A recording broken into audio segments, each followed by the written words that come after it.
Hey there. Isn't it nice when the house finally gets quiet? I'm Nick, and these are my favorite hours of the day. The lights are low, the world has settled down, and for a little while it's just you, me, and a few wonderfully strange stories. There are only a few ads in the first 10 minutes, then hours of uninterrupted listening to help you drift away. If this becomes part of your nightly routine, I'd be grateful if you subscribed and left a like. Tell me where you're listening from tonight. Now, let's settle in together. Bridget Palmer parked in front of the farmhouse and sat for a moment with her hand still on the wheel. She opened the car door and the wind hit her immediately, dry and constant, carrying fine dust that settled on her lips. The farmhouse sat at the end of a gravel track with nothing behind it but flat land and distance. White paint gone gray and streaks, porch boards warped enough that she could see the gaps between them from where she sat. The silence was the first wrong thing. No dog came out to bark at her. No radio played through the open windows. The plain stretched flat in every direction, broken only by a windbreak of cottonwoods along the north side of the property, and a barn that leaned slightly to the east. No other houses visible. No telephone poles. The nearest neighbor, according to the county file, was 4 miles down the dirt road she had just driven. Bridget walked up the porch steps, her shoes loud against the wood. The screen door hung slightly crooked in its frame. She knocked on the door frame and waited. A woman appeared from deeper in the house, moving fast. 50 perhaps, or looked 50, with short gray hair and a face that had set into permanent lines around the mouth. She wore jeans and a man's work shirt with the sleeves rolled up. She stopped in the doorway and looked at Bridget without speaking. Bridget identified herself as the county hospice nurse, here for the weekend assessment. The woman said she was early. Bridget checked her watch. 10 o'clock, the agreed time. The woman stood in the doorway a moment longer, then stepped back and let her in. The front room was cooler than outside, but not by much. The windows were open and the curtains hung motionless. Everything was clean but worn, the furniture decades old. The wallpaper faded to the color of old newspaper. A wheelchair sat empty near the far wall. The woman told her he was in the bedroom. Bridget offered to help get him up, and that was what she was here for. The woman turned then and looked at her with an expression Bridget could not read. Not gratitude, not relief. Something closer to suspicion. "You don't know what you're here for yet," she said, and walked down the hallway. Bridget stood in the front room and listened. She could hear the woman's voice, low and sharp, saying something she could not make out. She moved to the window and looked out at her car. She had her phone in her pocket, and she knew there was no cell service this far out. The county file had mentioned a landline.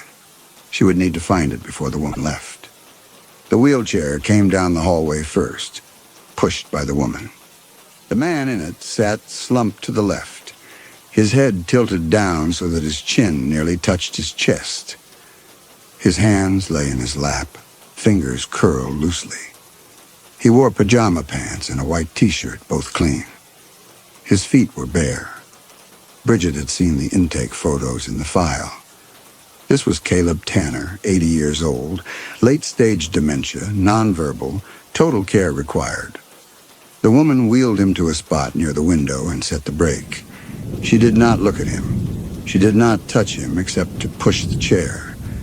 Bridget moved closer and knelt so that she was at eye level with him. She kept her voice gentle and told him her name, that she was a nurse, that she would be staying to help care for him. He did not respond. His eyes were open but unfocused, looking somewhere past her left shoulder. She could see a tremor in his hand, slight but constant. She reached out and touched the back of his hand, feeling for temperature and tone. His skin was warm, dry, and the muscles underneath slack. Behind her, the woman said he didn't talk, didn't understand anything, had been like this for 10 years. Bridget pointed out the county file listed the diagnosis as 6 years ago. The woman's voice sharpened. The county file was wrong. He'd been like this before any doctor saw him. Before anyone believed her. Before anyone cared. Bridget recognized the edge in that voice. Caregiver fatigue, resentment, isolation. She explained the assessment process. She would observe care needs, help with daily tasks, evaluate whether additional county services might be appropriate. The woman's expression hardened. They didn't need county services. They were managing fine. Bridget kept her voice neutral and said she would be staying through Sunday evening to complete the evaluation. The woman looked at her for a long moment. Then she looked down at the man in the wheelchair. Her expression changed. Something flickering across her face that Bridget could not read. She listed the care requirements in a flat voice. Soft food 3 times daily, had to be fed. Diapers every 4 hours. Transfer lift in the bedroom closet. She recited the rest without emotion, looking not at Bridget, but at a point on the wall above her head. Incontinence, drooling, meaningless sounds. Couldn't support his own head without positioning. He's been dying for 10 years, and he won't finish. The words hung in the room. Bridget kept her face neutral. She had heard worse things in other homes. Caregiver burnout produced a kind of cruelty that was different from deliberate abuse. It was exhaustion speaking and desperation. The woman told her the phone was on the kitchen wall. Her bedroom was at the front of the house. Bridget could use the sofa. Then she turned and walked down the hallway without another word. Bridget stood in the front room with the man in the wheelchair. She could hear the daughter moving around in the back of the house, opening and closing drawers, footsteps deliberate and heavy. She moved to the kitchen. It was small and dated, the counters laminate, the stove electric. The phone hung on the wall near the back door, an old rotary model with a cloth-wrapped cord. She picked up the receiver and heard the dial tone, strong and clear. She set it back and looked out the window. She could see the barn, the windbreak, the flat line where the land met the sky. No other houses, no traffic, no sound except the wind, and somewhere in the back rooms, the daughter's footsteps. She went back to the front room. The man in the wheelchair had not moved. His head was still tilted down, his hands still loose in his lap. She knelt and touched his wrist, checking his pulse. 68 beats per minute, regular. She lifted his eyelid gently and checked his pupil response, sluggish but present. She ran her thumb along his forearm and felt the muscle tone. Atrophied, but not as much as she would have expected after 10 years of immobility. She sat back on her heels and looked at him. He was an old man in a wheelchair, nonverbal, dependent, dying by degrees. She had cared for dozens like him. There was nothing unusual here. Nothing except the daughter's hostility, and that too was not unusual. Families did not always behave well under strain. But the daughter's hostility stayed with her. The way she had looked at Caleb when she said he wouldn't finish dying. The way she had walked away without a backward glance. She wheeled him back down the hallway to the bedroom. It was dim, the curtains drawn, and smelled faintly of urine and laundry soap. The hospital bed was made with clean sheets. A mechanical lift stood in the corner. She positioned the wheelchair next to the bed and set the brake, then fitted the sling under his arms and thighs. He did not resist. He did not help. He was dead weight. His body slack as she maneuvered the straps into place. She worked the crank, and the sling lifted him, his legs dangling, his head lolling forward. She swung the lift arm over and lowered him onto the bed, then removed the sling and arranged his limbs so that he lay on his back with his head elevated slightly on 2 pillows. His eyes were still open, still unfocused. She pulled the blanket up to his chest and checked the bed rail to make sure it was secure. She checked his diaper, dry, and made a note of the time. 4 hours until the next check. She started to leave, then stopped. Something had caught her attention, though she could not say what. She turned back and looked at the man on the bed. He had not moved. His eyes were still open, still looking at nothing. His hands lay at his sides, fingers curled. His breathing was shallow and regular. Everything was as it had been a moment before, but something felt different. She moved closer and studied his face. An old man's face, 80 years of weather and work worn into the skin. The tremor in his hands was still present. His jaw hung slightly open. Saliva pooled at the corner of his mouth. She took a tissue from the box on the bedside table and wiped it away gently. His eyes moved. Not much. Just a flicker, a slight shift to the left as though tracking her hand. Then they settled back into that unfocused stare. Bridget stood very still. Dementia patients sometimes had moments of partial awareness, brief flickers of cognition before the fog closed back in. It was not unusual. It meant nothing. She made a note in her notebook and left the room, closing the door halfway. At noon, she went back to check on him. The man on the bed had not moved. She checked his diaper, still dry, and made another note. She lifted his hand and felt the muscle tone again, still slack, still atrophied. But the skin was warm, the circulation good. His heart was strong. He was not actively dying. He could live like this for years. She let his hand drop back to the bed. It fell with the heaviness of dead weight, fingers splayed. But as she turned to leave, she saw from the corner of her eye his fingers curl slowly closed again. She stopped. She looked back at him. His hand lay on the blanket. Fingers curled loosely as they had been before. His eyes were unfocused. His mouth hung open. The tremor in his other hand continued, steady and rhythmic. Perhaps she had imagined it. Perhaps it was an involuntary spasm. Dementia patients had them all the time. It meant nothing. She made a note anyway. In the afternoon, she unpacked her bag and read through the county file again. Caleb Tanner, 80 years old, widowed, one adult daughter living on site. Dementia diagnosis 6 years ago, progressive decline, nonverbal for the past 5 years, per most recent assessment.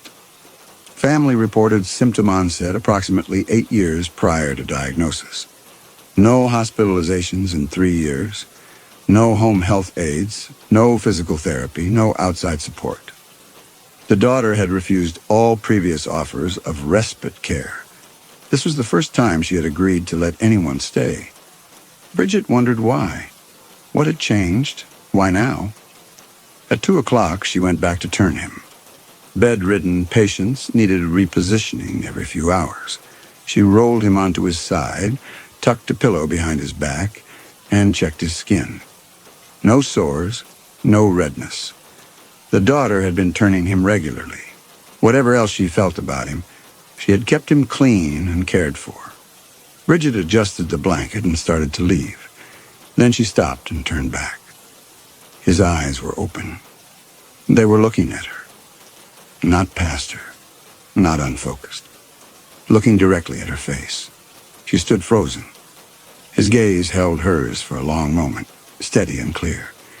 And she saw something there that had not been there before. Awareness. Recognition. Something that measured her. Then his eyes shifted away, back to that unfocused stare, and the moment was gone. She swallowed and made herself move closer to the bed. She asked if he could hear her. No response. His eyes were unfocused again, looking at nothing. The tremor in his hands continued. She waved her hand in front of his face. No tracking, no reaction. She stepped back and tried to steady her breathing. She had seen it. She was certain she had seen it. But now there was nothing. Just an old man in a bed, dying slowly, his mind long gone. She went to the kitchen and drank a glass of water. Her hands were shaking slightly. She told herself that dementia patients sometimes had lucid moments, that the brain was strange and unpredictable, that brief flickers of awareness did not mean anything. But she had been a nurse long enough to know that some things you rationalized and some things you wrote down in case you needed them later. She wrote it down. But she could not shake the feeling that he had been looking at her with purpose, with intent. At 4 o'clock, she changed his diaper. The daughter appeared in the doorway while she was working, watching in silence. Bridget explained what she was doing, keeping her voice professional. The daughter said nothing, just stood there until Bridget finished, then turned and left. At 6, Bridget prepared dinner in the kitchen. She made oatmeal for Caleb, thinned with milk, and asked the daughter if she had eaten. The daughter said she had. She stood at the counter and watched while Bridget spooned the oatmeal into Caleb's mouth, watched while he swallowed reflexively, watched while Bridget wiped his chin. The whole process took 30 minutes, and the daughter stood there the entire time, arms crossed, face expressionless. When Bridget finished, the daughter moved to the wheelchair. She grabbed the handles and pushed it toward the hallway, the movement rough enough that Caleb's head jerked forward. Bridget stood quickly and suggested she could help with the evening routine. The daughter stopped and looked back at her. She said she'd been doing this alone for 10 years and didn't need anyone watching. She wheeled him down the hallway. Bridget heard a door close, then silence. She washed the dishes and made herself a sandwich. She ate standing at the counter, looking out the window at the darkening plains. The wind had not stopped. It bent the grass in waves, steady and relentless. At 8 o'clock, the daughter brought Caleb back out to the front room and positioned the wheelchair near the window. She did not speak to Bridget. She went back down the hallway, and Bridget heard another door close. The front bedroom, probably. Bridget sat on the sofa and opened the book she had brought. She read for an hour, glancing up occasionally to check on Caleb. He did not move. The tremor in his hands continued. His head stayed tilted down, chin nearly touching his chest. At 9 o'clock, she noticed his posture had shifted slightly. His weight had redistributed, his shoulders more centered over his hips instead of slumped to the left. She stood and moved closer. He was sitting straighter in the chair. Not much, just a few degrees. But he had been slumped when she brought him out. She was certain of it. She asked quietly if he was uncomfortable. No response. She knelt and checked his positioning, adjusted the footrests, made sure the seatbelt across his lap was not too tight. Everything was in order. Perhaps she had been wrong about his posture earlier. Perhaps he had been sitting this way all along and she had not noticed. She went back to the sofa and tried to read, but she found herself watching him instead, looking for movement, for any sign that he was aware of her presence. The clock on the wall ticked. The wind pressed against the house. The light from the lamp fell across his face, and she could see his eyes, open and empty. At 10 o'clock, the daughter emerged from her bedroom. She told Bridget she would put him to bed herself. Bridget offered to help. The daughter said she didn't need help. She wheeled Caleb down the hallway, and Bridget heard the sounds of the transfer, the mechanical whir of the lift, bed springs creaking, a door closing. The daughter came back to the front room a few minutes later. She looked at Bridget for a long moment, then went into her own bedroom and closed the door. Bridget heard the lock click. She made up the sofa with the sheets and blankets she had found in the closet. She washed her face in the bathroom and changed into the t-shirt and sweatpants she slept in. She turned off all the lights, except the one in the kitchen, left on low. She lay down on the sofa and pulled the blanket up to her chin. The wind moved around the house. The daughter was locked in her bedroom at the front. Caleb was in the back bedroom, his eyes open or closed. She could not know which. His eyes had looked at her directly. She was certain of it. And his hand, she had let it drop, and it had curled closed again, deliberate. The posture shift in the wheelchair when she had not been watching. Small things that did not add up. Probably nothing. The brain's last sparks before the final darkness. The daughter, too. The roughness when she pushed the wheelchair. The way she watched Bridget feed him, arms crossed, face empty of anything like concern. The way she had said he'd been dying for 10 years and wouldn't finish. The lock clicking on her bedroom door. Something was wrong in this house. Not just with Caleb. With all of it. She closed her eyes and tried to sleep. But she could not shake the feeling, growing stronger the longer she lay there in the dark, that she had walked into something she did not understand. That both of them, daughter and father, were not what they appeared to be. That the silence in this house was not peaceful. It was waiting. Saturday morning came with the same flat light, the same wind. Bridget woke at 6 and lay still on the sofa, listening. No sounds from either bedroom. She rose and folded the blanket, then went to the bathroom and washed her face. Her reflection in the mirror looked tired. She had not slept well. In the kitchen, she made coffee and stood at the window, watching the sky pale from gray to white. The wind bent the cottonwoods, showing the silver undersides of their leaves. The barn leaned into it. Nothing else moved. At 7, she heard a door open in the back of the house. Then footsteps in the hallway, the whir of the lift, more footsteps. The daughter brought Caleb out to the front room in the wheelchair and positioned him near the window without speaking to Bridget. Then she went back down the hallway. Bridget moved closer to the wheelchair. Caleb sat slumped as he had the day before, head down, hands loose. She knelt and checked him over. His diaper needed changing. She went to get the supplies from the closet. The daughter appeared in the hallway as Bridget was wheeling Caleb toward the bedroom. She told Bridget she would do it. Bridget said it was part of her assessment to observe all aspects of daily care. The daughter's jaw tightened. She stepped aside and let Bridget pass, but she followed them into the bedroom and stood in the doorway, arms crossed, watching. Bridget changed the diaper with the daughter's eyes on her the whole time. She worked efficiently, narrating what she was doing in a calm, professional voice. The daughter said nothing. When Bridget finished and wheeled Caleb back out to the front room, the daughter followed them and then went into the kitchen. Bridget heard cupboards opening, the clatter of dishes. She sat on the sofa and opened her notebook. She needed to document yesterday's observations, the eye tracking, the hand movement, the posture shifts. They were small things, probably meaningless, but they were part of the patient assessment. She also needed to document the daughter's behavior, the hostility, the refusal of help. The way she handled Caleb roughly when she thought Bridget wasn't watching carefully enough. At 8, the daughter brought breakfast, toast and eggs for herself, oatmeal for Caleb. She set Bridget's plate on the coffee table without a word, then sat at the kitchen table with her back to the front room. Bridget thanked her. The daughter did not respond. Bridget fed Caleb first, spooning the oatmeal slowly, wiping his chin. His eyes stayed unfocused. His swallowing reflex worked. Nothing had changed from the day before. When she finished, she ate her own breakfast.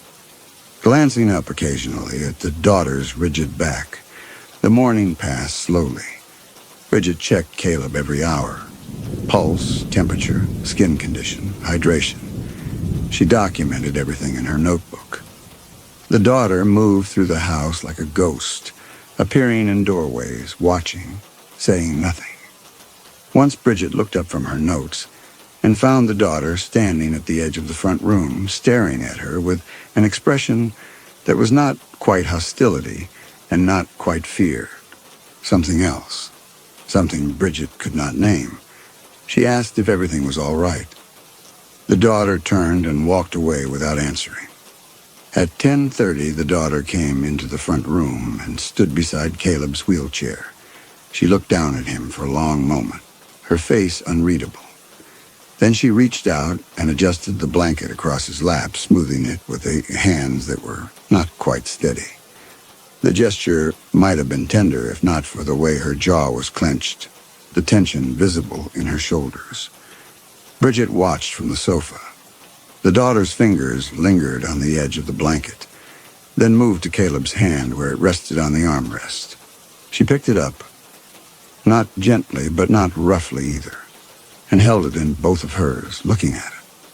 For a moment, Bridget thought she might say something. The daughter's mouth opened slightly as though forming words, but nothing came out.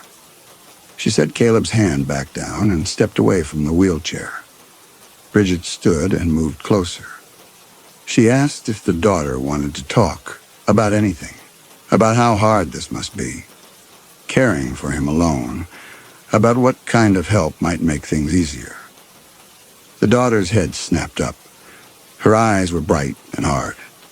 She asked what Bridget knew about how hard it was. Bridget had been here one day, one single day. The daughter had been here 10 years, every day, every night. No breaks, no help, no end. Bridget kept her voice calm. She said that was exactly why she was here, to help assess what additional support the county could provide. Adult day programs, home health aides, maybe even residential placement, if that's what the daughter wanted.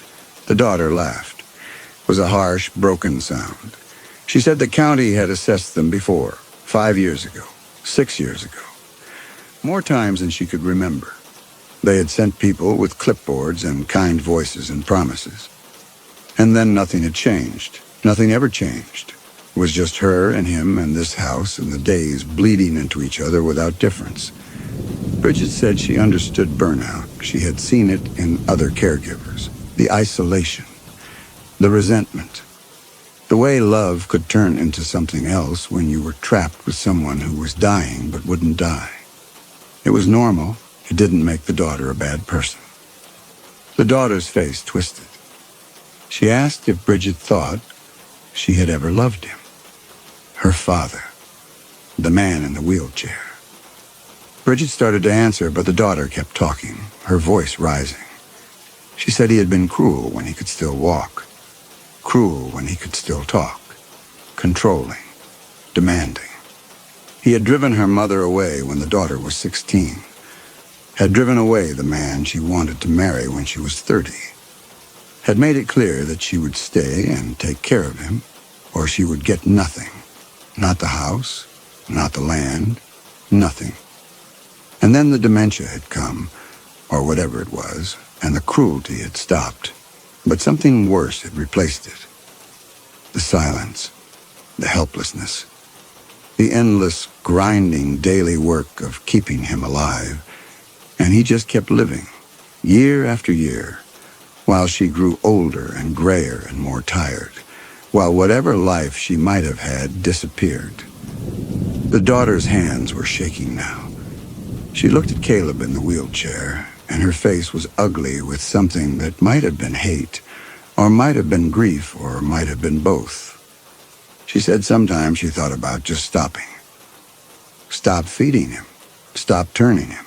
Stop doing anything. See how long it would take. But she never did, because that was the trap.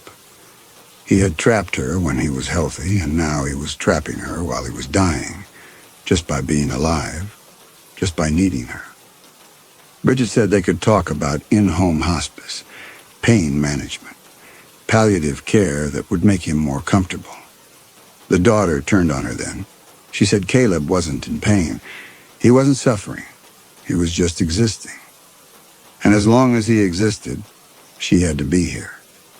She was 50 years old, and her life was over, and it had been over for a decade, and would stay over until he finally died.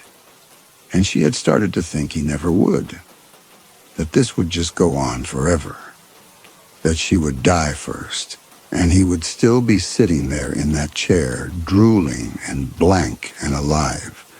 Her voice broke on the last word. She turned away quickly and walked to the window, her back to Bridget. Her shoulders were rigid. Bridget didn't know what to say. The daughter's desperation was palpable, filling the room like smoke. All the things she was supposed to say ran through her mind. Counseling resources, support groups, respite care options. But the words felt hollow. This woman was drowning and had been drowning for years. The daughter wiped her face with the back of her hand. When she spoke again, her voice was flat. She said Bridget should write whatever she needed to write in her report, recommend whatever services she wanted. It wouldn't matter. Nothing ever mattered. She walked past Bridget without looking at her and disappeared down the hallway. A door closed quietly. Bridget stood alone in the front room with Caleb. She looked at him in his wheelchair. His head was tilted down. His hands lay loose in his lap. The tremor continued, constant and small. He gave no sign that he had heard anything his daughter had said. No sign that he knew she was in agony. But Bridget found herself wondering if the moments of awareness she had observed were real, if he was capable of any cognition at all. Did he understand what he was doing to her? Did some part of him, beneath the dementia, know that his daughter was suffering? She shook her head. It was a morbid thought. He was an old man with advanced dementia. Whatever cruelty he had shown when he was healthy was gone now, along with everything else. What remained was just biology, a body that would not stop, a heart that kept beating, nothing personal, nothing intentional. Still, the daughter's words stayed with her. The trap, just by being alive. At noon, Bridget made sandwiches for both of them. She brought the daughters to the kitchen table and set it down. The daughter looked at it, then at Bridget. She asked how long the county planned to keep sending people. Bridget explained that this was an assessment, that the county wanted to make sure Caleb was receiving appropriate care, that additional services might be recommended. The daughter's face hardened. They didn't need services. They didn't need anyone. Bridget kept her voice level and said the assessment would continue through tomorrow evening as planned. The daughter stood abruptly. The chair scraped against the floor. She left her sandwich untouched and walked out the back door, letting it slam behind her. Bridget watched through the window as the daughter crossed the yard to the barn. She disappeared inside. Bridget waited, but the daughter did not come back out. She ate her sandwich standing at the sink, then went to check on Caleb. He was still in the wheelchair by the window, unchanged. She knelt beside him and studied his face again, looking for any sign of awareness. His eyes were open, unfocused. The tremor in his hands continued. She reached out and touched his forearm gently, checking the muscle tone. His fingers moved, just slightly. A small contraction, then release. She watched his hand closely. It happened again. Not the tremor, something else. A deliberate movement, controlled. She stood quickly and moved to where she could see his face. His eyes were still unfocused, still looking at nothing. But something about his expression had changed. The slackness around his mouth seemed less complete. The angle of his head seemed less random. She spoke his name. No response. She waved her hand in front of his face. Nothing. She checked his pulse, steady. She lifted his eyelid and checked his pupil. Sluggish response, same as before. But she had seen his fingers move. She was certain of it. She went to the kitchen window and looked out at the barn. The daughter was still inside. Bridget looked back at Caleb. He sat motionless in the wheelchair, head down, hands loose. She made a decision then. She went to the phone on the wall and picked up the receiver. She needed to call the county office, needed to report what she was observing. The daughter's hostility was escalating. The situation felt unstable. And Caleb's presentation didn't match advanced dementia. Something was wrong. She dialed the number and waited. The phone rang once, twice. Then a click and silence. She pulled the receiver away from her ear and looked at it. She pressed the hang-up lever and tried again. No dial tone. She checked the cord, still connected to the wall jack. She traced it with her eyes to where it disappeared into the baseboard. The line had been cut. She set the receiver back in the cradle very slowly. Her hands were steady, but her pulse had quickened. She went to the back door and looked out. The barn door was still closed. She could not see the daughter. She went to the front door and opened it. Her car sat in the driveway where she had left it. She walked out onto the porch, down the steps, across the gravel. The wind pushed at her. Dust stung her eyes. She opened the car door and slid into the driver's seat. She reached for her keys. They were not in her pocket. She checked the other pocket. Not there either. She looked in the ignition. Empty. She checked the console, the floor, under the seat. No keys.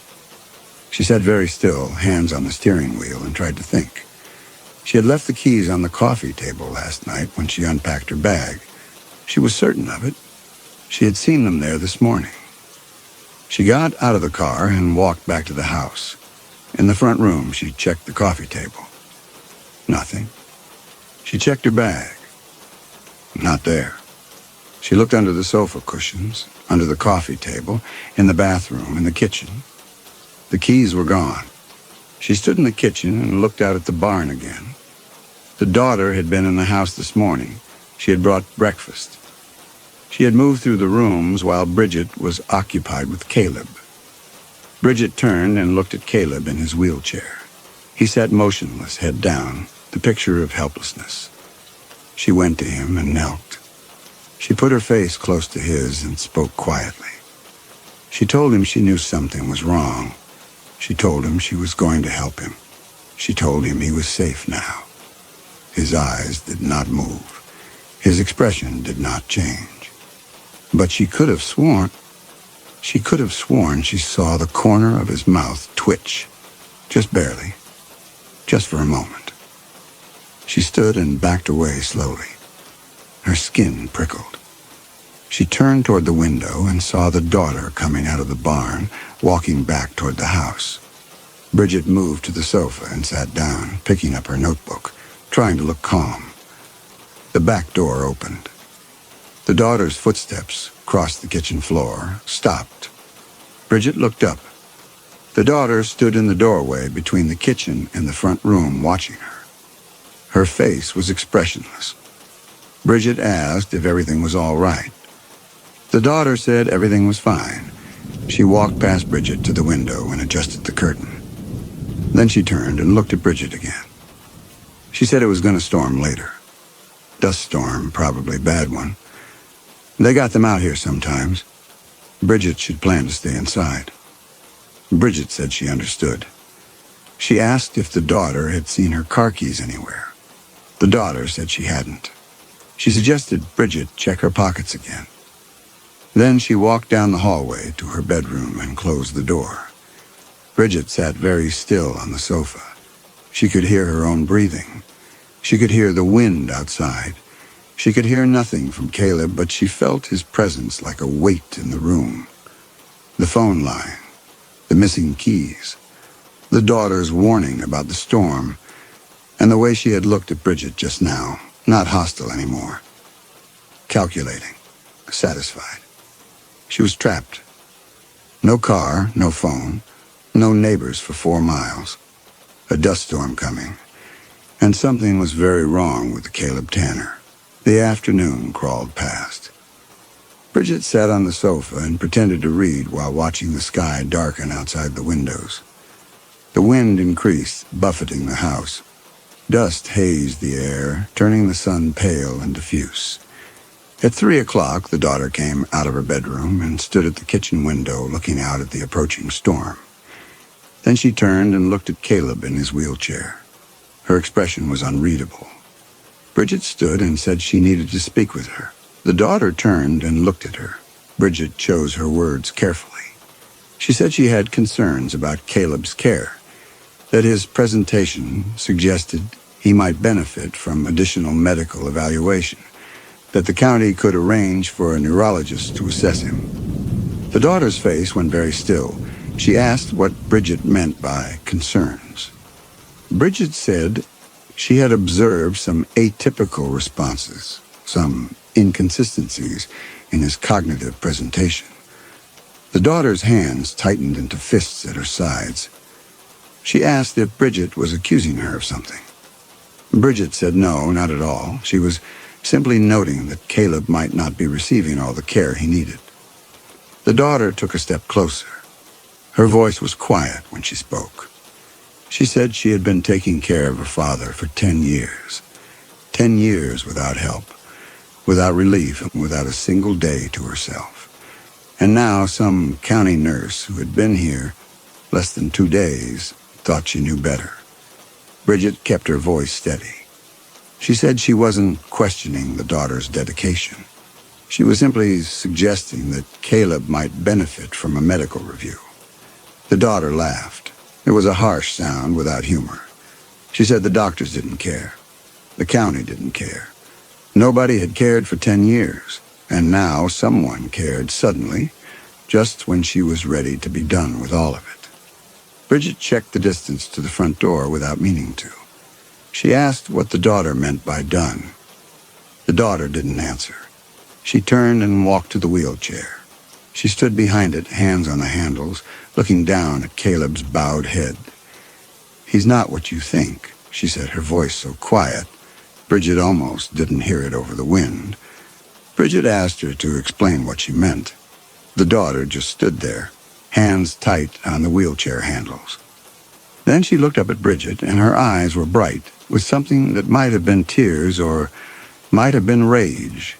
She said Bridget should call the county on Monday morning and tell them to send someone else. Tell them she was going home early. Tell them whatever she wanted. But she should leave.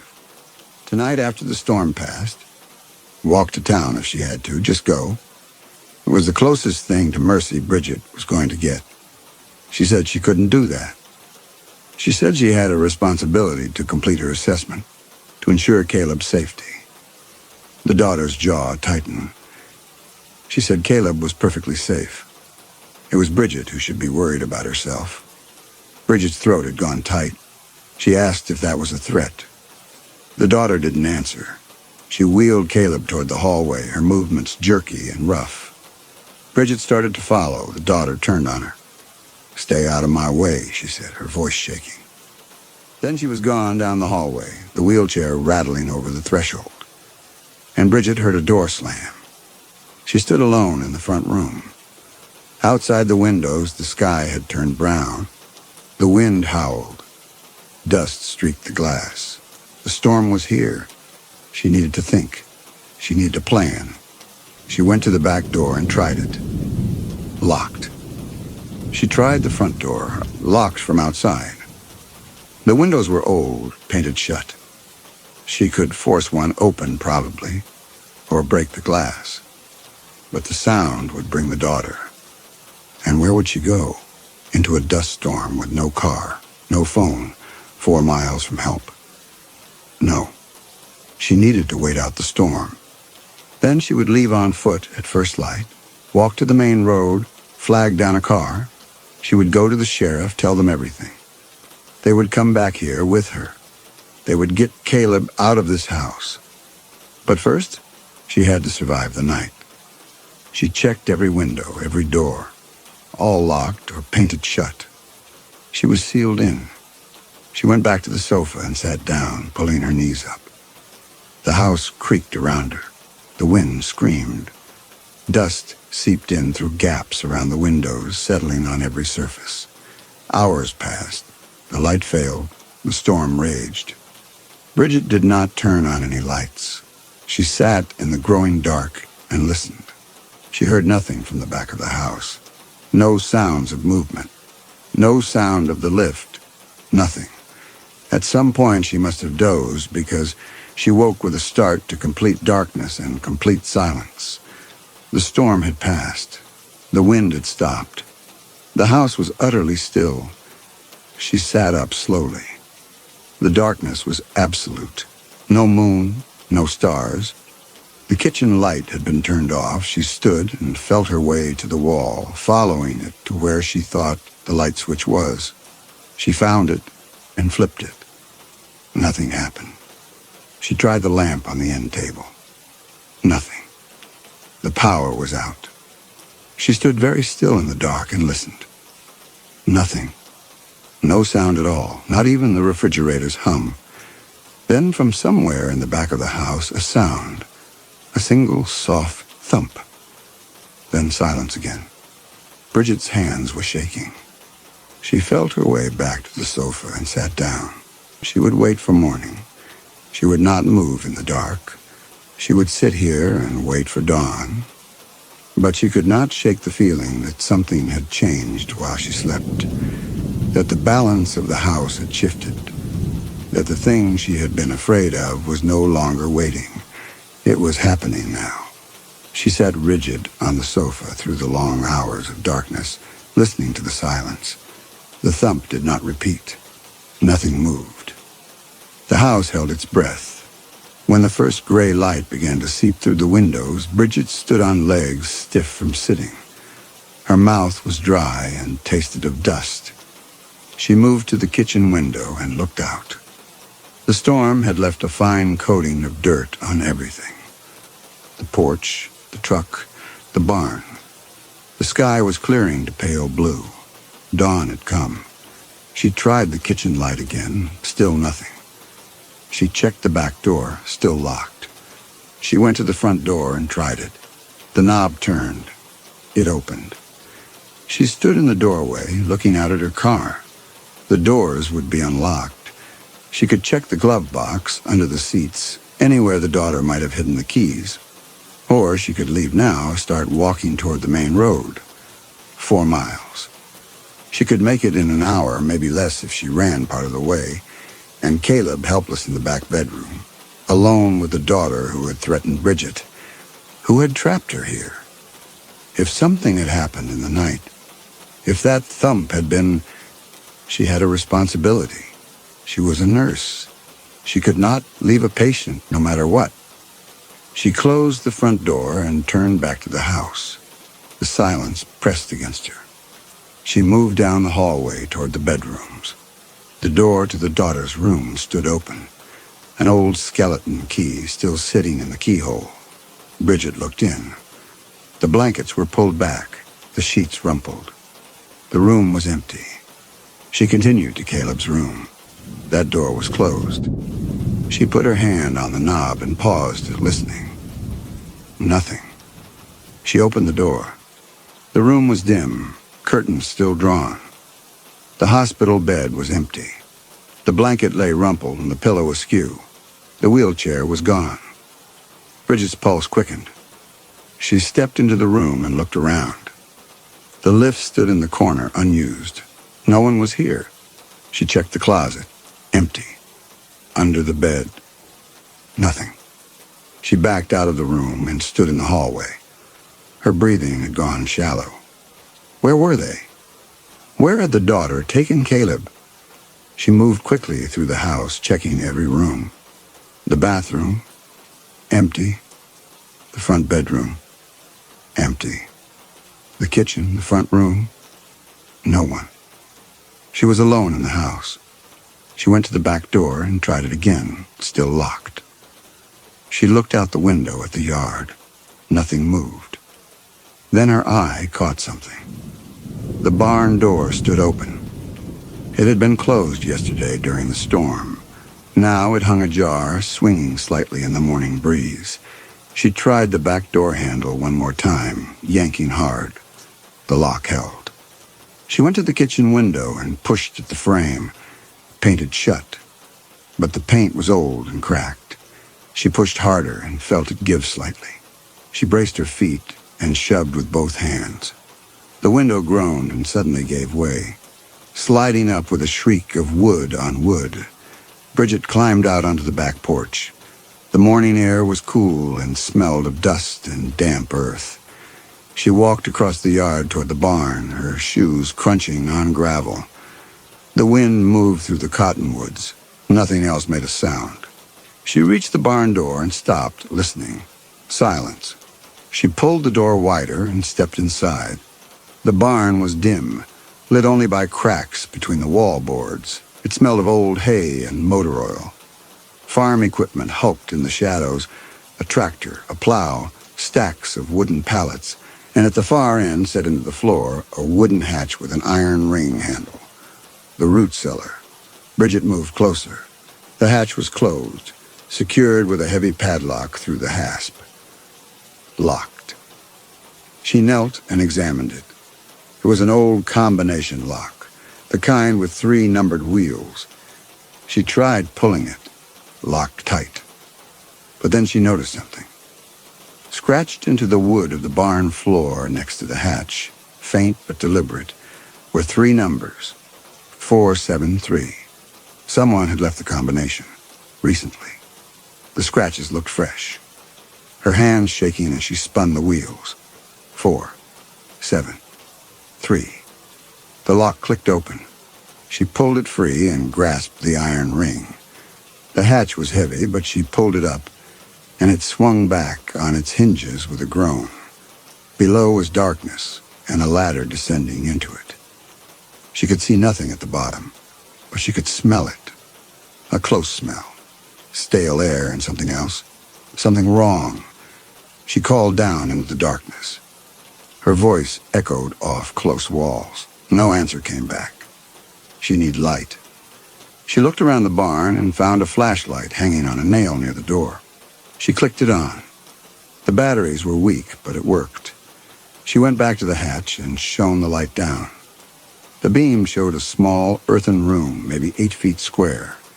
Shelves along the walls held canning jars, their contents long since gone to mold. The floor was packed dirt, and in the center of the floor, crumpled against one wall, was the daughter. Bridget's breath caught. She called out again, but the figure did not move. She climbed down the ladder quickly, the flashlight clutched in one hand. She reached the bottom and crossed the small space in 2 steps. The daughter lay on her side, knees drawn up, one arm flung out. Her eyes were open and empty. Her lips were blue. There was no blood and no visible injury, but she was not breathing. Bridget knelt and felt for a pulse at the throat. Nothing. The skin was cool, but not yet cold. She had died recently, within the last few hours. Bridget tilted the daughter's head back and checked her airway. Clear, no foam, no blood. She examined the body carefully, looking for any sign of violence. No bruising on the throat. No defensive wounds on the hands. The daughter's fingernails were clean, unbroken.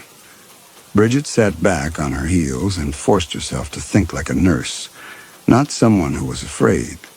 She looked around the small space, cataloging details. The walls were solid earth, reinforced with old timber beams. The ceiling was low, maybe 7 feet, supported by more beams. The floor was packed dirt, hard and dry. The shelves were built into the walls, sturdy construction. Everything was designed to be sealed, to keep outside air and temperature fluctuations from affecting the stored food. Airtight. The word arrived suddenly. Airtight. This cellar had been built to be airtight. That was the whole purpose. To maintain consistent cool temperature and humidity for root vegetables and canned goods. No ventilation, no airflow, just solid earth and timber. She looked up at the open hatch above, at the square of pale light. Then she looked back at the daughter's body, the blue lips, the open, empty eyes. No signs of struggle, no injuries. The daughter had been locked in here. The hatch had been closed and sealed. And she had used up all the oxygen in this small space, maybe over hours until there was nothing left to breathe. Bridget touched the daughter's hand. It was cold now, stiffening. Something on the floor near the body caught her eye. A water glass, tipped on its side. She picked it up and held it to the flashlight beam. A thin residue clung to the bottom. She sniffed it. Water with something else beneath it. Faint chemical, like the bitter almond scent of sedatives. She set the glass down carefully. The daughter wouldn't have brought a water glass out to the barn in the middle of the night on her own, which meant she hadn't come here voluntarily. Bridget remembered the thump she had heard during the night, the single sound from the back of the house that had not repeated. Not a settling board, not the wind, the sound of weight being moved, of something Someone being carried or dragged. The daughter had been drugged in the house, in her bedroom probably. A glass of water she'd drunk before bed or been given, a sedative working fast. And then Caleb had moved her while Bridget slept, transported her unconscious body out to the barn, down into the cellar.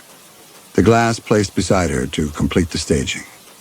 And then he had waited, listened through the hatch, made sure. He had locked her in to die. And then he had scratched the combination into the floorboards, leaving it there for Bridget to find, making certain that when the body was discovered, Bridget would be the one who opened the lock. Bridget climbed the ladder fast, her hands shaking on the rungs. She emerged into the barn just as she heard it. Sirens, faint but unmistakable, growing louder, coming down the dirt road toward the house. Relief crashed over her so powerfully her knees nearly gave out. The police.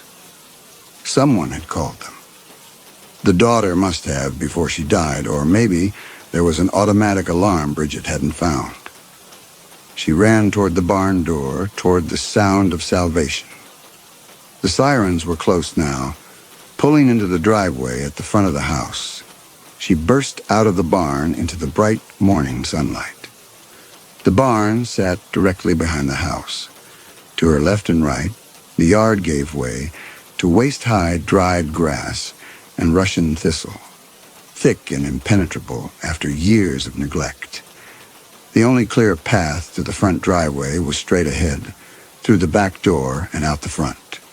She could hear car doors slamming, voices calling out. The police were at the front door now. She ran for the back door, her notebook still clutched in one hand. She had to reach them, had to explain about the body in the cellar, about Caleb missing, about whoever had done this. She yanked the back door open and ran into the kitchen, her footsteps loud on the old floor. The front room was just ahead. She could hear knocking now, someone calling the sheriff's department through the front door. And then she stopped. Someone was at the kitchen sink. She had run past too quickly to register it at first, but now she turned back slowly, her breath catching in her throat. A man stood with his back to her, tall and thin, white hair catching the morning light from the window. He wore pajama pants and a white t-shirt. He was doing something at the counter. His movements were calm, unhurried, precise. Bridget watched, unable to speak, unable to move, as Caleb Tanner picked up a dish towel from the counter and folded it. Not carelessly, methodically, matching corner to corner with steady hands, smoothing the fabric flat, folding it again. He set it down on the counter next to the sink with the same deliberate care. Then he picked up something else. Bridget's car keys. They gleamed in his hand as he examined them, turning them over, considering them. He set them down next to the folded towel. His hands did not shake. His posture was straight.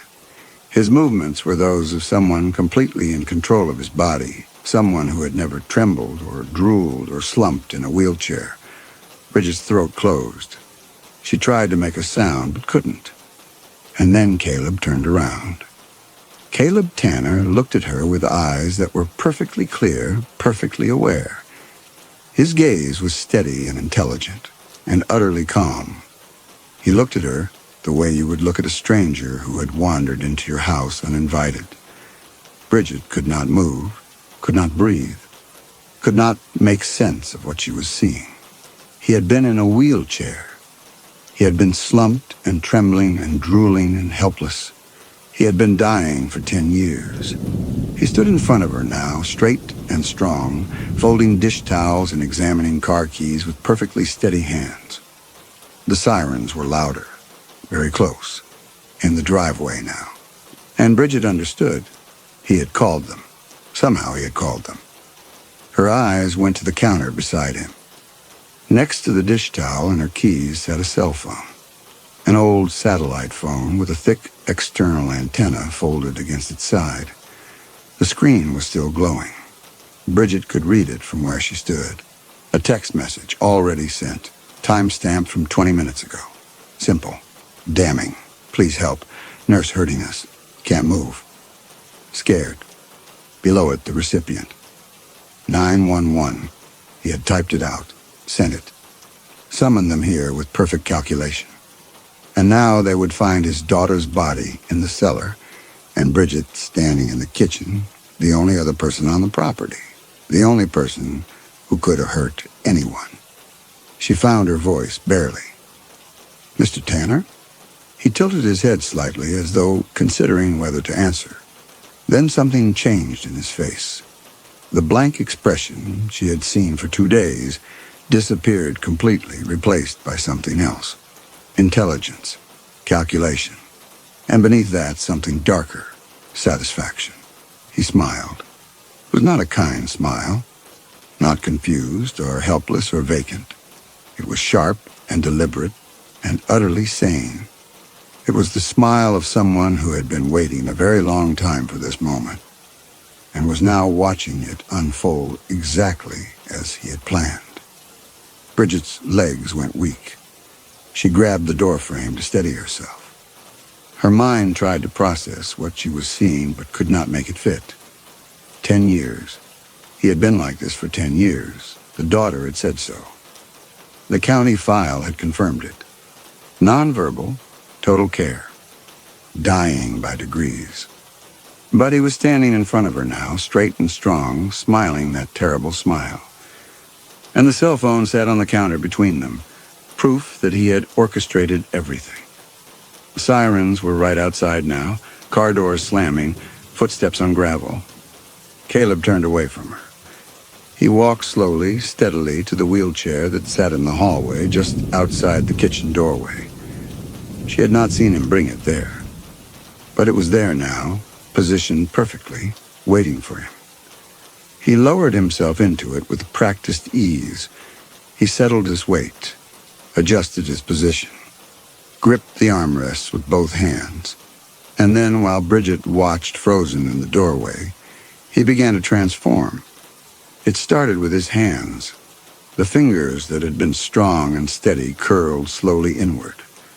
A tremor began. Faint at first, then growing, the same rhythmic shake she had observed for 2 days. His spine curved. Not all at once, but vertebra by vertebra, as though invisible strings were being cut one by one. His shoulders rolled forward. His chest collapsed inward. His head tilted down. Oh, slowly. The movement looked almost rehearsed, like a marionette, lowering its head as the puppeteer relaxed the strings. His chin dropped toward his chest. The muscles in his neck went slack. His face was the worst. The intelligence did not disappear all at once. Instead, it drained away gradually, like water seeping from a vessel. His eyes, still fixed on hers, lost their sharp focus. The awareness behind them dimmed. The pupils stayed fixed, but the consciousness went somewhere else, somewhere deep and unreachable. His jaw went slack. His mouth hung open. Saliva began to pool at the corner of his lips.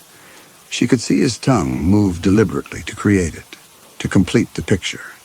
In the space of perhaps 45 seconds, he transformed from a standing, walking, thinking man into the helpless dementia patient she had been caring for since Friday morning.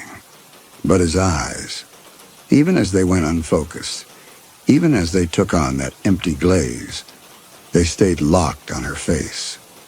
And in the instant before the final light went out of them, she saw it clearly. The intelligence, the satisfaction, the absolute, terrifying control. And then, while his eyes were still fixed on hers, while he maintained that unbroken eye contact, the only part of him that had not changed, he let out a sound. It was a weak, trembling whimper. The sound of someone confused and frightened and in pain. The sound of someone who needed help. The sirens were in the driveway now. She heard car doors opening. Footsteps on the gravel. Bridget stood frozen in the kitchen doorway. Her mind was screaming at her to run, to explain, to do something. but her body would not move. She could only stand there and watch Caleb Tanner sit slumped in his wheelchair, drooling and trembling and whimpering, his eyes locked on hers with that same clear, sharp awareness underneath the performance. He had trapped his daughter here for 10 years with this lie. And now he was going to trap Bridget with it too. Footsteps on the porch, a fist pounding on the front door, a voice calling out, "Sheriff's Department, is anyone home?" Caleb's eyes never left Bridget's face. The whimper continued, soft and helpless. The tremor in his hands never wavered. Bridget looked down at the notebook still clutched in her hand. The notebook where she had documented everything. The daughter's hostility, her rough handling of Caleb, her statement that she wished he would die, Bridget's concerns about neglect, about inappropriate medication withdrawal, and her observations of Caleb, the atypical responses, the inconsistent presentation, what she had logged as possible finger movements, possible eye tracking, possible retained awareness, carefully qualified because she was a careful nurse, because she had learned not to trust what she could not confirm. She had written it all down, carefully, professionally, thinking she was building a case for better care, for protecting him. But the police wouldn't read it that way. The prosecutors wouldn't read it that way. They would see a nurse who arrived at an isolated farmhouse and immediately started documenting a pattern of abuse. A nurse who noticed the patient was more aware than his daughter claimed. A nurse who threatened to call the state, who confronted the daughter who made accusations. A nurse who was building a narrative to justify intervention. And when that intervention went wrong, when the daughter ended up dead in a locked cellar, this notebook would be the prosecution's roadmap. Every careful observation would become evidence of premeditation. Her own professional diligence had become part of the trap. And Bridget understood with cold certainty that there was nothing she could say that would make them believe her. Dead woman in the cellar. Healthy nurse standing over a helpless old man. No witnesses, no evidence, except her own damning notes. Just her word against the obvious truth of what they would see. The front door open. Footsteps in the front room. The voice again, louder. Sheriff's Department. Caleb sat perfectly still in his wheelchair, maintaining his role. His eyes glazed over, unfocused now, looking past her shoulder at nothing. But in the instant before they went empty, Bridget saw it. That flash of intelligence, that satisfaction, that absolute, terrifying sanity. And then there was only the helpless old man in the wheelchair, alone and confused and waiting for someone to help him.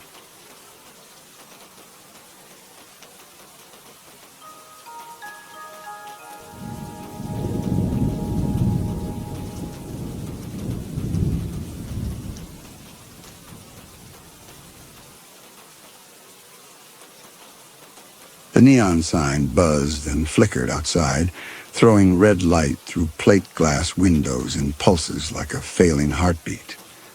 The smell of burnt coffee hung in the air, mixed with old fryer grease and the faint chemical bite of bleach. Mop bucket wheels squeaked across black and white checkered linoleum, making wet figure eights in the silence. Frank Dutton worked alone, the way he'd done every night for 40 years. The diner was small, 8 booths along the windows, a counter with 12 stools, a kitchen barely big enough to turn around in. The vinyl on the booth seats had been patched with duct tape. The chrome on the stools had worn through to brass in spots where hands had gripped for 60 years. Frank knew every crack in the ceiling tiles, every water stain, every place where the linoleum had buckled and refused to lie flat. He was 60 years old. His hands were spotted and thick-knuckled, the left one scarred across the back where grease had splashed him in 1963. His knees ached when the temperature dropped. He wore the same clothes every night. Blue work pants, a white t-shirt gone gray in the wash, boots with the left sole separating at the toe. His hair had gone white 20 years ago. He'd stopped looking in mirrors around the same time. He worked from the back of the dining room toward the front, pushing the dirty water ahead of him. Outside, a semi rattled past on the frontage road, its running lights like a string of yellow beads disappearing east toward Amarillo. Route 66 didn't bring the traffic it used to. The interstate had pulled most of it away. The starlight got truckers who knew the old road, locals who'd been coming since Eisenhower, the occasional tourist looking for Americana to photograph. Frank didn't mind the quiet. Quiet was better. He'd almost finished the floor when headlights swept across the windows. A car pulled into the gravel lot.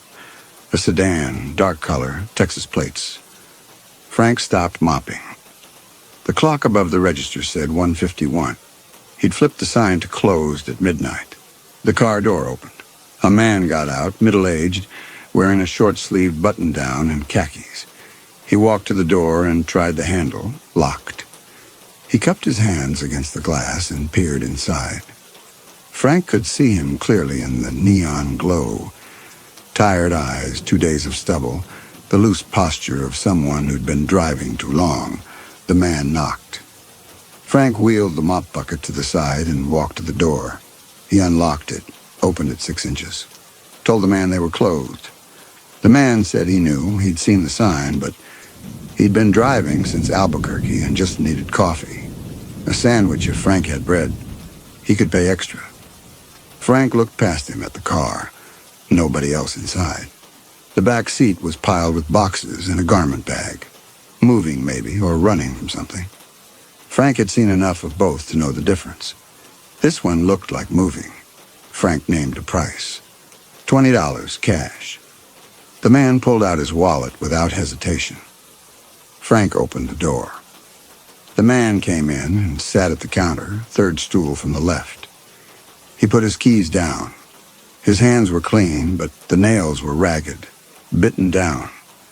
Frank went to the kitchen and started a fresh pot of coffee. While it brewed, he pulled out what was left from dinner service. Half a meatloaf, some white bread, mayonnaise, a tomato that was still good. He made a sandwich, thick and basic, the way his mother used to make them when money was tight, and you needed something that would fill you up. His mother. Frank's hands stilled on the knife. He looked down at the sandwich. The bread was cut diagonally, the way she'd always done it. He'd been making sandwiches this way for 40 years and had never noticed until now. He put the sandwich on a plate, poured the coffee, brought both out to the counter. The man ate like he needed it. He didn't talk much. Frank appreciated that. He stood behind the register and watched the parking lot through the window. The man's car sat alone under the glow of the streetlight on the frontage road. A truck passed going west, engine noise fading into the distance. The man asked if Frank owned the place. Frank told him 40 years. The man said, "That was a long time." Frank didn't answer. The man finished the sandwich, drank half the coffee, then refilled his own cup from the pot on the counter. He looked around the diner, at the cracked vinyl, the duct-taped booth seats, the patches of paint where the walls had been repaired. He asked if business was good. Frank said it was good enough. It wasn't. But it was enough to keep going, enough to keep the doors open, enough to stay. The man finished his coffee and stood.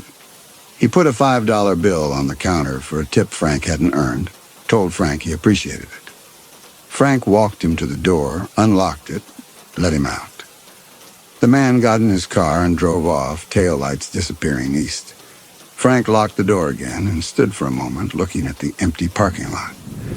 The neon sign buzzed overhead. A moth battered itself against the glass. Frank could have left Tucumcari a dozen times over 40 years. Could have sold the diner in the 80s when buyers came looking for Route 66 nostalgia. Could have walked away when his knees started failing, when the loneliness became something he could taste. But he'd stayed. Not because he had to. Because leaving would mean abandoning the only thing he'd ever owned. The only proof of what he'd done. He went back to mopping. He finished the floor and wheeled the bucket back to the kitchen. poured the dirty water down the drain, rinsed the mop, and hung it to dry. His boots left wet prints on the tile. He washed his hands at the sink, dried them on a towel that smelled like dish soap, and stood for a moment looking at the grill. The steel was clean. He'd scraped it after the dinner rush, such as it was. 6 customers tonight, 7 counting the man with the Texas plates. He'd been broke for so long he couldn't remember what it felt like to have money in reserve.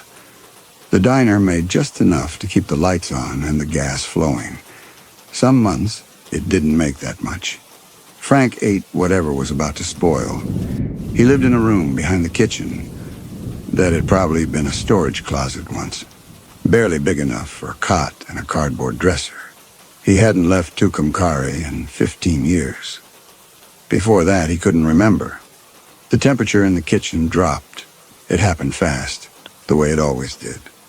One moment, the air was warm with residual heat from the grill. The next, it was cold enough that Frank could see his breath. The fluorescent lights overhead flickered once, twice, then steadied to a dim brownish glow. From the dining room came a sound Frank knew too well. The quiet scrape of a chair being pulled out from a table. Frank's hands stilled on the towel. He didn't move. He counted his breaths. 1, 2, 3. The cold deepened, crawling up his arms, tightening the skin on his neck. Then he heard it. The sound of water running, not from the sink behind him, from the dining room. A faucet that didn't exist, running water that made no sound when it hit a surface. Just the endless rush of a tap left open. Frank walked to the kitchen doorway. She stood at the booth nearest the window, her back to him. Her shape was wrong, blurred at the edges, too bright in the center, like an overexposed photograph. She wore the same thing she always wore, a floral print house dress, pale blue with an apron over it. The apron had been white once. Now it was dark with something that looked wet. Her bare feet didn't quite touch the linoleum. Lois was wiping down the table. Her hands moved in slow, deliberate circles across the already cleaned surface. The same motion over and over, wiping nothing, cleaning a table that had been cleaned 3 hours ago. Frank watched her translucent fingers move across the laminate, heard the phantom sound of a wet rag that wasn't there. The sound of running water continued. Somewhere.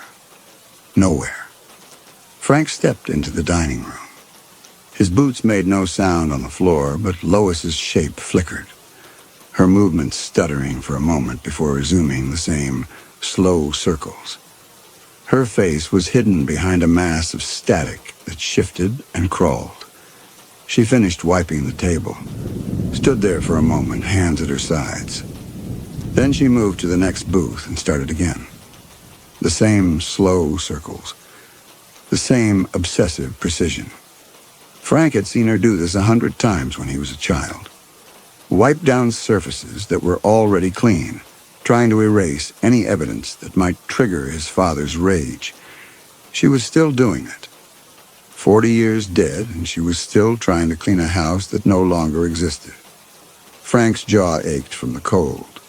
He watched Lois move to the third booth, her hands making those same endless circles. He stopped moving, stood in the center of the dining room, and did not wipe anything down. This was worse than violence.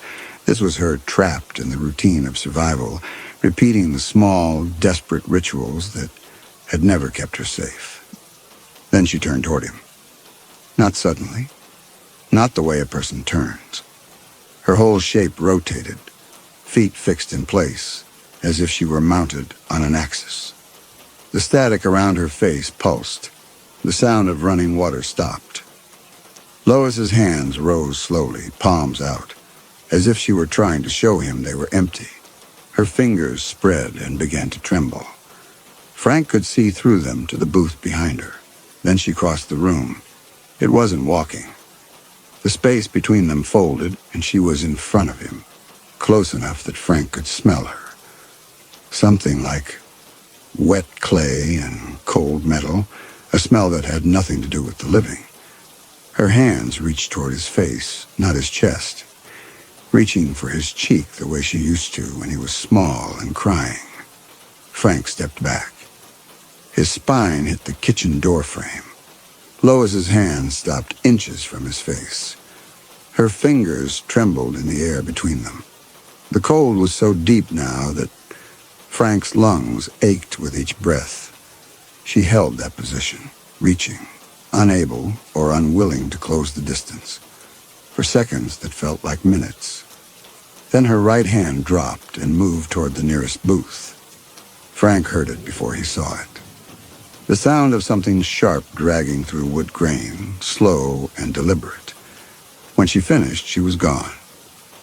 The temperature rose, the fluorescent lights brightened. The phantom sound of running water faded. Frank walked to the booth. The word was carved deep into the table edge, the letters small but cut with terrible precision. Thief. Frank stared at it.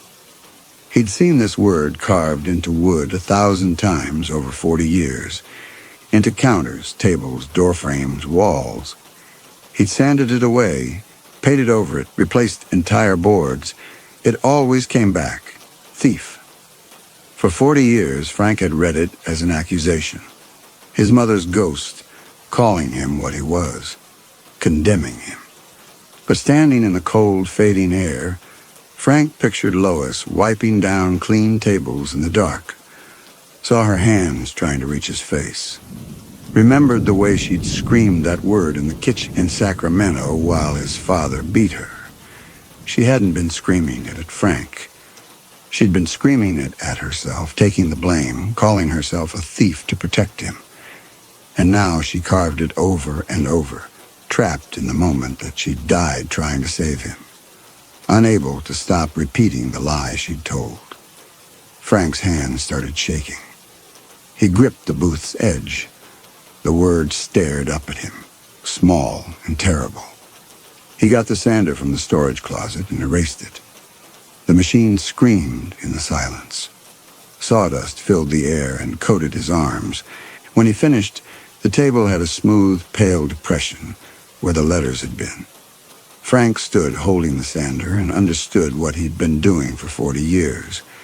Every time she'd carved that word, her final act of love, the lie that saved his life, he'd taken a screaming machine to it and ground it into dust. He'd spent 4 decades hating her for it, erasing her sacrifice over and over because he thought she was condemning him when she'd been protecting him. He'd silenced the only word she had left. Frank put the sander away. His hands wouldn't stop shaking. When the dining room was clean, Frank locked the front door and killed the lights. He walked to his office, a closet off the kitchen, barely big enough for a desk and a filing cabinet. He kept a shotgun in the bottom drawer, a Remington 870 he'd bought at a pawn shop in 1965. He took it out, checked the load, and sat down in the desk chair with the gun across his lap. The office had a lock on the inside of the door. Frank turned it. The click was loud. He waited. Around 3:30, the sound started.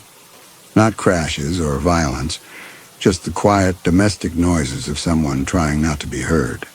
Footsteps, slow and careful. The scrape of a chair. The phantom rush of running water. The sound of something being wiped over and over. Frank sat in the dark and listened to his mother's ghost clean a diner she'd never seen while she was alive. It was worse than screaming. Worse than rage. It was Lois trapped in the patterns his father had beaten into her, unable to rest, unable to stop trying to keep the peace in a house that had never been peaceful. The sounds continued until the sky outside the kitchen window turned gray with dawn. Frank put the shotgun back in the drawer. He started a pot of coffee. His hands had stopped shaking. In 3 hours, the first customer would arrive.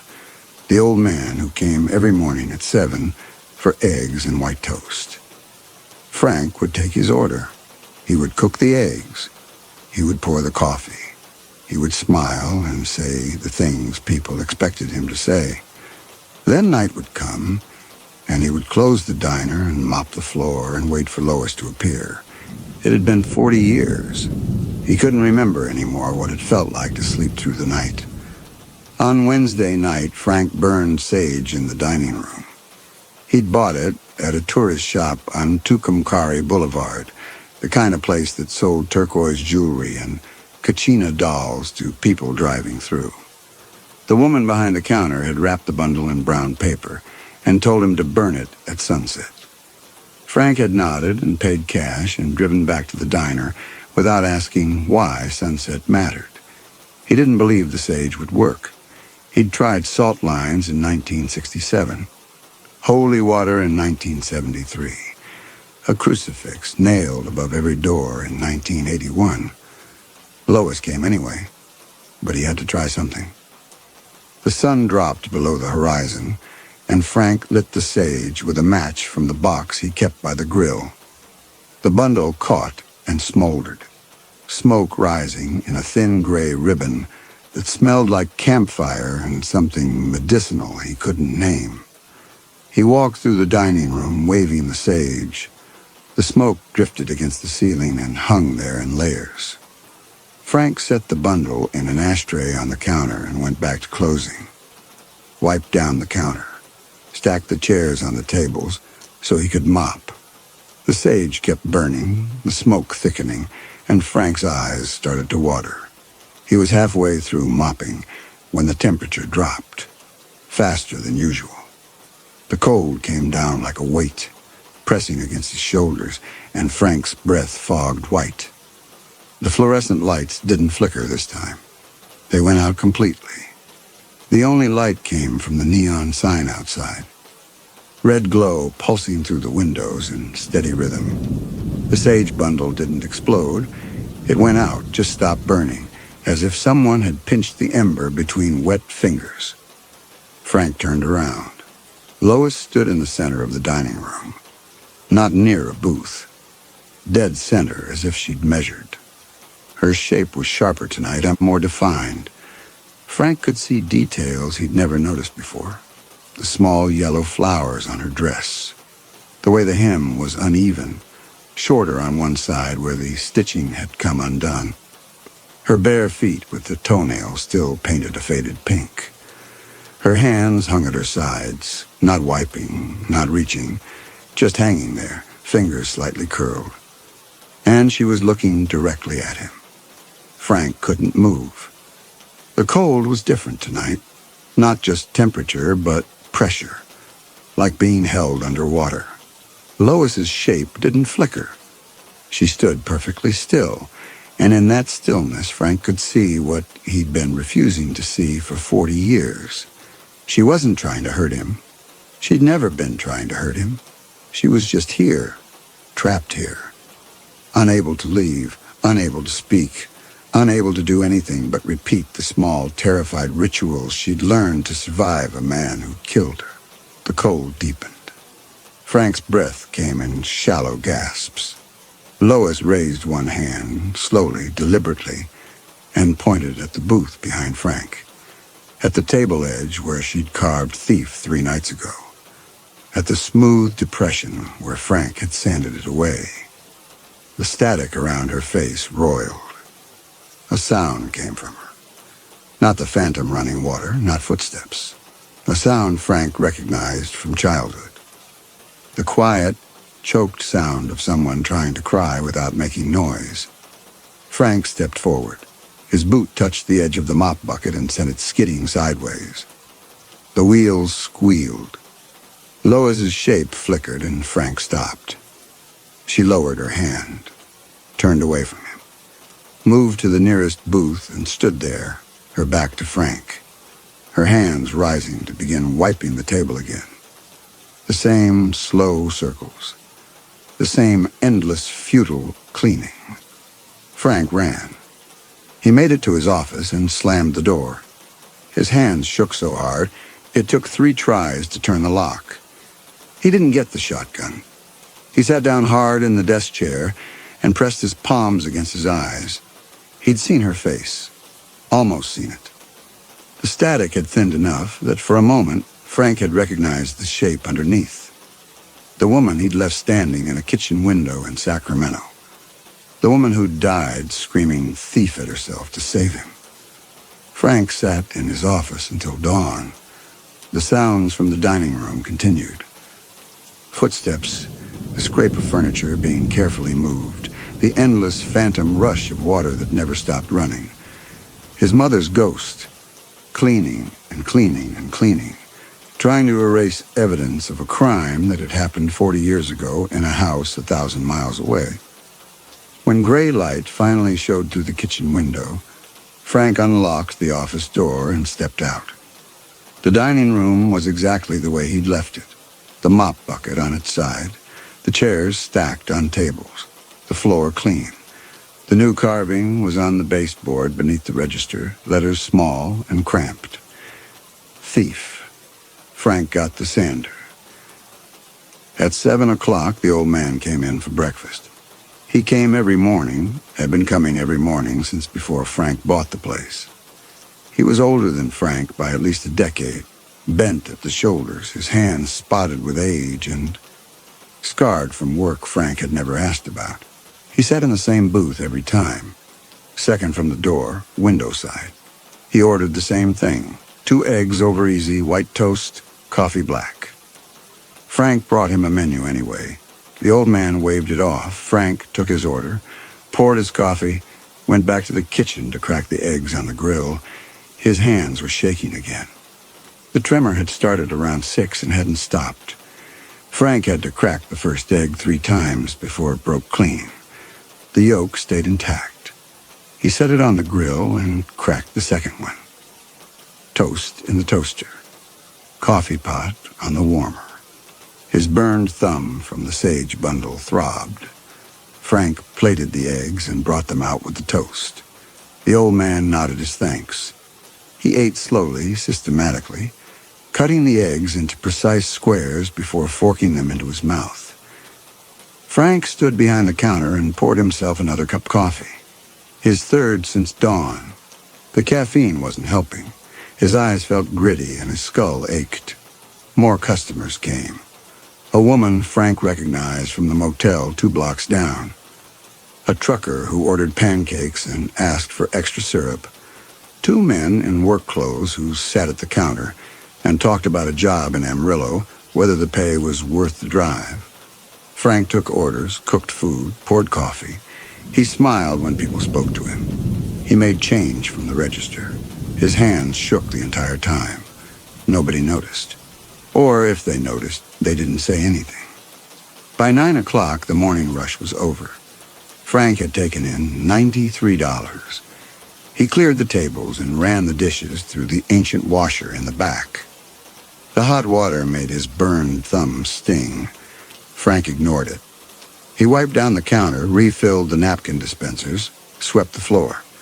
At 9:30, a couple came in, tourists with cameras around their necks and a Route 66 guidebook open on their table. They ordered burgers and fries and spent 20 minutes photographing the diner's interior. The chrome stools, the checkerboard floor, the neon sign visible through the windows. The woman asked Frank how long the Starlight had been here. Frank told her since 1952. She asked if he was the original owner. Frank said no, he'd bought it in 1966. She asked if it had always looked like this. Frank said yes. It was a lie. The diner had looked different when Frank bought it. Cleaner, brighter. The booths had been reupholstered in 1961, the counter refinished, the floors waxed to a shine. Over 40 years, Frank had watched it all wear down. The vinyl cracked, the varnish dulled. The linoleum buckled in places where water had seeped underneath. Frank had patched what he had to patch and let the rest decay. He'd never allowed it to thrive. Never hired help when the rush got heavy and never advertised. Never left Tucumcari for more than a day. He'd told himself it was bad luck, poor location. The interstate pulling traffic away. But standing behind the register in a diner held together with duct tape and routine, Frank understood what he'd really done. He hadn't bought a business. He'd built a cage, a monument to his guilt. He'd spent 40 years as the caretaker of his mother's stolen escape, living in the physical proof of what he'd taken from her, refusing to let himself succeed because the diner had never been his. It had always been hers. He was just serving his sentence in it. The couple paid and left. Frank cleared their table, found a $5 tip under the ketchup bottle. He put it in his pocket with the rest of the day's cash. By 11 o'clock, Frank's vision was starting to blur. He sat on the stool behind the register and pressed his palms against his eyes. The pressure helped for a moment, and then the ache came back stronger. He hadn't slept since the sage burning. Hadn't really slept deep, unbroken sleep in 40 years. Around 2 o'clock that afternoon, standing at the sink washing coffee pots, Frank's mind went back to 1966. He'd been 20 years old. He'd had $470 in a canvas bag, stolen money that burned in his hands every time he touched it. He'd been driving for 3 days, sleeping in the car, eating at truck stops, moving east because east was away from California and away from what he'd done. He'd stopped in Tucumcari because the car had started making a noise he didn't understand. He'd found a garage. The mechanic had told him it was the transmission. Told him it would cost $300 to fix. Frank had paid. That left him with $170. He'd walked down Tucumcari Boulevard while the mechanic worked, looking for a place to sleep that wouldn't cost much. He'd passed motels and gas stations and tourist shops. He'd passed the Starlight Diner with its neon sign buzzing in the afternoon heat, and a handwritten sign in the window that said, "For sale, owner retiring." Frank had gone inside. The owner had been a man in his 70s, gray-haired and tired, who'd run the place since 1952. He'd told Frank he was moving to Phoenix to live with his daughter. He'd asked $800 for the diner, the building, the equipment, the land, everything. It was a fair price, probably less than fair.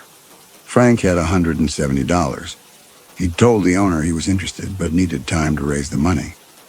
The owner had looked at him, 20 years old, hollow-eyed, wearing clothes he'd slept in for 3 nights, and asked where Frank was from.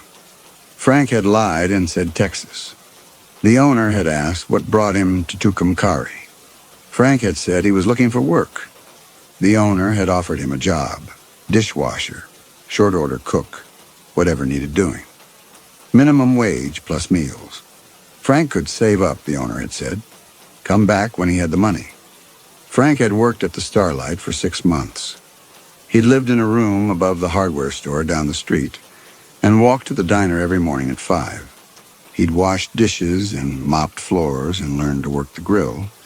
The owner had taught him how to crack eggs one-handed, how to keep the coffee fresh, how to read the morning customers and know who wanted conversation and who wanted silence. Frank had saved every dollar he made. It hadn't been enough. Even at 6 months, even living on almost nothing, he'd only managed to save $300.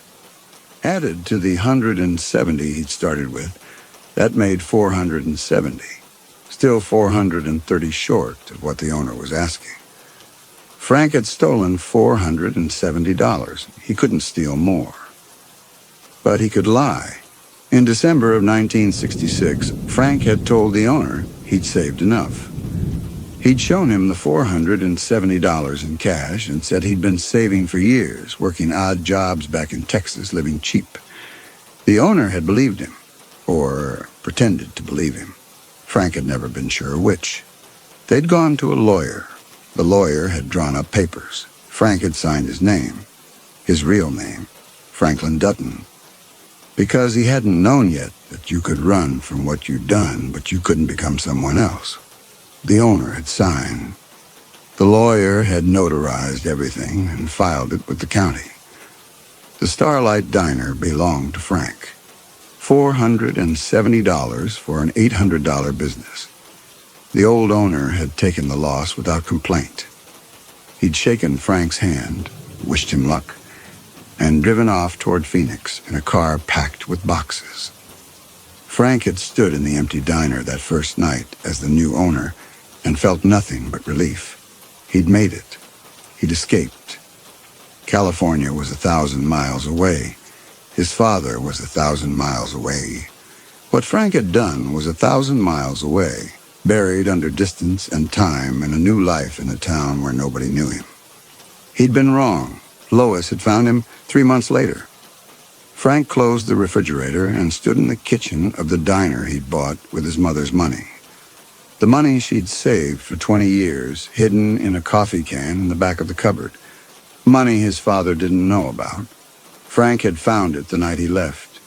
He'd taken all of it.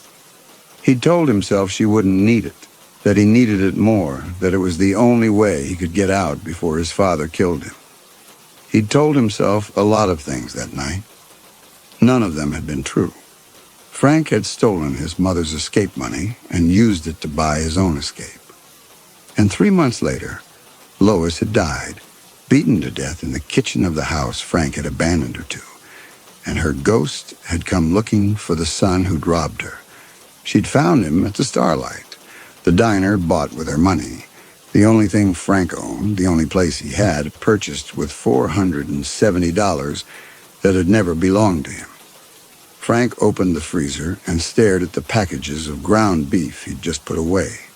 He bought them with money from the register. Money from customers who'd paid for eggs and coffee and pie. Honest money, clean money.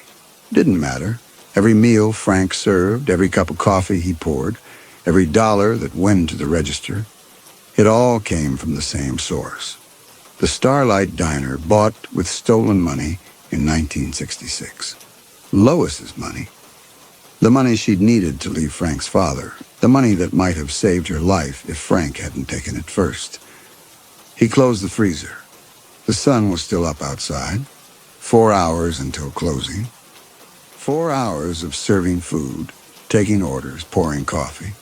4 hours of pretending to be someone who ran an honest business. Then the sun would go down and Frank would close the diner and mop the floors and wait for Lois to appear. She would carve thief into the wood, not as an accusation aimed at him, as the lie she died screaming. The lie she couldn't stop repeating. The lie that had saved Frank's life and cost her own. Frank went back to the dining room and started refilling the salt shakers. His hands were steady. They always were during the day when customers could see them. The shaking only started at night when he was alone, when Lois came and Frank had to face what he'd done to put her in the ground and himself in this diner. At 6 o'clock, a couple came in and ordered dinner. Frank cooked their steaks and brought them out with baked potatoes and green beans from a can. They ate slowly, talking in low voices, and left a $10 tip. Frank put it in the register. At 7:30, the last customer left. Frank flipped the sign to closed and locked the door, started cleaning. Wiped down the counter, cleared the tables, ran the dishes through the washer. The sun dropped below the horizon. The sky outside the windows went from orange to purple to dark blue. Frank mopped the floor. The neon sign buzzed overhead. The red glow pulsed through the windows in steady rhythm. Frank pushed the mop across the linoleum in figure eights and waited for the temperature to drop. Frank was scraping the grill when the cold hit. It was 10:30 at night. The diner closed and dark except for the kitchen lights. Frank had finished mopping an hour ago. He was working through the closing checklist. Grill scraped, fryer drained, coffee pots washed and rinsed. The same tasks in the same order he'd followed for 40 years. The temperature dropped so fast, Frank's breath turned white mid-exhale. He set down the scraper. His hands were already shaking. The fluorescent lights overhead flickered once, twice, then steadied to a dim glow that made the kitchen look gray and flat. From the dining room came a sound Frank had never heard before. A low, sustained note, almost musical. like someone drawing a bow across a single violin string. Frank walked to the kitchen doorway. Lois stood in the center of the dining room, not near a booth or the counter, dead center, equidistant from all the walls as if she'd measured. Her shape was brighter than Frank had ever seen it, sharp-edged and vivid, and the static around her face had thinned enough that Frank could almost see through it to something underneath. Her hands hung at her sides, fingers spread, and her bare feet rested on the linoleum without quite touching it. She was looking directly at him. Frank couldn't move. The cold was different tonight. Not the bone-deep ache of previous nights, but something that pressed against his chest and made his lungs work harder for each breath. The violin string sound continued, rising and falling in pitch, and Frank realized it was coming from Lois, not her mouth. Her whole shape vibrated with it, a resonance that made the windows hum in their frames. Then Lois raised her right hand and pointed at the booth nearest the window. Frank looked. The smooth depression in the table edge where he'd sanded away her carving Monday night. Frank looked back at Lois. She was still pointing, her arm extended, her translucent finger aimed at the exact spot where Thief had been. The sound stopped. Lois's shape began to fade, not disappearing completely. She was still there, still visible, but losing definition, edges blurring, becoming less present. The crying he'd heard Wednesday night resumed, quiet, choked sobs that came from everywhere and nowhere at once. The memory came without warning. Frank was 19 years old. It was 2 in the morning in a kitchen in Sacramento, California, and he was taking money from a coffee can hidden in the back of the cupboard behind the flour. $470 in small bills, 10s and 5s and 1s. Money his mother had saved over 20 years from grocery money she'd skimmed, from the small job she'd taken cleaning houses when Frank's father was at work. Frank had known about the money for 6 months. He'd found it by accident, looking for sugar, and Lois had walked in and seen him holding the can. She'd made him promise not to tell his father. Frank had promised. He'd understood even then what the money meant. It was her escape fund. The money she'd saved to leave. She'd been saving it since Frank was born. Frank took all of it, every dollar. He told himself she could save more. Told himself he needed it worse than she did. Told himself if he didn't leave tonight, his father would kill him. And wasn't it better for one of them to get out than neither? He stuffed the money into a canvas bag, threw in 2 changes of clothes, a jacket, the car keys. His father was asleep upstairs. Frank could hear him snoring, a wet, rasping sound that meant he'd been drinking. Lois was asleep in the spare bedroom she'd moved into 3 years ago after his father had broken her collarbone. Frank walked through the kitchen toward the back door. He moved quietly. He'd learned to move quietly in this house. Learned to distribute his weight so the floorboards wouldn't creak. Learned which stairs to avoid and which door hinges needed oil. He had his hand on the doorknob when Lois spoke behind him. She said his full name, Franklin, in a voice he'd never heard her use before. Frank froze. He didn't turn around. He could see her reflection in the window glass, standing in the kitchen doorway in her nightgown, her hair loose around her shoulders. She looked small. She'd always been small, but his father's violence had made her smaller, hunched her shoulders, bent her spine. Frank told her he needed to go. Lois didn't ask where, didn't ask why. She looked at the canvas bag in Frank's hand, looked at the cupboard where the coffee can was hidden. Frank watched her face in the window glass, watched her understand. Lois said it was her money. Her voice was quiet, not angry, just stating a fact. Frank said he'd pay her back. Lois said no, he wouldn't. She was right. Frank knew he wouldn't. He was 20 years old with a high school diploma and no skills and $470 that wouldn't last long once he started driving. He'd never make enough to pay her back, never save enough to send her what he owed. Frank said he had to go, that if he stayed, his father would kill him. Lois was silent. Frank watched her reflection in the window. She was looking at him, at the bag in his hand, at the door he was about to walk through. Her hands were clasped in front of her, fingers laced together. "If you take that money, I can't leave." The words landed in Frank's chest like stones. He stood with his hand on the doorknob and didn't turn around. He asked if she wanted to come with him. Lois asked where they would go. Did Frank have a plan, a place, anything except her money in that bag? Frank didn't answer. Lois told him what would happen. He'd drive until the car broke down, sleep in the car, eat at truck stops, spend the money as fast as he could spend it. When it ran out, he'd be broke and alone in some town where nobody knew him. He'd survive that because he was young. He could start over. She couldn't start over. She was 43 years old, with no education, no job skills, no family except Frank and his father. If Frank took that money, she had nothing. She'd stay with him. And when his father found out the money was gone, Lois stopped. She didn't finish the sentence. She didn't have to.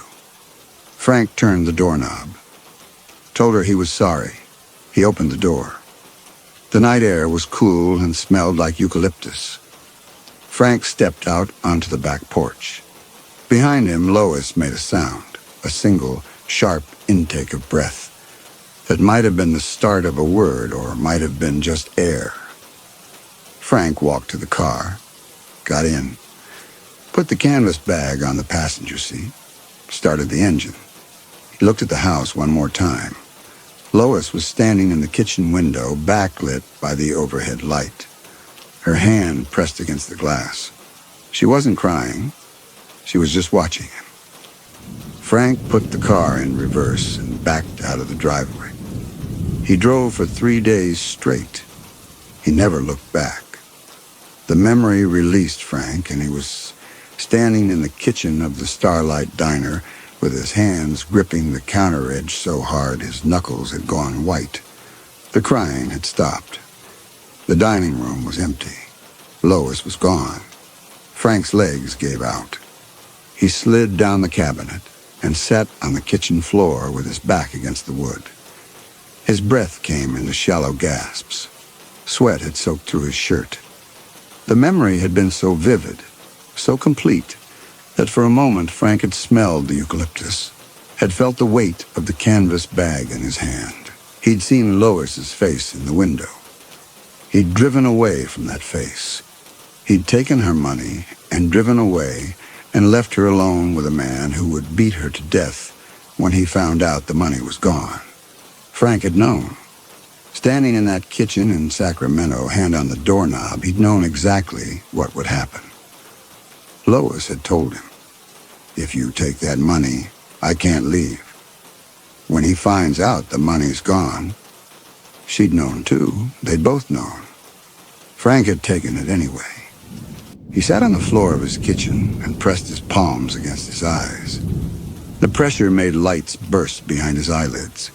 He'd spent 40 years telling himself he'd had no choice, that it was survival, that he'd been young and desperate, and his father would have killed him if he'd stayed. All of it true. None of it enough. Frank stood up. His legs were unsteady, but they held. He walked into the dining room. The air was still cold, the kind of cold that lingered after Lois left. Frank looked at the booth table, at the smooth depression in the edge where she'd carved thief Monday night. She hadn't been accusing him. She'd been trapped in the moment she died, screaming the lie that had saved him, unable to stop repeating it. And for 40 years, Frank had sanded it away, hating her for an accusation she'd never made. Frank got the shotgun from his office, came back to the dining room and aimed it at the ceiling.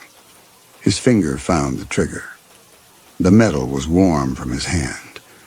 Frank stood in the empty diner and screamed at the space where Lois had been, told her to go to hell the way he'd told her every night for 40 years.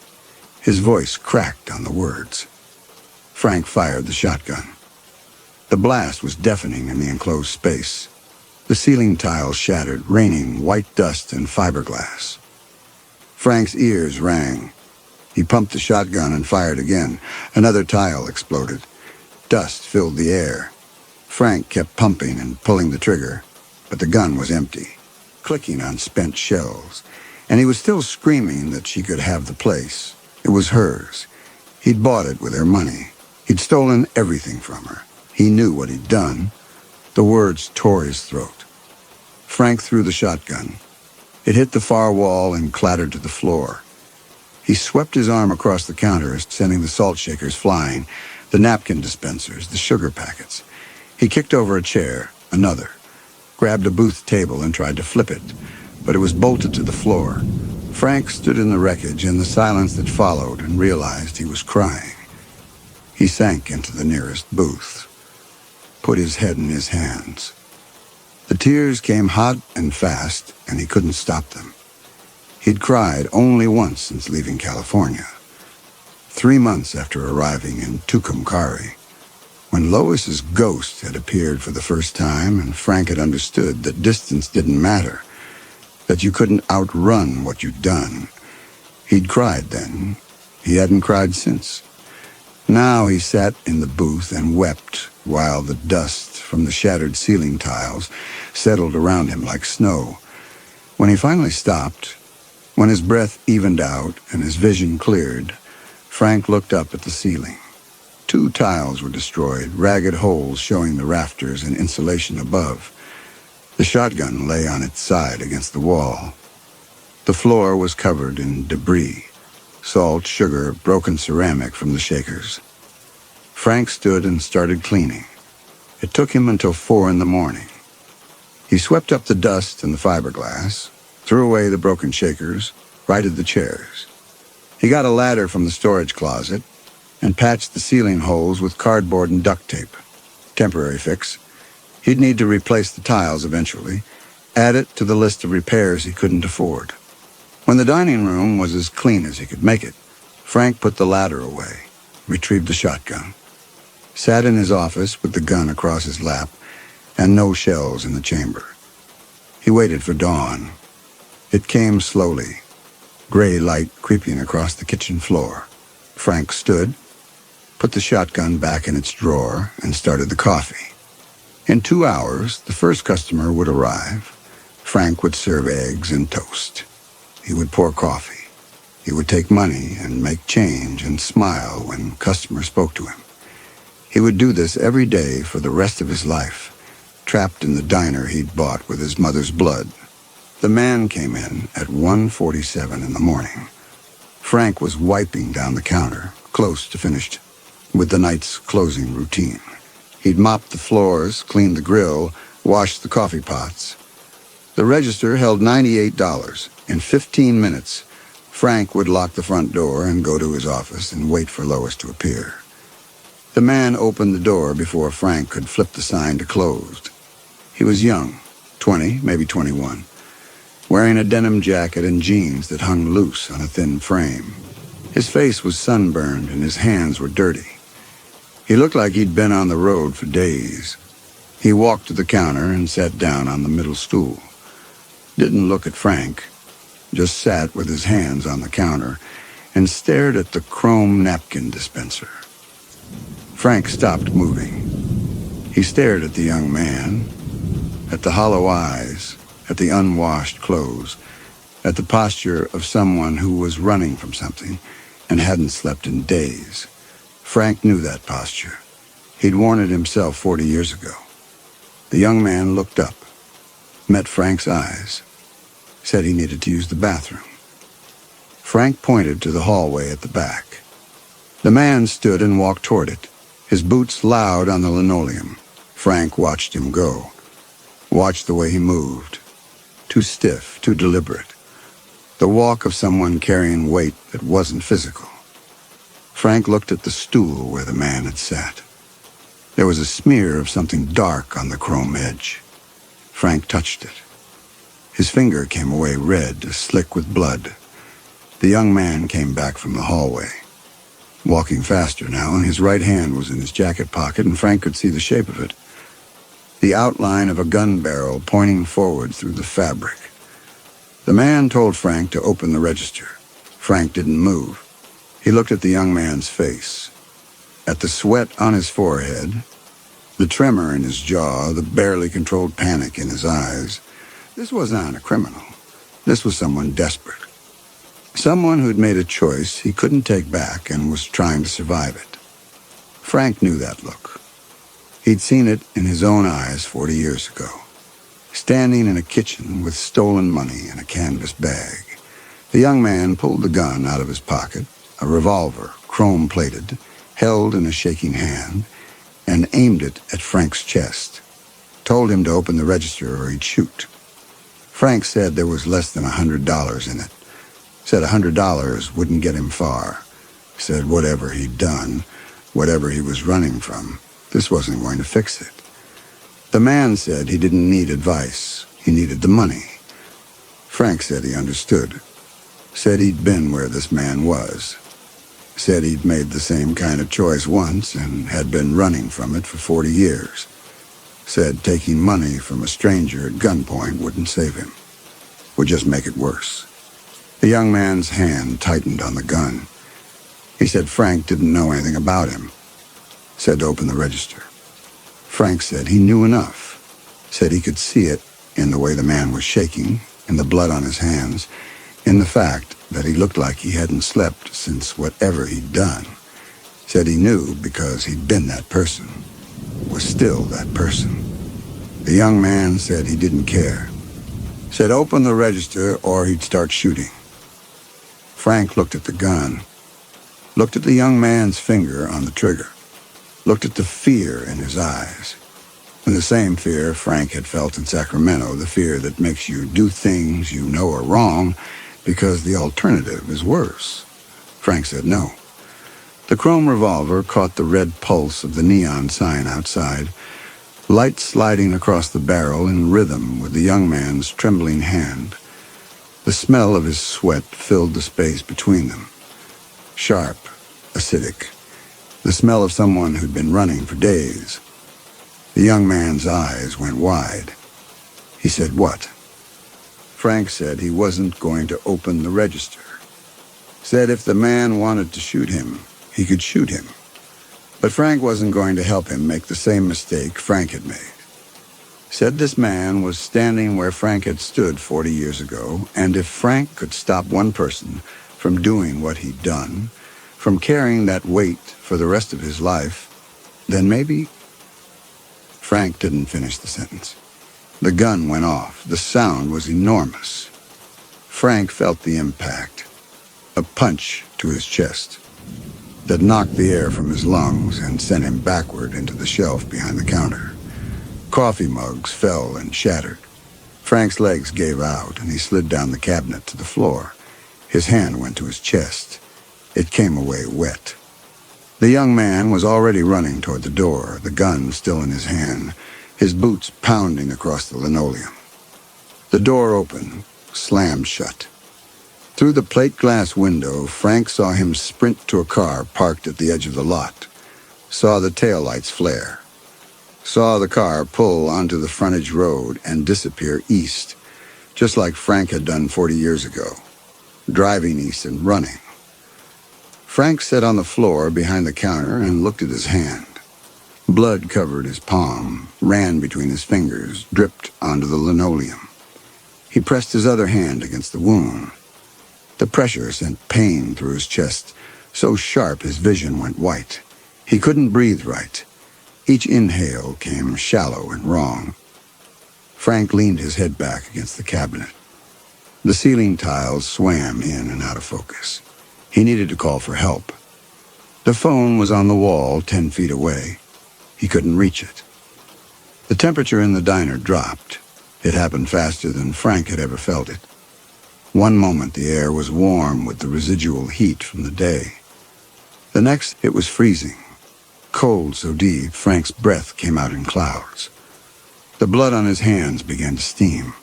The fluorescent lights flickered and died. The only light came from the neon sign outside. Red glow pulsing through the windows. In that light, Frank saw Lois appear, not across the room, not near a booth.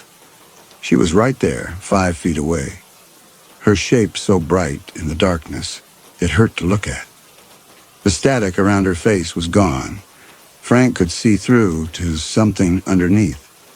Features he almost recognized, a face he'd spent 40 years trying not to remember.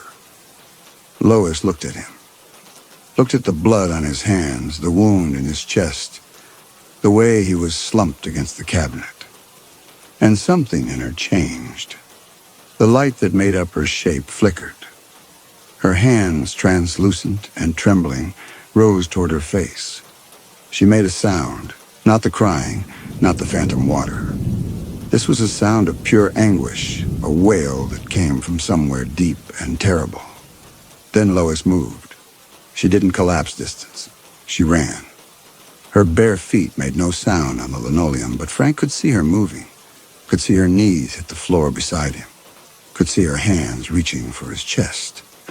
When her fingers touched the wound, the cold became absolute. Frank's whole body went rigid.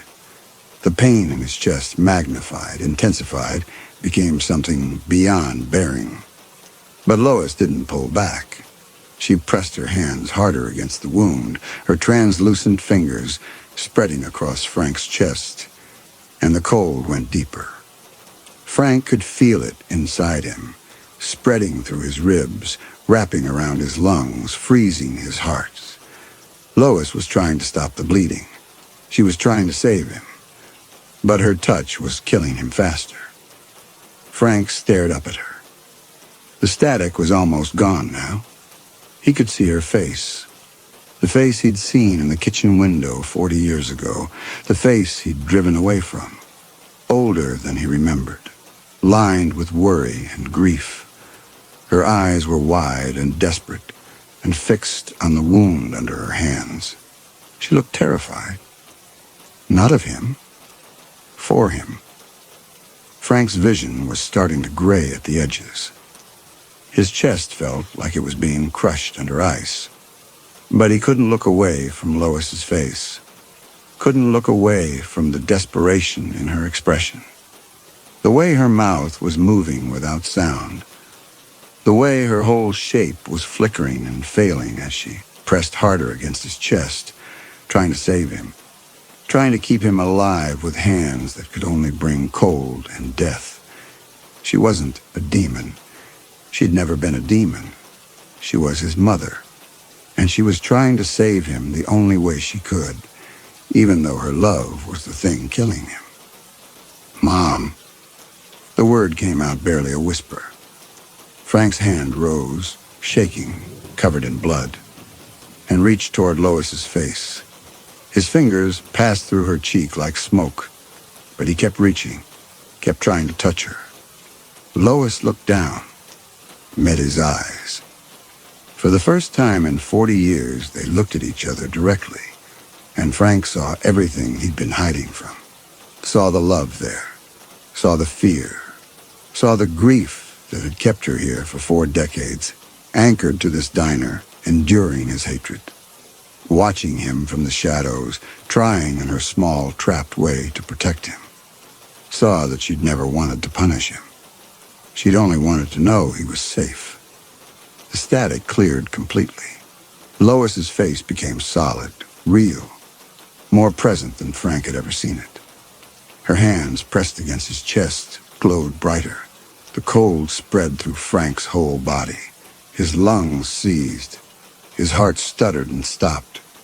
And in that moment of contact, skin that wasn't skin, flesh that wasn't flesh, his blood against her ghost light, the memory came flooding in. The memory flooded through Frank like ice water through a broken dam. He was Lois, standing in the kitchen in Sacramento 3 hours after Frank had driven away. The canvas bag was gone. The coffee can was empty on the counter where she'd found it after waking, after hearing the car start, after running to the window too late to stop him. She was holding the can when Frank's father came downstairs. He asked what she was doing up. Lois said she couldn't sleep. She put the can back in the cupboard. Her hands were shaking. Frank's father poured himself coffee from the pot on the stove. He asked where Frank was. Lois said she didn't know, probably out with friends. Frank's father sat at the table, opened the newspaper. Lois stood at the counter with her back to him and tried to keep breathing, tried to think. Frank had been gone 3 hours. He'd have made it to Bakersfield by now, and maybe farther. He'd be safe if she could keep his father from knowing, if she could buy Frank enough time to get far enough away that his father couldn't follow. Frank's father asked if there was any sugar. Lois said they were out. He got up and walked to the cupboard, reached past the flour for the coffee can where Lois kept spare change and grocery money. The can was empty. Frank's father held it up, asked Lois where the money was. Lois said she'd spent it. He said there had been almost $500 in that can. Lois said yes, she'd spent it. On what, he asked. Lois said clothes for Frank, shoes, things he needed. Frank's father set the can on the counter, asked again where the money was. Lois told him she'd spent it. He hit her. The blow caught her across the face and sent her sideways into the wall. Lois's vision went white. She tasted blood. Frank's father grabbed her by the hair and pulled her upright. Asked her one more time where the money was. Lois looked at him. Looked at the man who'd broken her ribs twice, her collarbone once, her wrist more times than she could count. Looked at the man she'd been saving 20 years to leave. She saw Frank driving through the night with $470 that was supposed to be hers, that was supposed to save her. She pictured Frank safe. Lois told Frank's father that she'd hidden the money from him, that she'd been planning to leave, that she was a thief. Frank's father's hand tightened in her hair. He called her a liar, said she was protecting Frank, said Frank had stolen it. Lois said no, said it was her, said Frank didn't know about the money, said she'd hidden it and spent it, and Frank had nothing to do with it. Frank's father hit her again, and again. Lois kept saying the same thing, kept taking the blame, kept screaming the word thief at herself, at the walls, kept saying it was her fault, her money, her theft, anything to keep Frank's father from going after Frank, from getting in the car and driving after him and bringing him back. She died on the kitchen floor, still screaming it. The last thing Lois saw was the window Frank had looked through when he'd left. She died looking at that window, wondering if he'd made it out, wondering if he was far enough away, wondering if he was safe. The memory released and Frank was back in his own body, back on the cold diner floor with Lois's freezing hands pressed against his chest. His breath had stopped. His heart had stopped. The cold was absolute, burning through him like fire made of ice. Lois's hands were still pressed against the wound, even though there was no more blood to stop. Even though Frank was already dying, she couldn't save him. Her love couldn't save him. It never had. All she'd ever been able to do was die for him. Frank looked up at her face. The face he could see clearly now, lined and worn, and 40 years dead, but still his mother, still Lois, still trying, still desperate to protect him, even as her touch froze the life out of him. I'm sorry. The words came out broken, more breath than sound. Frank's throat was full of blood, but he forced them out anyway. I'm sorry I took your money. I'm sorry I left you. I'm sorry. His voice failed. Frank started crying, the tears hot on his face for just a moment before the cold froze them. Lois's hands moved from his chest to his face. Her translucent fingers touched his cheeks, and where they touched the cold went bone deep. She was crying, too. Frank could see it now, could see the tears on her face, could see her mouth moving, trying to form words she hadn't been able to speak for 40 years. Then Lois's shape solidified, became more than light, more than memory. She leaned down close to Frank's face and spoke. "I didn't need the money, my sweet boy. I only ever needed you to be safe." Her voice was exactly how Frank remembered it. Soft, warm, but her hands were freezing him to death. Frank's chest hitched. His vision was fading, gray creeping in from the edges. He couldn't feel his legs anymore, couldn't feel the floor beneath him. But he could feel Lois's hands on his face. He wanted her warmth, wanted what he remembered from childhood. Her palm against his fevered forehead when he was sick. The weight of her hand on his shoulder when he cried. The living heat of her fingers smoothing back his hair. He needed that warmth now more than he'd ever needed anything. But there was only cold. Cold so deep it cracked the skin of his cheeks where she touched him. Cold that turned his tears to ice and stopped his breath mid-draw. Her hands pressed against his face with all the tenderness she'd ever shown him. And every second of contact froze another part of him to death. "You're safe now," Lois said. "You're safe." Frank tried to take another breath. It wouldn't come. The gray at the edges of his vision spread inward. The pain in his chest faded. Everything faded except the cold and Lois's face and Lois's voice saying he was safe. He was safe. He'd always been safe. She was giving him all the love she had left. And because of what he'd done, her love was killing him. Something in Lois's shape changed. The cold pressing through Frank's skull began to recede, not disappearing. The damage was already done, his heart already stopped, but withdrawing. Lois's hands lifted from his face. Her translucent fingers trembled in the air between them. Then she let him go. Her shape flickered once, twice, then faded. Not vanishing completely, but becoming less present, less anchored, as if the thing that had held her here for 40 years had finally released its grip. The sound of phantom running water stopped. The obsessive wiping stopped. The cold that had filled the diner for 4 decades began to settle. Frank's eyes closed. The diner stayed dark. The fluorescent lights didn't come back on. The red glow from the neon sign pulsed through the windows in steady rhythm, throwing light across the empty dining room, across the booth where Frank had sanded away the word thief, across the floor behind the counter where Frank Dutton lay dead, alone. The neon sign buzzed, once, twice, flickered. The letters went dark one by one. Starlight, until the sign was nothing but dead tubes and cold gas. Outside on the Route 66 frontage road, a truck passed going west. Its running lights disappeared into the distance. The Starlight diner sat empty and dark. Inside, the temperature stayed cold. In the morning, when the old man arrived at 7 for his eggs and white toast, he would find the door locked.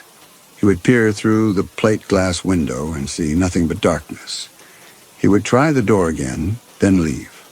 The diner would stay closed. After 3 days, someone would call the police. They would find Frank behind the counter, frozen in the position where he'd bled out, his skin pale as ice, his eyes open and staring at nothing. The coroner would mark the time of death as approximately 2 a.m. Cause, gunshot wound to the chest, blood loss. The cold they found would confuse them.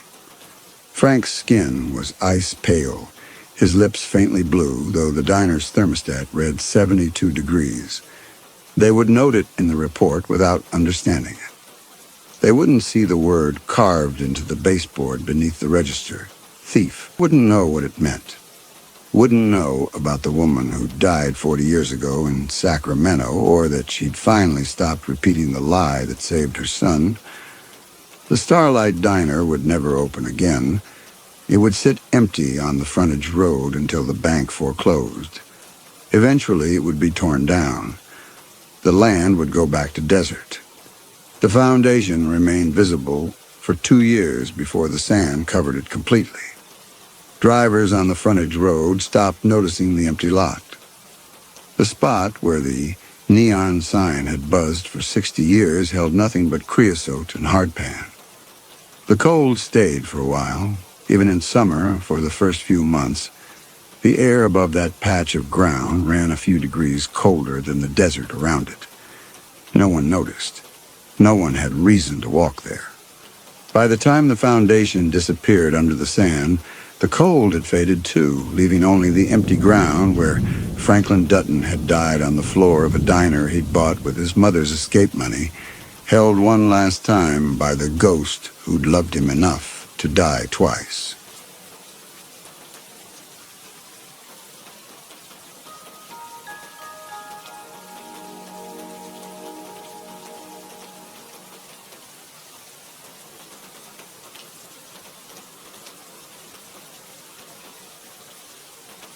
The air in the library tasted of salt.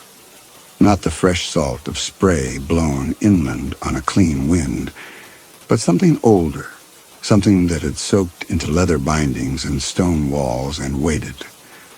Florence sat at the desk in the pale morning light and turned the pages of the logbook Mrs. Gable had left for her.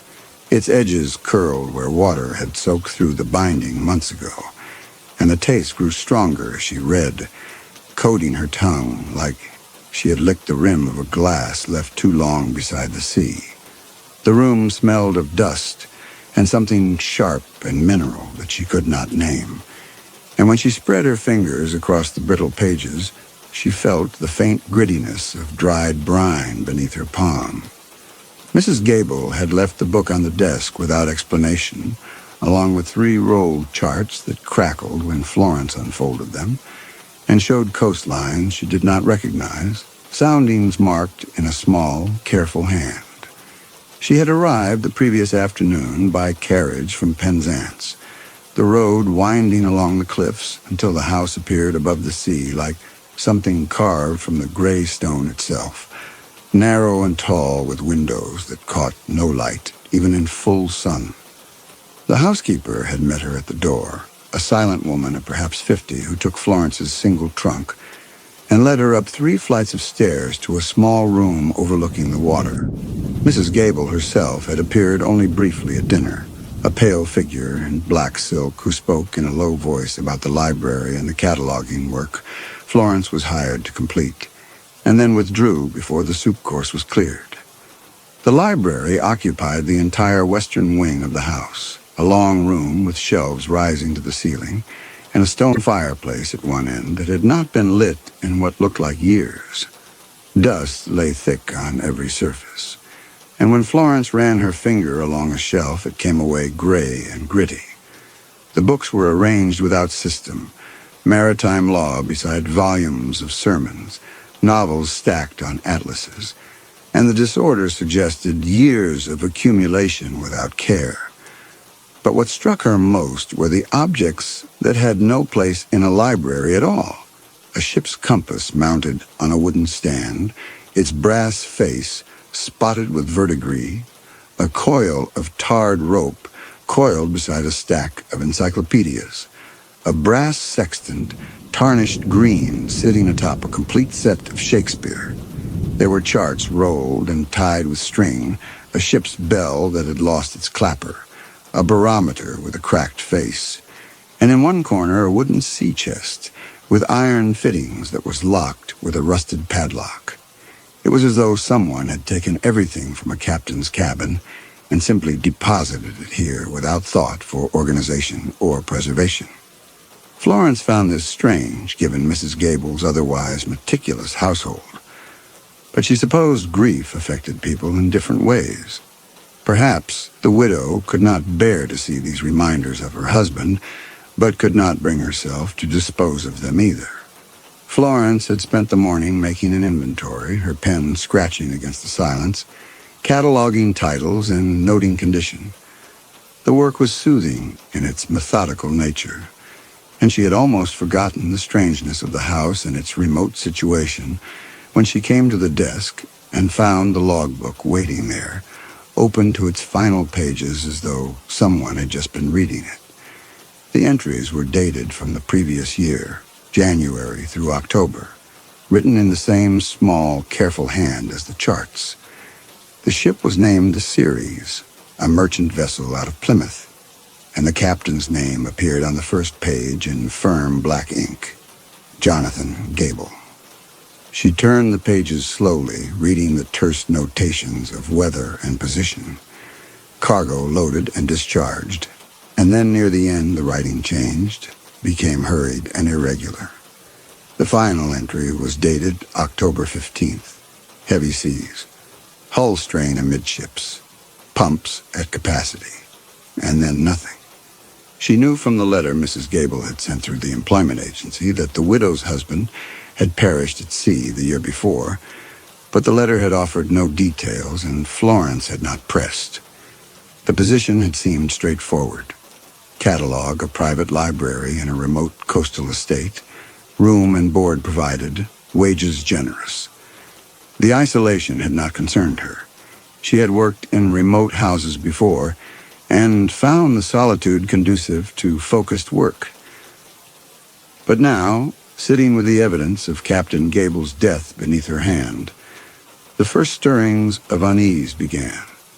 The house was too quiet, too empty. She had seen the housekeeper only twice since her arrival, and Mrs. Gable herself seemed to move through the rooms like a ghost, pale and silent. There were no other servants, no gardeners or stable hands, no signs of life beyond the three women who inhabited this vast gray pile of stone overlooking the sea.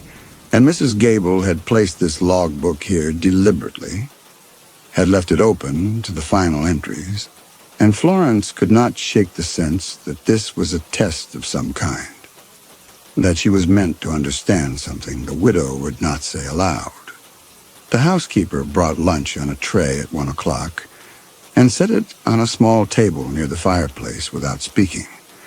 The woman moved with complete silence, her shoes making no sound on the wooden floor, and when Florence thanked her, she only nodded and withdrew, pulling the library door closed behind her with a soft click that seemed somehow final. Florence ate cold meat and bread and returned to the inventory, cataloging titles and making notes about condition and subject, but her attention kept drifting back to the logbook. The charts showed a route along the Cornish coast, past the Lizard and around Land's End, and she traced the course with her finger, following the penciled line out into the western approaches, where the soundings grew deeper and the notations sparse. At the point where the line ended, there was a small X marked in red ink, and beneath it someone had written in a cramped hand, 16 souls. By late afternoon, the light had shifted, and the library filled with shadows that the lamps could not quite dispel. Florence stood and walked to the windows, pressing her hand against the cold glass. Below, the sea moved in slow gray swells against the base of the cliffs, and she could hear the faint crash of waves even through the thick stone walls. The house stood perhaps 200 feet above the water, perched on a narrow shelf of rock with no visible path down to the shore. She had seen no other buildings on the approach, no village or farmstead, only the long, empty road and the cliffs and the house itself like a watchtower overlooking nothing. When she turned back to the desk, she saw that one of the charts had unrolled itself slightly, the weighted corner slipping free, and when she smoothed it flat again, her hand came away damp. She touched her fingertips together and felt the faint tackiness of salt water, still wet, though the chart had been sitting in the dry library air all day. She looked down at the paper and saw that the dampness extended along the entire lower edge, a dark stain that had not been there an hour before, and the smell of brine rose sharp and immediate from the surface. She stood very still, her hand hovering above the chart, and listened to the silence of the house. No footsteps, no voices, no sound but the distant rhythm of the sea. The dampness gleamed faintly into the lamplight, and when she bent closer, she could see grains of sand caught in the fibers of the paper, as though the chart had been pulled from the shallow water and laid out to dry. But it had been dry when she first examined it that morning. She was certain of that. The housekeeper appeared in the doorway to announce that Mrs. Gable requested Florence join her for dinner at 8 o'clock. And Florence nodded and said she would be there. And when she looked down at the chart again, the dampness had already begun to fade, leaving only a faint gray stain and the smell of the sea. She worked until the lamps burned low and the windows showed only her own reflection against the darkness outside. At 7:30, she went upstairs to wash and change her dress. And when she came down again, the dining room was lit by candles that threw long shadows across the walls. Mrs. Gable sat at the head of the table in the same black silk, her face pale and still, and gestured for Florence to take the chair opposite. They ate in near silence, the only sound the soft clink of silver against china. Mrs. Gable asked once if Florence had found the library satisfactory for her work, and Florence said yes, it was quite satisfactory, and mentioned the logbook and the charts. The widow's expression did not change. She said only that her late husband had been a careful man, that he kept meticulous records, and then she turned her attention to her plate and did not speak again until the meal was finished. Florence returned to her room before 9 and sat by the window looking out at the dark sea. The house was utterly silent, as though she were the only living thing inside it. And when she finally undressed and lay down in the narrow bed, she felt the stillness pressing against her like a weight. She thought of the damp chart, the grains of sand, the smell of brine rising from paper that should have been dry, and told herself there was a rational explanation, that dampness could persist in old documents, that her eyes had simply missed the stain in the morning light. But she did not quite believe it, and when she closed her eyes, she saw the careful handwriting in the logbook, the final entry trailing off mid-sentence, and she wondered what it had been like in those last hours aboard the Ceres, the hull groaning under the weight of the sea, the pumps failing, the water rising. She must have slept, because when she woke, the room was cold and the darkness complete. She lay very still and listened, trying to understand what had woken her, and then she heard the clock in the downstairs hall begin to chime. 3 slow, deliberate strikes that echoed through the house, and then silence. And then the temperature dropped. It came not as a gradual chill, but as a sudden fall, as though someone had opened every window in the house at once and let the night air flood through the corridors. Florence sat up in bed and pulled the blanket around her shoulders, her breath misting faintly in the darkness. The cold was not the dry cold of winter, but something damp and clinging that settled on her skin like a wet cloth, and with it came a smell, the thick, briny reek of kelp rotting on a beach, seawater gone stagnant in tidal pools, salt and decay and something carrion breaking down. She had smelled that smell before as a girl, walking along the strand at low tide, where the storm rack gathered in drifts higher than her head. Dead crabs and fish guts and the bloated corpses of gulls, all mixed together in the July heat until the air itself seemed poisonous. But this was worse somehow, more concentrated, as though the sea itself had been distilled down to its most corrupt essence and poured into the corridor outside her room. She fumbled for the lamp on the bedside table and managed to light it, her fingers clumsy with cold and shaking so badly that she nearly dropped the match. The small flame pushed back the darkness just enough to show her room unchanged, the window closed tight, the curtains hanging motionless, the door shut as she had left it. No draft, no open window, no visible source for the cold or the smell, but the smell grew stronger, filling her nose and throat until she could taste it, a thick coating on her tongue, like she had been drinking seawater, and the temperature continued to fall until her teeth began to chatter and the joints in her fingers ached. She pulled the blanket higher and noticed that the fabric was damp now, though it had been perfectly dry when she lay down.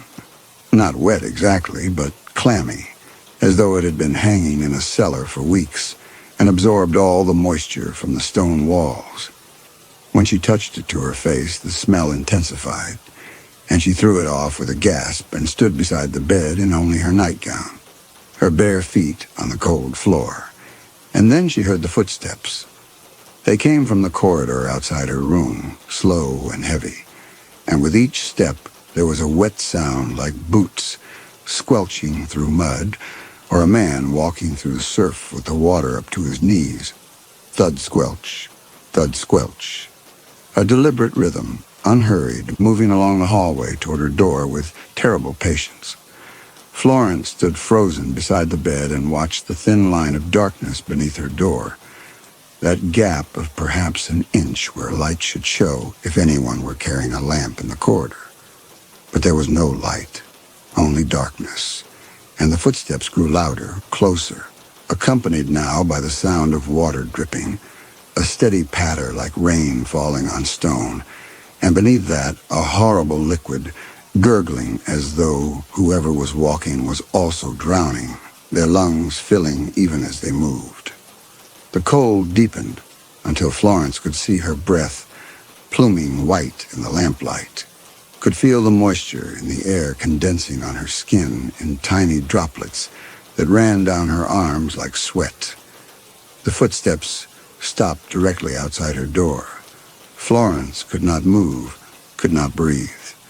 The silence stretched out, broken only by the dripping water, and she stood there with her hand pressed over her mouth and listened to nothing, to the horrible absence of sound where something should be breathing, moving, making some indication of life. The seconds dragged past, 5, 10, 20, and still nothing. Only the drip, drip, drip of water pooling on the floorboards. And then she heard it. A horrible gasping wheeze. The sound of lungs trying to draw air through water, wet and desperate and rhythmic. Gasp, choke, gasp. Like a man drowning, like a man fighting for one more breath, while the sea poured into his mouth and nose and filled his chest with salt water. It went on and on, a choking struggle that seemed to fill the entire house, the sound echoing off the stone walls and coming back doubled, tripled, until Florence could not tell if it was one voice or many, could not tell if the dying man was outside her door or inside the room with her. She pressed her hand over her mouth to stifle her own breathing and stared at the door, willing herself not to make a sound, not to draw attention to herself.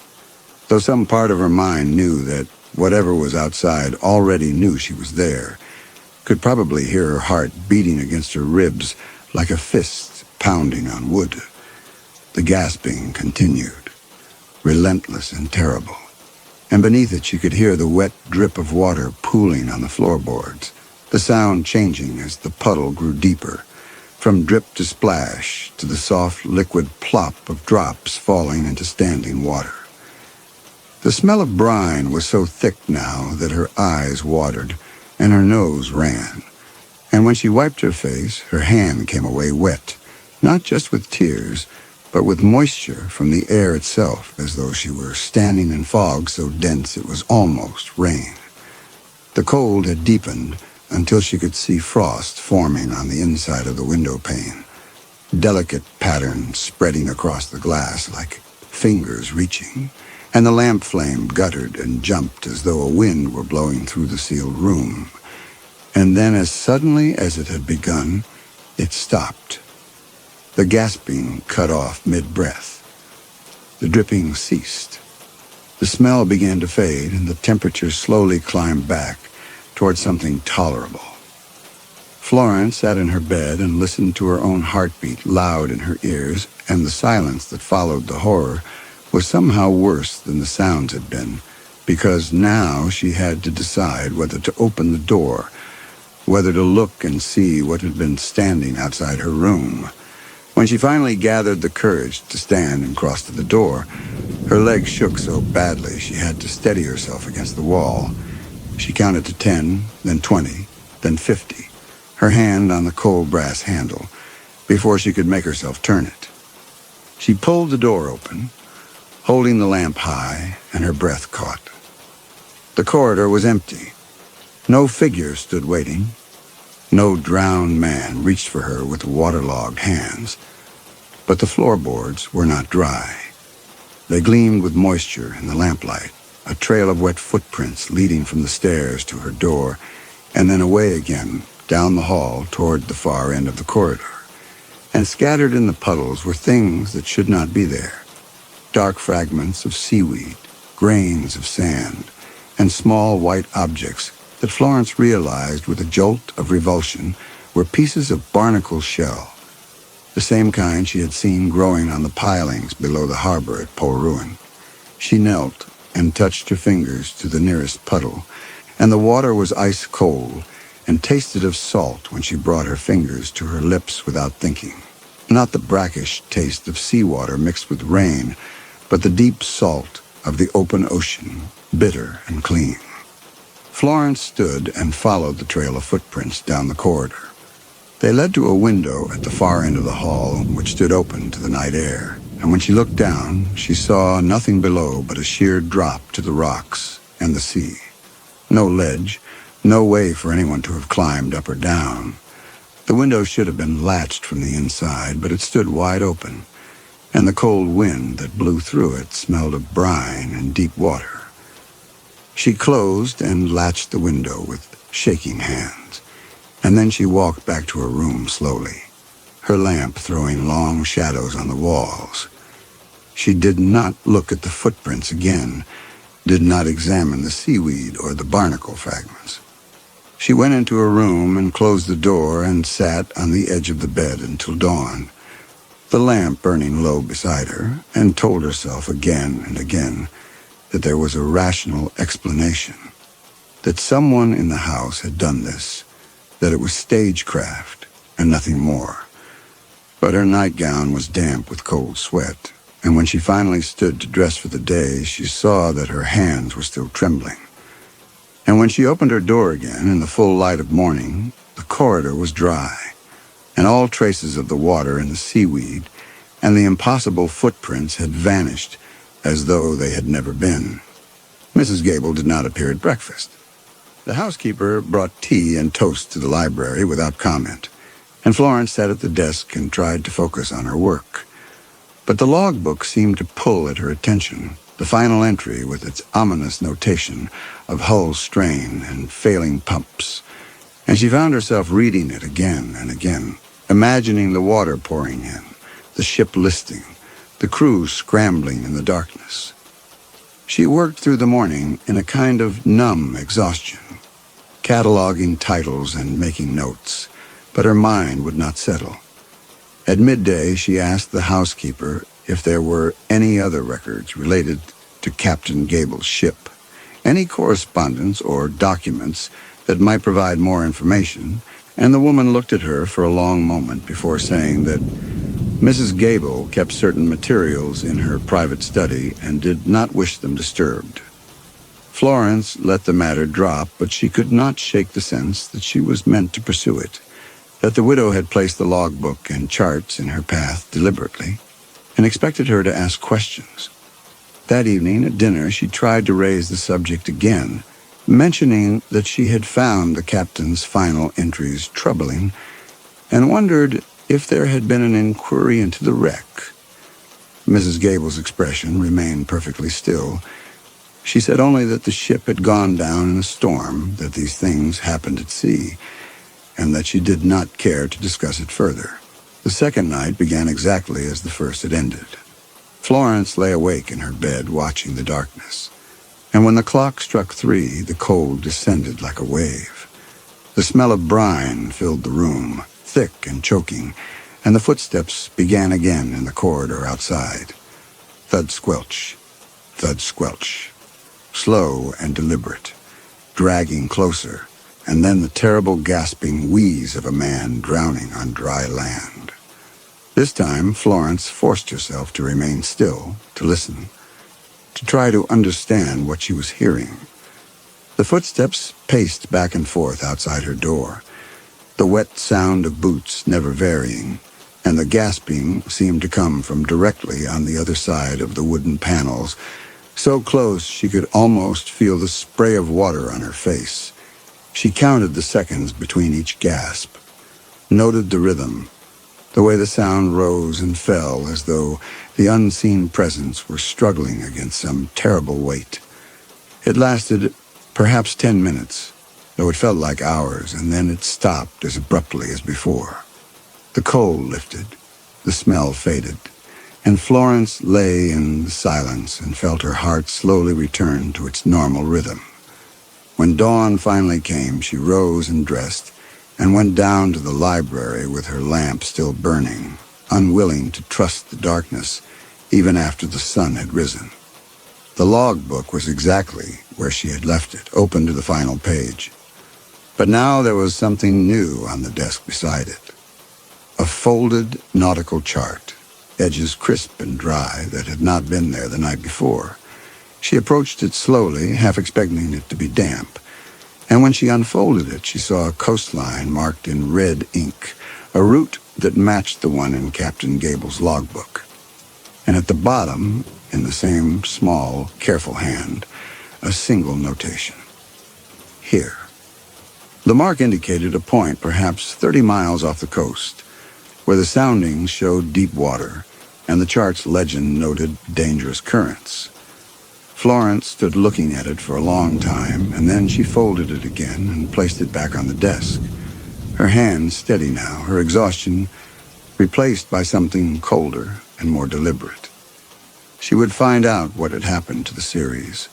She would understand why these things were being left for her, why the widow would not speak plainly, why the house filled each night with the sounds of a man drowning at sea. And she would do it whether Mrs. Gable wished it or not. The village of Polruan lay 6 miles down the coast road, a small cluster of gray stone buildings arranged around a harbor, where fishing boats rocked at anchor and gulls wheeled overhead in the cold wind. Florence walked there on the third morning, telling the housekeeper she needed supplies for her work, and the woman had looked at her with an expression Florence could not read, before nodding and returning to her duties without a word. The walk took nearly 2 hours, the road winding along the cliff edge with the sea visible far below, gray and restless under an overcast sky. The wind was constant and cold, pulling at Florence's coat and hair, and more than once she had to stop and steady herself when a particularly strong gust threatened to push her too close to the edge. She passed no other travelers, saw no houses or farms, only the empty moorland stretching inland and the cliffs dropping away to the rocks and water below. By the time she reached Polruan, her hands were numb and her face raw from the wind, and she was grateful to step into the harbor master's office where a coal fire burned in the grate, and the air smelled of tobacco and wet wool. She spent the afternoon in the reading room, going through shipping records and old newspapers, her fingers gradually warming as she turned the brittle pages. The wreck of the series had made the papers in October of the previous year, though the coverage was brief. The ship had gone down in heavy seas approximately 30 miles southwest of Land's End, and there had been no survivors save one, a deckhand named William Penwith, who had been pulled from the water by a passing trawler 12 hours after the ship foundered. The rest of the crew, 16 men including Captain Gable, had been lost. The inquiry had concluded that the vessel's hull had failed under storm conditions, a structural weakness that the captain either had not known about or had chosen to ignore, and the matter was closed with no finding of negligence. Florence read the inquiry report twice, making notes in her small leather book, her pen scratching against the silence of the reading room, while outside the wind rattled the windows and the gulls cried their harsh laments over the harbor. The description of the hull failure was vague, mentioning only that the ship had taken on water rapidly and capsized before lifeboats could be properly launched. There was no mention of sabotage, No suggestion of anything but tragic misfortune. No indication that anyone had questioned the convenient timing or the unusual circumstances. But she found herself thinking of the logbook's final entry, the careful notation of hull strain amidships, and wondering how a captain as meticulous as Jonathan Gable could have missed a structural flaw severe enough to sink his ship. The more she read, the more the official conclusion felt wrong, like a door that had been painted shut to keep something from being opened.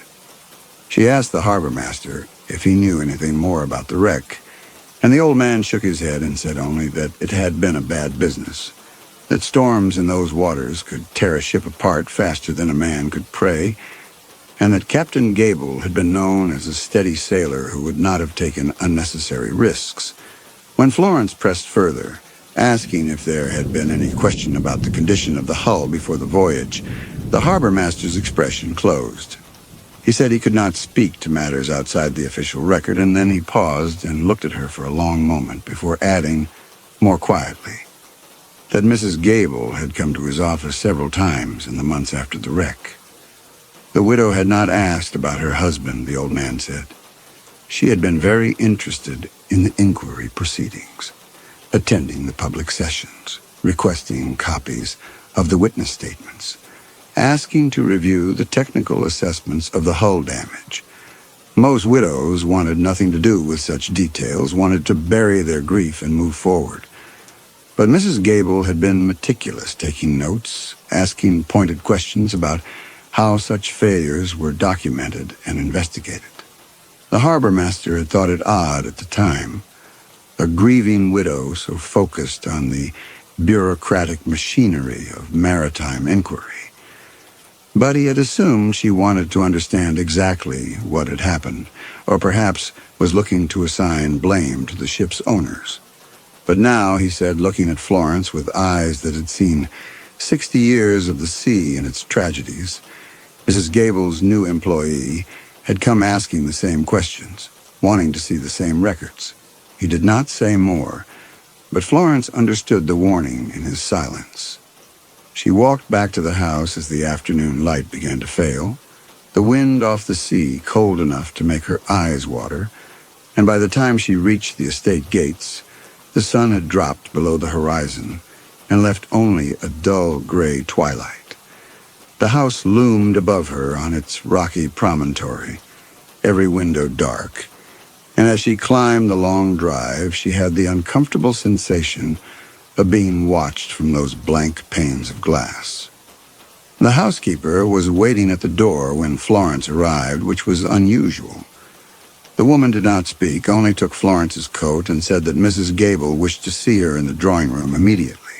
There was something in her expression that made Florence pause, something that looked almost like pity. But when Florence asked if something was wrong, the housekeeper only shook her head and turned away. Florence went upstairs to remove her gloves and tidy her hair, moving slowly, delaying the confrontation she knew was coming. When she finally came down to the drawing room, she found the widow standing by the window with her back to the door, her black dress stark against the last gray light of evening. Mrs. Gable did not turn when Florence entered. She asked where Florence had gone that afternoon, her voice perfectly level, and Florence said she had walked to the village for air and to stretch her legs after so many hours at the desk. The widow was silent for a moment, and then she said that the work Florence had been hired to do was in the library, not in the harbor master's office, and that she did not appreciate her employee conducting inquiries into private family matters without permission. Florence felt her face flush. She said she had only been reading publicly available records, that she meant no intrusion, and Mrs. Gable turned then and looked at her with eyes that were perfectly dry and perfectly cold.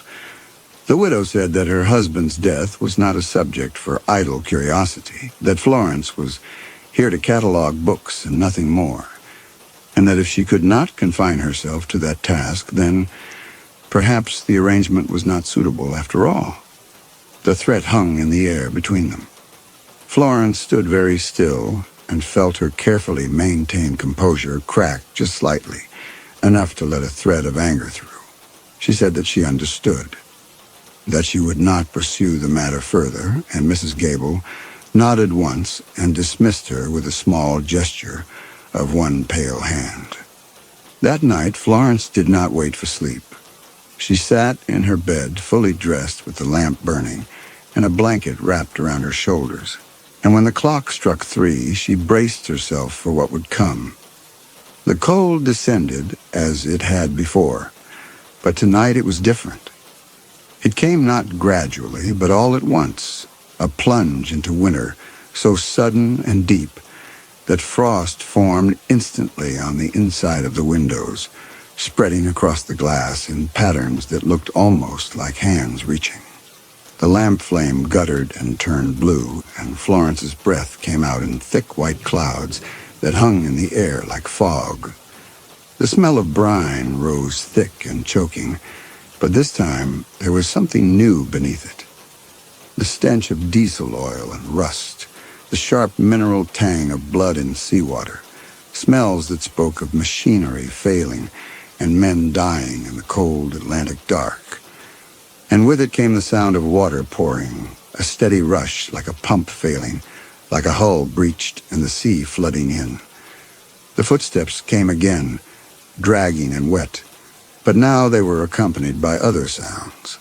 The creak of timber under strain, the groan of metal buckling, and beneath it all a low, persistent roar like waves breaking against rock. The gasping wheeze began outside her door, but tonight it was louder, more desperate, the sound of a man's final moments as the water closed over his head. Not one voice, but many overlapping, 16 men drowning in unison. And Florence understood with horror that the ritual was no longer reenacting just the captain's death, but the deaths of all the men who had gone down with the series. She sat frozen and listened, her fingernails digging into her palms hard enough to draw blood, and tried to understand what she was meant to do with this horror, what purpose it served to torment her, night after night, with the phantom deaths of men she had never known. And then the door shook. It was not a knock, but a blow, as though something heavy had struck the wood from the outside, and the sound reverberated through the room like a gunshot. Florence gasped and pressed herself back against the headboard, her heart hammering, and the door shook again, harder this time, the hinges rattling. The gasping grew louder, more frantic, and she could hear fingernails scraping against the wood, a horrible, scrabbling sound like hands clawing for purchase, and then a voice, low and choked and barely human. "Let me in." The words were thick with water, distorted and strange, but unmistakably speech. Florence could not answer, could not move, and the door shook a third time so violently that she thought the lock would give way. But it held, and after a moment the scraping stopped, the gasping faded, and the cold began to lift. The smell of brine lingered longer this time, soaking into the bedclothes and the curtains, and when dawn finally came, Florence rose on shaking legs and examined the door. There were scratches in the wood, long parallel gouges that had not been there before. And when she knelt and touched her fingers to them, she felt the faint dampness of salt water still clinging to the grain. She went down to the library and found the desk covered with new items that had not been there the previous evening. A ship's compass, its brass face green with verdigris, a length of rope still damp and smelling of the sea, and several loose pages that appeared to have been torn from a ship's log, water-damaged and swollen, stuck together in clumps. She separated them carefully and saw they were covered in the same small hand as the logbook she had been reading. But these pages had been immersed in seawater and then dried imperfectly, the ink running in places, whole passages illegible. On the desk beside the ruined logbook was a small brass key, tarnished black, and a folded note in Mrs. Gable's hand. Florence unfolded it and read, "Captain's cabin, second floor, east wing. Do not disturb before 9 o'clock." She stood looking at the note for a long time, and then she folded it again and placed it in her pocket. The widow was leading her somewhere, offering fragments of evidence like a trail of breadcrumbs, and Florence could not tell whether this was a plea for help or a test of obedience. But she knew now with absolute certainty that the house was not haunted by Captain Gable's ghost. No spirit could scratch wood or leave damp rope on a desk. Whatever was happening here had a human hand behind it, and Florence intended to discover whose. She waited until 9:30, when she knew Mrs. Gable would be in the drawing room taking her morning tea, and then she climbed the stairs to the second floor and walked down the corridor to the east wing. The captain's cabin was easy to identify, a heavy oak door at the end of the hall with a brass plate that read, J. Gable in tarnished letters. Florence tried the key from the desk, and the lock turned smoothly as though it had been oiled recently. The room beyond was small and spare, furnished with a narrow bed, a writing desk, and a single wardrobe. The window looked out over the sea, and the walls were lined with shelves holding navigation instruments, charts, and rows of leather-bound logbooks dating back a dozen years. Everything was meticulously organized, each item in its place, and the air smelled of dust and old paper and faintly of tobacco. It was the room of a man who had lived at sea and kept his shore quarters as he would a ship's cabin, functional, orderly, devoid of sentiment. Florence crossed to the desk and opened the single drawer. Inside, she found more charts, a box of pens, a stick of sealing wax, and a sheaf of letters bound with string. She untied the string and began to read. The letters were from Mrs. Gable to her husband, written during his voyages, and they were remarkable for their coldness. There were no endearments, no expressions of longing or affection, only practical matters, household accounts, repairs to the estate, questions about when he would return and how much money he would bring. Florence read through a dozen of them and found not a single line that suggested warmth between husband and wife. She replaced the letters and turned her attention to the logbooks on the shelves. They were arranged chronologically, one for each voyage, and she pulled down the volume immediately preceding the final voyage of the series. The entries were similar in tone to the water-damaged logbook she had seen downstairs, terse notations of weather and cargo, no personal observations, nothing that revealed the man behind the writing. But as she paged through the months, she noticed a pattern. Captain Gable had been making the same route repeatedly, Plymouth to Lisbon and back, carrying textiles south and wine north, and each voyage showed a modest profit carefully recorded in the margins. She replaced that logbook and took down the one from 2 years earlier. The route was the same, the cargo similar, but here the profits were larger, the margins more generous.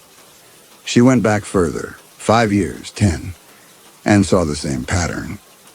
Captain Gable had been a steady, reliable merchant captain who made a comfortable living from predictable routes and careful management. There was nothing in these records to suggest a man who would take risks with an unseaworthy vessel, nothing to explain why the series had gone down in waters he knew well. Florence was replacing the final logbook when she heard footsteps in the corridor outside. She froze, her hand still on the shelf, and listened as the footsteps approached the door and then stopped. The handle turned slowly, and Mrs. Gable stepped into the room. The widow stood in the doorway and looked at Florence without expression. She did not ask what Florence was doing there, did not seem surprised to find her. She only said very quietly that Florence should not have come here, that the captain's cabin was private, and that the key had been meant for later.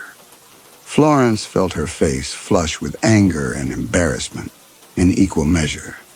She said that Mrs. Gable had left the key for her with explicit instructions, and that if the widow did not wish her to use it, she should not have provided it. Mrs. Gable shook her head slowly and said that Florence did not understand, that she was meant to wait, that everything must happen in its proper order, or it would not work. The words made no sense. Florence asked what would not work, and Mrs. Gable looked at her for a long moment before turning and walking away down the corridor without answering. Florence stood alone in the captain's cabin and felt the last of her patience crack. She was being used for some purpose she could not fathom, led through a performance whose script she had not been given, and she would not tolerate it any longer. She locked the cabin door behind her and went downstairs to the library, and when the housekeeper brought lunch, she asked to speak with Mrs. Gable immediately. The widow came to the library within the hour, pale and silent, and stood by the fireplace with her hands folded. Florence said that she could not continue working in a house where she was subjected to nightly disturbances and cryptic instructions, that she needed to know what was happening and why, and that if Mrs. Gable could not or would not explain, then Florence would leave on the morning coach. Mrs. Gable was silent for a long time, her face utterly still. Then she asked Florence if she believed in ghosts. Florence said she did not, that she believed what was happening in the house each night was the work of human hands, and that she would very much like to know whose hands they were. The widow's expression flickered, something almost like relief passing across her features, and then she said that Florence was correct, that there was no ghost, but that the explanation was not one she could give without risking more than Florence could understand. The conversation circled like that for another 10 minutes, Mrs. Gable offering evasions and half-answers, Florence pressing for clarity, until finally the widow said that she would show Florence the truth, but only if Florence would agree to stay awake tonight and observe what happened at 3 o'clock without interfering. Florence agreed, though every instinct told her this was another manipulation, and Mrs. Gable nodded once and left the library without another word. That night, Florence dressed in her warmest clothes and positioned herself in a chair facing her bedroom door with a lamp burning low beside her. The house was utterly silent, and the hours crept past with agonizing slowness. Shortly after midnight, she heard the first sounds, footsteps on the stairs, soft and deliberate, moving up from the lower floors. She stood and crossed to her door, pressing her ear against the wood, and listened as the footsteps came closer. They stopped just outside her room, and for a moment there was no sound at all. Then she heard the soft slosh of liquid being poured, the wet sound of something heavy being dragged across the floorboards, and the scrape of a window being opened somewhere nearby.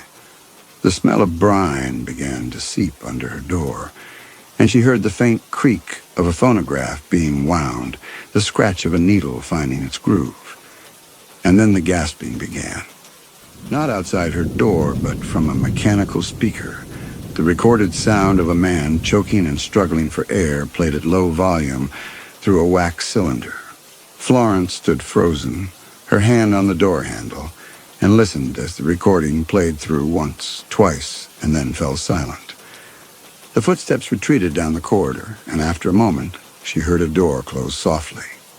She waited until the sounds had completely faded, and then she opened her door and stepped out into the hallway. The floorboards were wet, puddled with water that gleamed in the lamplight, and the window at the end of the corridor stood wide open, letting in the cold night air. On the floor near her door was a bucket, still half full, and beside it a mop and a coiled length of damp rope. But when Florence knelt and touched her fingers to the water, it was ice cold in a way that made her gasp and pull back. Not the chill of tap water left standing, but the deep cold of the ocean itself. And when she looked more closely at the puddle, she saw things floating in it that had no business being there. Fragments of dark seaweed she did not recognize, fine sand that glittered in the lamplight, and something that looked like barnacle shell. She stood quickly and looked at the bucket. It was half full of ordinary water, slightly murky, the kind you might pour from a basin. But the puddle on the floor was something else entirely, and as she watched, the smell of brine intensified until her eyes watered, far stronger than it should be from such a small amount of liquid. And the footprints. She could see them now in the wet wood, leading from the bucket toward her door and then away again down the corridor. But they were wrong. The widow's shoes would leave a narrow print, a woman's foot. But these were broad and heavy, and when Florence looked closer, she saw that the edges were too defined, too deep, as though whoever made them had been carrying an impossible weight. Florence walked down the corridor to the door she had heard close and tried the handle. It was unlocked, and when she pushed it open, she found herself looking into a small room lit by a single candle. Mrs. Gable sat on the floor in her black dress, soaked to the skin, her hands trembling as she wound the phonograph's crank for another cycle. The widow looked up at Florence with a face streaked with tears, and for a moment, neither of them spoke. Then Mrs. Gable said, her voice broken and hoarse, that she was sorry, that she had not meant for Florence to see it like this, and that she could explain everything if Florence would only listen. Florence stepped into the small room and closed the door behind her. She felt no pity yet, only a cold anger at having been deceived, and she said that Mrs. Gable had precisely 5 minutes to explain why she had been staging these elaborate hauntings and terrorizing her own employee night after night. The widow flinched at the word terrorizing, but she did not look away. Mrs. Gable told her story in a low voice, her hands still trembling, the candle throwing long shadows across the damp floor.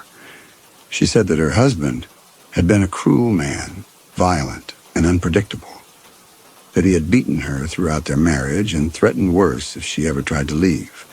When he died at sea, she had felt only relief, a terrible, guilty relief that she was finally free. But then the dreams had started. Dreams of him returning, walking up from the cliffs soaked and gasping, coming to punish her for being glad he was dead. The widow paused, her breath catching, and then continued. She said that the dreams had grown worse, more vivid, until she could no longer tell sleep from waking.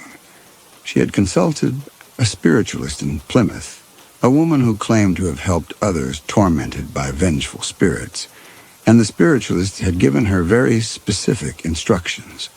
She was to recreate the exact circumstances of her husband's death every night at the hour he died. The cold, the smell of the sea, the sound of a man drowning. The ritual would trap his spirit in that moment, confuse it, prevent it from crossing the threshold into the house to harm her. And it had worked, Mrs. Gable said, her voice dropping to a whisper. For months, the ritual had kept him at bay. But lately, something had changed. The water she poured stayed colder than it should, even after she brought it up from the kitchen. Things appeared that she had not placed. The seaweed, the sand, the barnacle fragments. The footprints were too heavy, too deep. And sometimes, when she wound the phonograph, she heard other sounds beneath the recording, sounds that should not be there. Florence listened to this with growing disbelief and growing fear in equal measure. She asked why the widow had hired her if she was so terrified of her husband's ghost, and Mrs. Gable said that the spiritualist had insisted she needed a witness, someone who would see the manifestations and could testify that the ritual was working, that she was doing everything correctly. The widow's voice cracked on the last words, and she pressed her hands over her face and began to weep in earnest. Florence stood watching her and felt the anger slowly drain away, replaced by a deep weariness and something else, something that felt uncomfortably like doubt. She thought of the ice-cold water, the barnacle fragments, the footprints that were too heavy. She knelt beside the widow and said more gently that perhaps the spiritualist was a charlatan who had preyed on Mrs. Gable's grief and fear, but that she needed to see the instructions to understand what was actually happening. Mrs. Gable shook her head and said that Florence did not understand, that the ritual was working but changing, becoming something she could no longer control. The widow's hands were shaking badly now, and when she looked up at Florence, her eyes were wide and terrified in a way that seemed impossible to fake.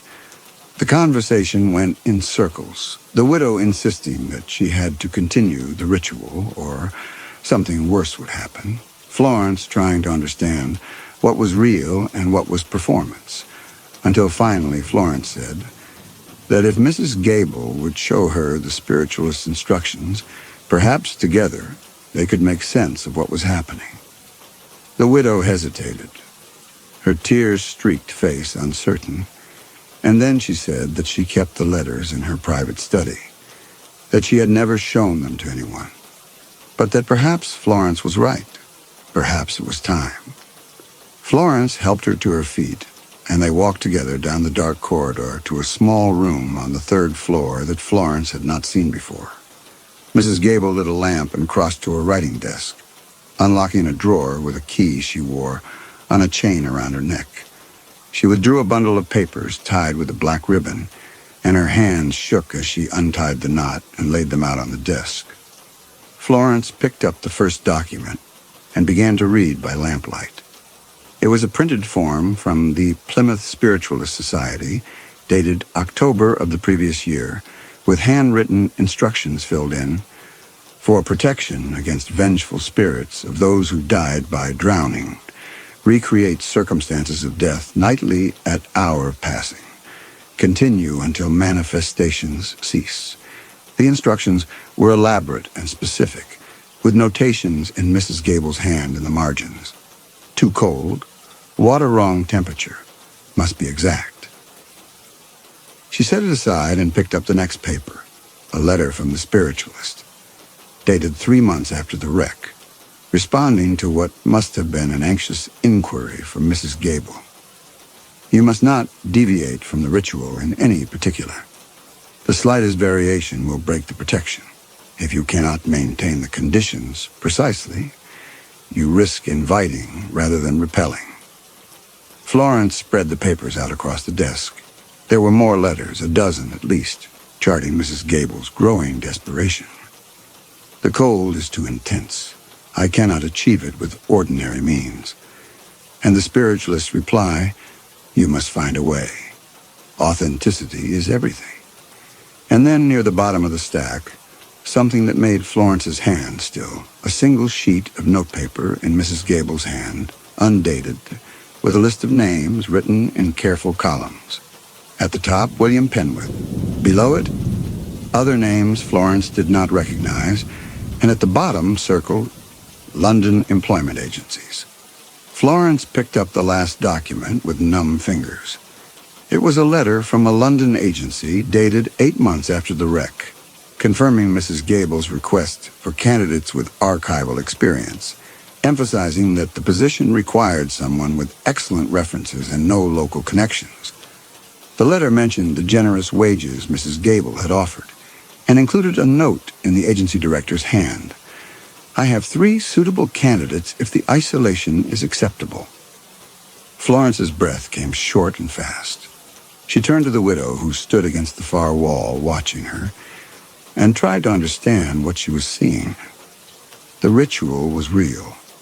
Mrs. Gable had been performing it for over a year obsessively, with increasing desperation. But the spiritualist's letters spoke of protection, of repelling, and Mrs. Gable's notes spoke of fear. Yet she had hired Florence from far away, had brought a witness to this remote house, had left evidence where Florence would find it. The nightly hauntings were a performance, but to what end? To establish her madness, to create an alibi? Or had Mrs. Gable genuinely believed the ritual would work and hired Florence to witness that she had done everything correctly, everything the spiritualist demanded? And William Penwith's name at the top of that list, the sole survivor.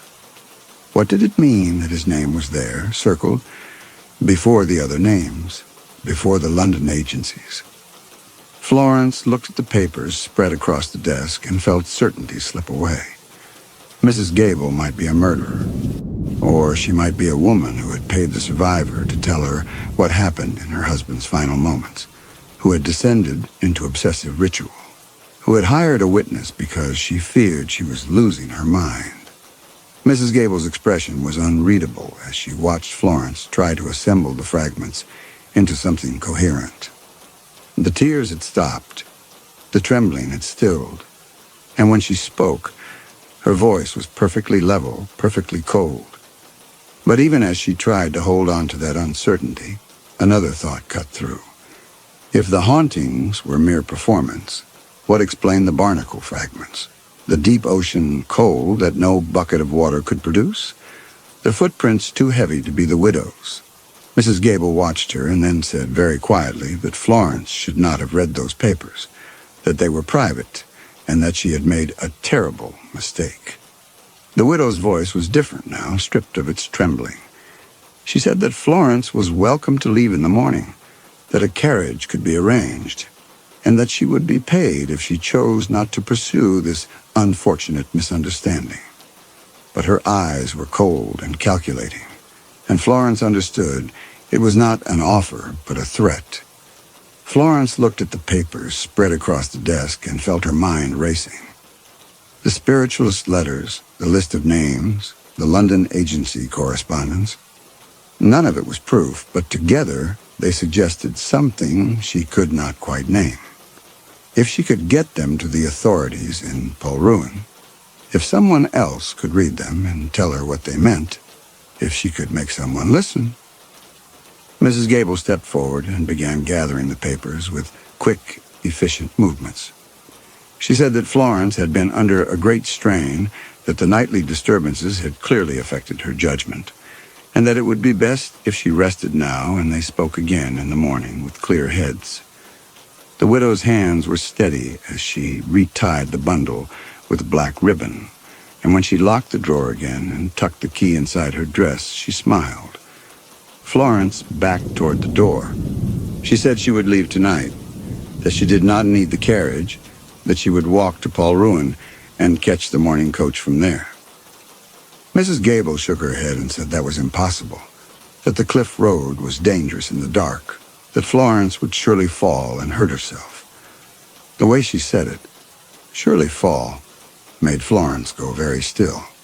She turned and ran for the door, but Mrs. Gable was faster, stepping between Florence and the exit with a speed that seemed impossible for a woman her age. The widow's hand shot out and gripped Florence's wrist, and her fingers were ice cold, far colder than they should be, and strong.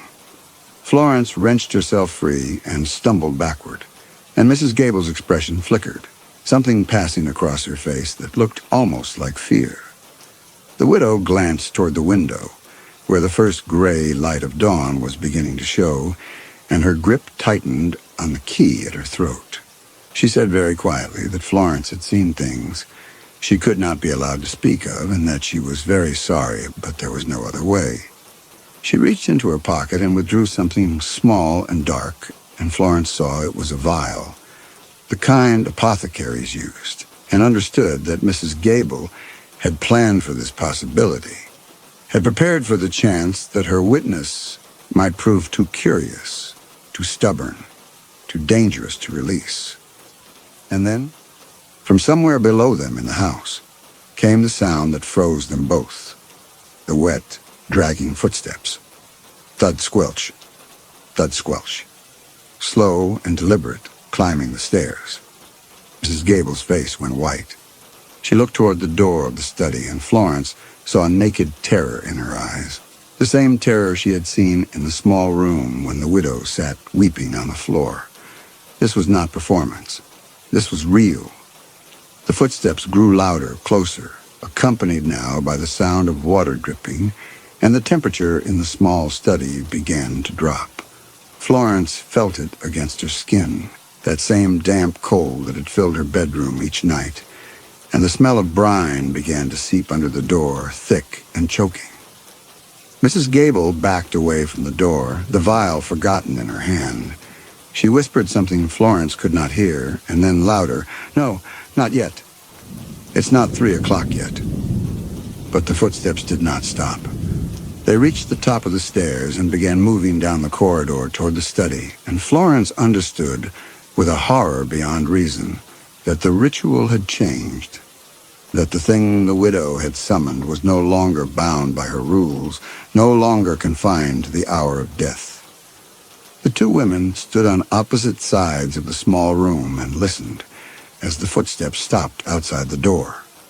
For a long moment, there was no sound but the dripping water, and then the door handle began to turn slowly from the outside. Mrs. Gable made a sound between a sob and a scream and ran for the window. But it was too small, too high, and she clawed at the glass uselessly while Florence watched the door swing open. Nothing stood in the doorway, only darkness and the smell of the sea and a cold so deep it hurt to breathe. But the footsteps continued, entering the room, crossing toward them, and Florence saw the floorboards grow dark with seawater where nothing visible walked. Mrs. Gable turned from the window, her back pressed against the glass, and stared at the empty air that dripped and moved. She held up the vial as though it were a talisman and said, her voice breaking, that she had done everything right, that she had performed the ritual exactly as instructed, that she deserved to be protected. The invisible presence moved past Florence without touching her, and she felt the cold intensify as it passed, felt spray against her face like she was standing at the bow of a ship cutting through rough seas. It moved toward Mrs. Gable, and the widow screamed and threw the vial at nothing, and the glass shattered against the far wall. In that moment of distraction, while Mrs. Gable was cornered by the window and the entity's attention was fixed on her, Florence ran. She bolted through the open doorway and out into the corridor, her feet slipping on the wooden floor. And behind her she heard Mrs. Gable cry out, not in anger, but in terror, a sound that rose and broke into a scream. Florence did not look back. She made it to the stairs and half ran, half fell, down to the second floor, her heart hammering, her breath coming in gasps. She could hear the footsteps behind her on the stairs, the heavy, wet thud squelch accompanied by that horrible dripping sound. Mrs. Gable must have slipped past it somehow in the chaos of the study, must have fled down the back staircase while the entity was still occupied with whatever it had been doing in that small room. And now both of them were fleeing, and the thing was following. Something had come. Florence understood with a terror that went beyond reason. Whether Mrs. Gable had summoned it deliberately or called it by accident, whether the ritual was meant to repel or invoke, whether the widow was murderer or victim or both, none of it mattered now. Something had risen from the cold Atlantic waters where the series had gone down, drawn by the nightly performance, the repeated invocation of drowning and brine and gasping death. And now it was in the house. Florence fled down the corridor toward her room, but when she reached her door, she found it locked. She had not locked it. She never locked it. Her fingers closed on the handle and jerked back with a gasp. The brass was ice cold, so cold it burned, and when she looked down, she saw frost spreading across the metal in delicate patterns like fingers reaching. The door would not budge. Whether Mrs. Gable had locked it earlier in the evening as part of some trap, or whether the cold had frozen the mechanism, or whether something else was keeping it shut, Florence did not know and could not waste time discovering. She heard the footsteps coming closer, still on the stairs above, and the smell of brine intensifying. The library. The thought came to her with the force of instinct. The library had a door to the outside, a servant's entrance she had seen near the fireplace. If she could reach it, if she could get outside before the thing caught her. She ran down the main staircase to the ground floor, her stockinged feet silent on the stone, and burst into the library just as the clock in the hall began to chime. 3 o'clock. The hour of death. The library was dark except for the moonlight coming through the tall windows, and Florence ran across the room toward the servant's door, her hands outstretched. But when she reached it and tried the handle, it would not turn. Locked. Of course locked. She spun around, looking for another way out, and heard the thud squelch of footsteps entering the library behind her. And then another sound, lighter, quicker, stumbling. Mrs. Gable burst through the doorway, her face white with terror, her lamp swinging wildly in her hand. The widow looked at Florence across the dark library, and her mouth opened as if to speak. But what came out was not words, but a sob. Mrs. Gable backed away from the doorway, her eyes fixed on something Florence could not yet see. And as she moved, the temperature in the library began to drop. Florence backed away toward the windows, her mind racing. The tall windows were leaded glass set in heavy wooden frames, the kind that would not break easily, but perhaps... She remembered the brass sextant she had catalogued on her first day, the one mounted on the shelf beside the maritime law texts. Her hands found it in the darkness, heavy and solid, and she gripped it tight as the thing entered the library. Florence could not see it clearly. The moonlight seemed to bend around it, or perhaps it carried its own darkness with it. But she could see the effects of its presence. The floorboards darkening with seawater where it walked, the air distorting like heat waves, but made of freezing mist, and the smell, the overwhelming smell of brine and rot and deep ocean cold, that made her eyes water and her throat close. And water, so much water. It poured from the place where the thing stood, gallons of dark seawater, streaming onto the library floor as though a ship's hold had been breached. And in the water were things that should not be there. Fragments of wood and rope, pieces of rusted metal, and pale shapes that might have been bone. Mrs. Gable backed away from it, her lamp held before her like a ward. And she was saying something now, words tumbling out in a desperate stream, that she had done everything right, that she had performed the ritual exactly as instructed, that she deserved to be protected. But the thing moved toward her with terrible inevitability, and where it passed, the wood groaned and cracked, as though crushed under impossible weight.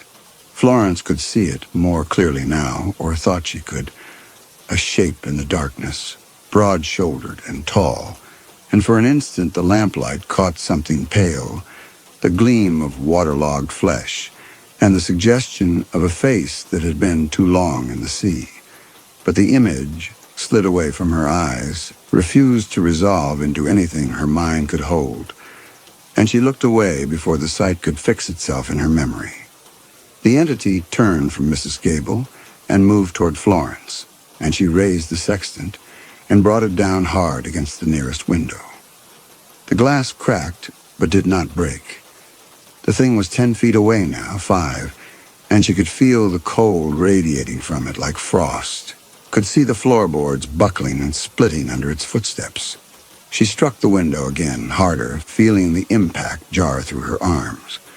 The glass spider-webbed, and she hit it a third time with all her strength, just as she felt a grip like freezing iron close around her ankle, fingers of numbing cold tightening with the desperate, crushing strength of a drowning man who has found something to pull down with him into the dark.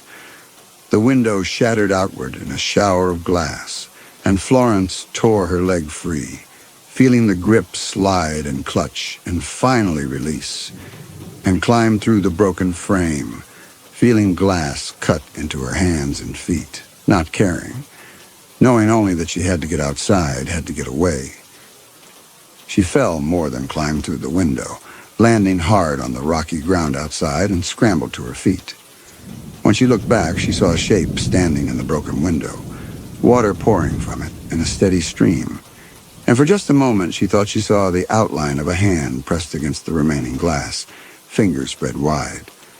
And from inside the library, Florence heard Mrs. Gable scream, a sound that cut off abruptly in a wet, choking gurgle, and then silence. Florence turned and fled toward the main drive, stumbling into the gray pre-dawn light. The cliff road stretched before her, narrow and treacherous, and she ran without looking back, her feet bleeding on the stones, her breath ragged in her throat. She did not stop running until she reached Balruin, until she pounded on the harbor master's door and collapsed on his doorstep. And when they went back to the house 3 hours later with 4 men and a constable, they found Mrs. Gable in the library, drowned on dry land, her lungs full of seawater and her eyes wide with terror. They found Florence's room locked from the outside.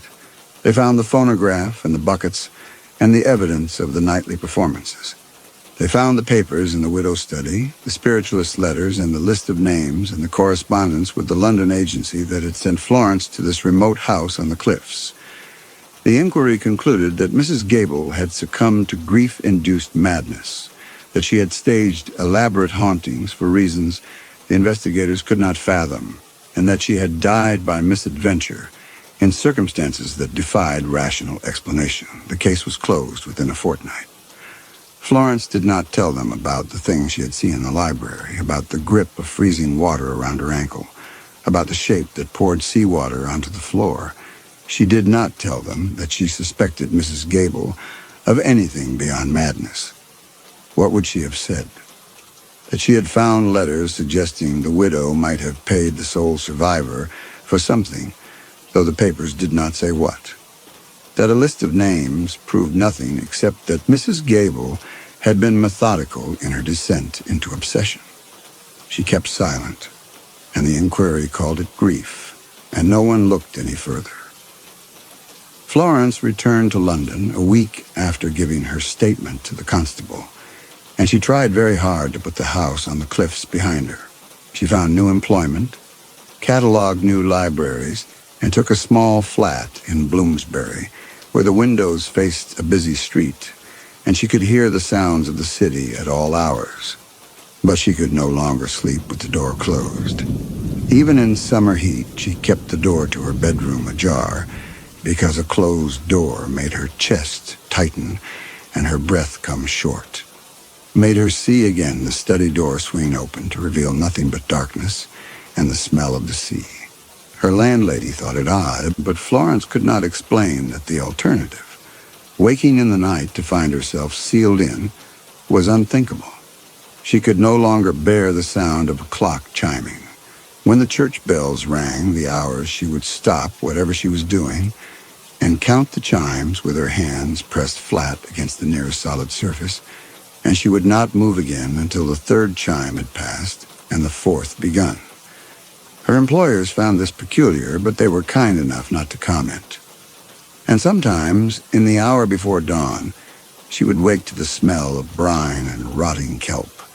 She would feel the temperature drop and hear, faint and far away, the sound of water dripping on wooden floors.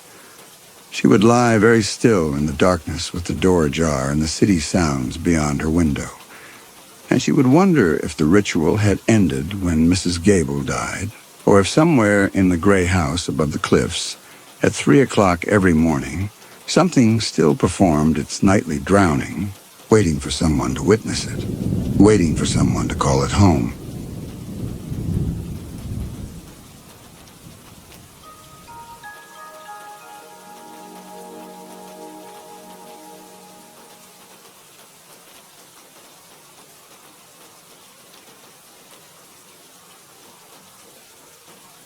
Walter set the coffee cup on the kitchen table and watched Harold unpack the groceries. The agent's hands moved quickly, setting cans on the counter in a row. Soup, condensed milk, peaches, and the paper sack made a dry sound as he folded it flat. The apartment was hot. Walter's shirt stuck to his back, and the coffee in front of him had gone cold an hour ago, but he had not moved to pour it out. Harold was talking about the manuscript, how clean the murders were, how the publisher would love them, and Walter watched the hands. Harold praised the manuscript as he unpacked, said the belladonna sequence was the strongest yet. He asked where Walter had found the detail about glycoside concentration in the berries. Walter had not found it anywhere. He had transcribed it. The letters had started in March, 4 months now. They arrived under the door in the early morning, always typed, always on the same weight of paper. 20-pound bond, no watermark. Walter would wake to the sound of paper sliding across the threshold, a whisper of fiber on wood. And by the time he reached the hallway, the letter would be there, and the stairwell outside would be silent. He had tried to open the door quickly once in April, and the vertigo had dropped him to his knees. The floor tilting 40 degrees, his inner ear screaming, the hallway beyond the doorframe stretching into a tunnel he could not navigate. He had pulled the door shut from the floor and sat with his back against it until the spinning stopped. After that, he waited 5 minutes before retrieving the letters. Whoever left them was always gone. Walter said research. He lifted the coffee cup and set it down again without drinking. The Merck Index. Harold folded the paper sack into a square and set it on top of the icebox. His hands were clean, the nails trim. He wore a gray suit even in the heat, and his collar stayed crisp. He said the specificity was what sold it. Readers could feel when a writer knew what he was talking about. Walter had been a pulp writer for 6 years before Korea. Detective stories, mostly. 2-bit gumshoes and dames with bad intentions, 5 cents a word for Black Mask and Dime Detective. He had sold 43 stories before his number came up in 1950. He had sold nothing since returning in 52. The vertigo made travel impossible, interviews impossible, research impossible. He could not go to a library or a precinct house or a morgue. He could write only what he could imagine from his kitchen table, and the imagination was not enough. The market had moved on. The pulps were dying. Harold had told him this in January when Walter asked if there were any magazine assignments, and Harold had been correct. The digest format crime magazines wanted realism now, procedural detail, the texture of actual police work. Walter could not provide it. Then the letters had started. Harold opened the icebox and put the condensed milk inside. The icebox was a General Electric, 10 years old, and it made a humming sound that filled the apartment at night. Walter had learned to sleep through it. Harold closed the icebox door and turned to face him, and for a moment the light from the window caught Harold's profile. The clean line of his jaw, the way his mouth stayed level when he spoke. Harold asked about the page count.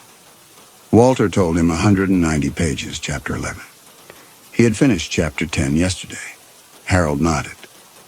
He moved to the sink and washed his hands, the water running thin and loud in the pipe. Outside the window, the city stretched south toward downtown, a grid of rooftops and telephone wires shimmering in the heat.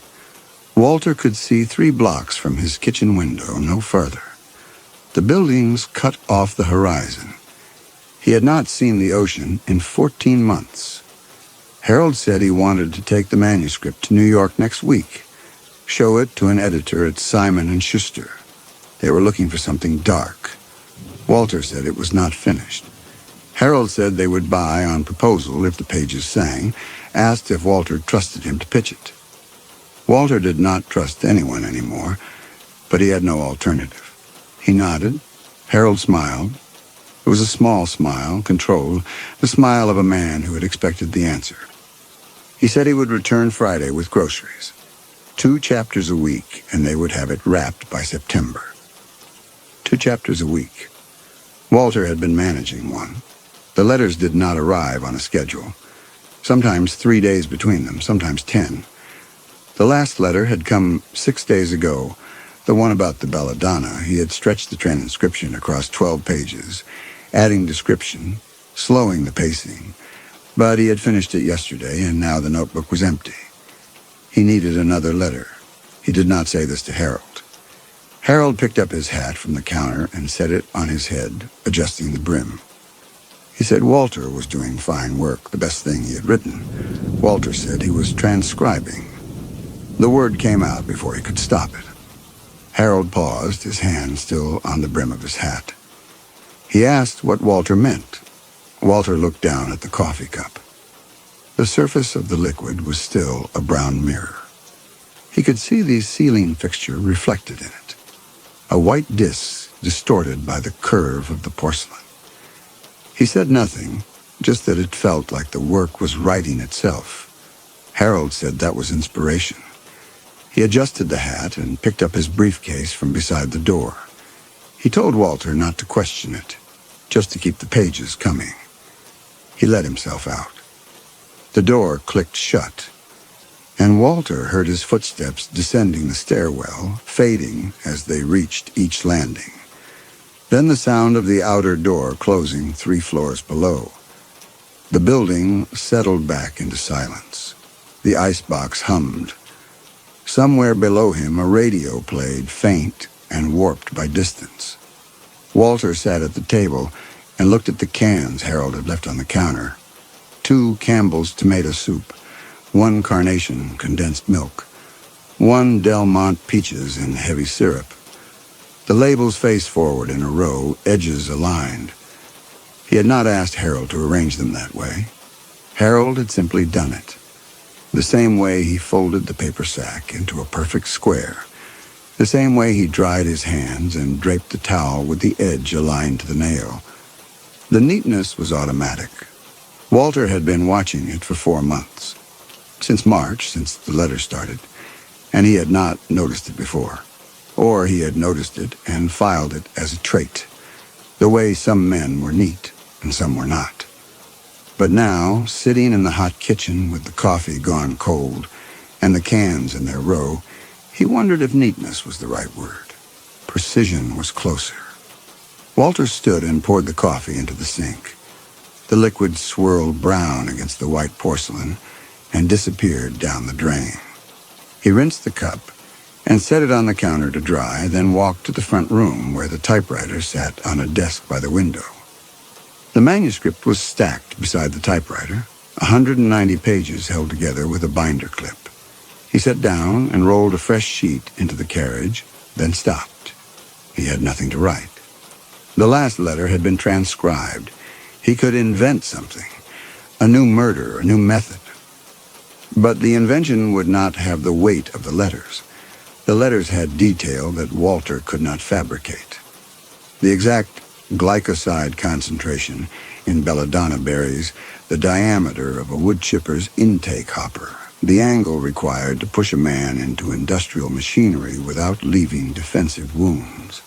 Someone was writing these things from knowledge, not imagination. Walter pulled the sheet from the typewriter and set it aside. He opened the desk drawer and took out the letters. 14 of them now, stacked in the order they had arrived. He spread them on the desk in 2 rows and looked at them. The typing was clean, no strikeouts. Each letter single-spaced on a half sheet of bond paper. No signature, no salutation. Just the description of a murder, beginning to end, in the voice of someone who had done it. The first letter had described a man pushed into a wood chipper at a construction site in Boyle Heights. The second letter had described a woman poisoned with belladonna at a boarding house on Temple Street. The third letter had described a man drowned in a commercial laundry's industrial washer in Vernon. 14 letters, 14 murders, all in Los Angeles. All described with the kind of detail that came from standing close enough to see it happen. Walter had tried to find the crimes in the newspapers Harold brought. He went through the Times and the Examiner page by page, looking for bodies found in wood chippers or laundries, looking for poisoning deaths on Temple Street. He had found nothing. No murders, no investigations, a few industrial accidents, a few natural deaths, but nothing that matched the letters. Either the murders had not happened, or they had been staged so carefully that no one recognized them as murders. Walter did not know which possibility frightened him more. He gathered the letters back into a stack and returned them to the drawer. The apartment was silent, except for the icebox hum and the muffled radio from below. He could write nothing today. He would wait for the next letter. It would come tomorrow or the day after that. It always came. And when it did, he would transcribe it into Chapter 11, and Harold would take the manuscript to New York, and an editor at Simon & Schuster would read about murders that may or may not have happened, and no one would know the difference. Walter leaned back in the chair and looked out the window. The sky was white with heat, the sun a flat disk behind the haze. He had not been outside in 8 months. He had not felt wind or rain. He had not walked farther than the length of his apartment. The world beyond the window was a photograph, something he could see but not touch. And the only news he received came from Harold, twice a week, groceries and newspapers. The voice of a man who moved through that world with ease. Walter thought about Harold's hands arranging the cans, the precision of it. Walter thought about the letters. He did not let himself think about the connection. The next letter arrived on a Thursday morning, 2 days after Harold's visit. Walter woke to the sound of paper on wood and lay still in the heat, listening. The building was silent. No footsteps on the stairs, no creak of the outer door closing. He waited 5 minutes by the clock on the nightstand, then rose and walked to the front door in his undershirt and trousers. The letter lay on the floor just inside the threshold, a white rectangle against the dark wood. He bent and picked it up. The paper was smooth and cool. 20-pound bond. No watermark, the same as the others. He carried it to the kitchen and set it on the table beside the percolator, then filled the pot with water and spooned coffee into the basket. While the coffee brewed, he sat at the table and unfolded the letter. The typing was clean and single-spaced. No date, no salutation. It began. The man was a pharmacist named Eugene Slater. He lived alone in a bungalow on Maltman Avenue in Silver Lake. He kept morphine sulfate tablets in a lockbox under his bed, diverted from the pharmacy where he worked. 600 tablets in brown glass bottles with typed labels. On a Sunday in February, I waited until he left for church, then let myself in through the back door with a glass cutter and a flathead screwdriver. The lockbox was where he kept it. I replaced 200 tablets with aspirin, same size and color, and left the bottles where I had found them. He would notice the weight difference if he picked up a bottle, but he would not pick up a bottle unless he intended to use it. And when he intended to use it, he would not be thinking about weight. Walter stopped reading and looked up at the kitchen window. The light outside was gray, the sun not yet above the roofline. The percolator bubbled on the stove, the smell of coffee filling the small room. He read the next paragraph. Slater sold morphine to men who could not get prescriptions. I knew this because I had watched him for 3 weeks, noting the customers who came to his bungalow after dark and left 20 minutes later. On a Wednesday in March, one of these men came to the door at 10 o'clock. Slater let him in. I waited across the street in my car and watched the lights in the front room. At 10:45, the customer left. At 11:15, I saw Slater's shadow move past the window, then the lights went out. The next morning, the police found him in his bedroom, dead from aspirin poisoning. He had taken 20 tablets, believing them to be morphine. The dose was not lethal by itself, but Slater had been drinking, and the combination of alcohol and salicylate caused gastric hemorrhage. The coroner ruled it accidental death by misadventure. No one looked for these substituted tablets because no one knew they had been substituted. Walter set the letter down. His hands were steady, but there was a tightness in his chest that had not been there a moment ago. He stood and poured coffee into a cup, then sat back down and read the letter again from the beginning. Maltman Avenue, Silver Lake. A pharmacist named Eugene Slater. The detail was specific enough to verify. If Harold brought the newspapers today, Walter could check the obituaries for February and March. Look for a pharmacist who died of accidental aspirin poisoning. He did not want to find it. He wanted the letters to be invention, the work of someone with a precise imagination and too much time. But the specificity was wrong for invention. No one invented a lockbox under a bed, and 600 diverted morphine tablets and the exact mechanism of aspirin alcohol toxicity unless they had seen it. Walter folded the letter and carried his coffee to the front room. The manuscript sat on the desk, 190 pages clipped together, and beside it, the notebook where he outlined each chapter before writing. He opened the notebook to a blank page and wrote at the top, Chapter 11, Pharmacist. Then he stopped. He did not want to write this chapter.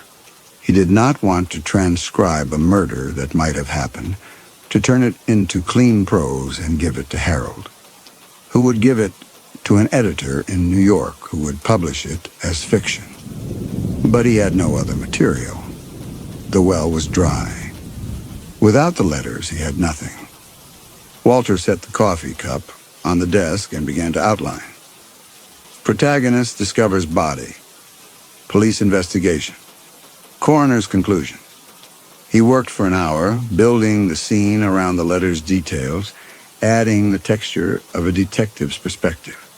The smell of the bungalow, the shape of the body on the bed, the brown glass bottles lined up on the nightstand. By 9 o'clock, he had 3 pages of outline and the shape of a chapter. He rolled a fresh sheet into the typewriter and began to write. The work went quickly. The letter had given him the skeleton. He only needed to add flesh. By noon, he had written 8 pages, and the pharmacist Eugene Slater had become a character named Frank Dutton, and Maltman Avenue had become a street called Sycamore, and the murder had become a scene in a book. Walter read what he had written and felt the same tightness in his chest. The prose was good. Better than anything he had written before Korea, the details sang. An editor would buy it. He pulled the page from the typewriter and added it to the stack, then stood and walked to the kitchen. The letter still lay on the table where he had left it. He picked it up and read it a third time, looking for anything that felt invented, any detail that seemed like decoration rather than fact. He found nothing. The letter read like a report, clinical and exact, the work of someone documenting an event they had caused. Walter opened the drawer beneath the silverware and took out the previous 14 letters. He spread them on the table and arranged them in chronological order. March, April, May, June, July. 14 murders in 5 months. 2 in March, 3 in April, 4 in May, 3 in June, 2 in July. The frequency was increasing. Whoever was writing them was accelerating. Or Walter was inventing a pattern where none existed. He gathered the letters into a stack, added the new one to the top, and returned them to the drawer. The apartment was hot, the air thick and still. He opened the kitchen window an inch and stood with his face close to the gap, breathing the outside air. It smelled like exhaust and hot tar, the smell of the city in summer. He closed the window and sat down at the table. Harold would come tomorrow with groceries and newspapers. Walter would ask him, casually, if there had been any news about a pharmacist in Silver Lake. Harold would say no, or he would say yes, and show Walter the obituary, and either answer would tell Walter something he did not want to know. He did not sleep well that night. He lay in the heat and listened to the building settle, the icebox hum, the muffled sound of the radio from below. At some point, he rose and walked to the front door and stood with his hand on the knob, listening for footsteps in the stairwell. There were none. He opened the door an inch, and the vertigo took him immediately. The floor tilting, the hallway stretching, his inner ear screaming. He closed the door and sat on the floor with his back against it until the spinning stopped, then returned to bed and lay awake until the sky turned gray. Harold arrived at 10 the next morning with 2 bags of groceries and a rolled newspaper under his arm. Walter let him in and watched him unpack the groceries in the kitchen. Bread, butter, eggs, a jar of Folgers instant coffee, a tin of corned beef. Harold set each item on the counter with the label facing forward, then folded the paper bags into squares and stacked them on top of the icebox. Walter poured 2 cups of coffee and set one in front of Harold. Harold sat at the table and unrolled the newspaper, smoothing it flat. The masthead read, Los Angeles Times, Friday, July 31st, 1953. Walter wrapped his hands around the coffee cup and asked if there had been any news about Silver Lake. Harold looked up. His expression did not change. What about Silver Lake? Walter said he had heard something on the radio about a death, a pharmacist. Harold held his gaze for a moment, then looked back at the newspaper. He turned through the pages slowly, his fingers precise on the thin paper. After a minute, he shook his head and pushed the paper across the table. Walter could check the obituaries if he wanted. Walter took the newspaper and opened it to the obituary page. He scanned the columns, looking for the name Eugene Slater, looking for Silver Lake or Maltman Avenue. There was a retired school teacher, a bus driver, a woman who had died at 73, no pharmacist, no Slater. He closed the newspaper and set it aside. Harold asked about the manuscript. Walter told him Chapter 11. Harold said he would take what Walter had on Thursday, drive to New York on Sunday. He stood to rinse his cup at the sink.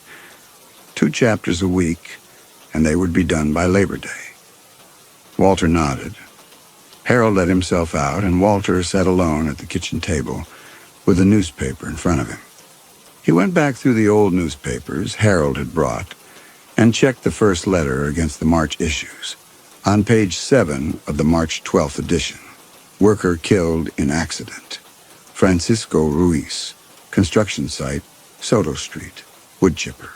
The second letter matched an April obituary. Claire Goetz, heart failure, Temple Street.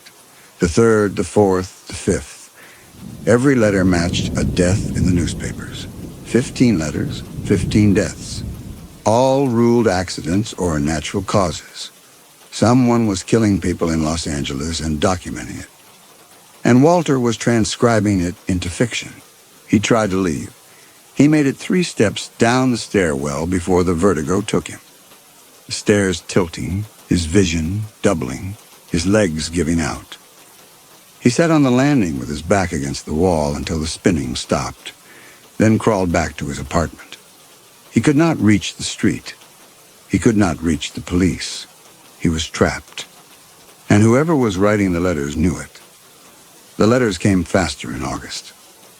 3 in 1 week, 4 the next. The murders were getting bolder, the details more specific. And then a letter arrived describing an apartment on Coronado Street. The smell of coffee from a percolator, the sound of a typewriter at night, the view south toward downtown from a 4th-floor window, Walter's apartment. The killer had been inside, or directly above. Harold returned on Thursday to collect the manuscript. Walter heard him on the stairs and opened the door before Harold could knock. Harold stood on the landing with his briefcase in one hand and his hat in the other, and for a moment they looked at each other without speaking. Then Harold smiled and stepped inside. Walter had spent 3 days thinking about what he would say. He had rehearsed questions, discarded them, rehearsed others.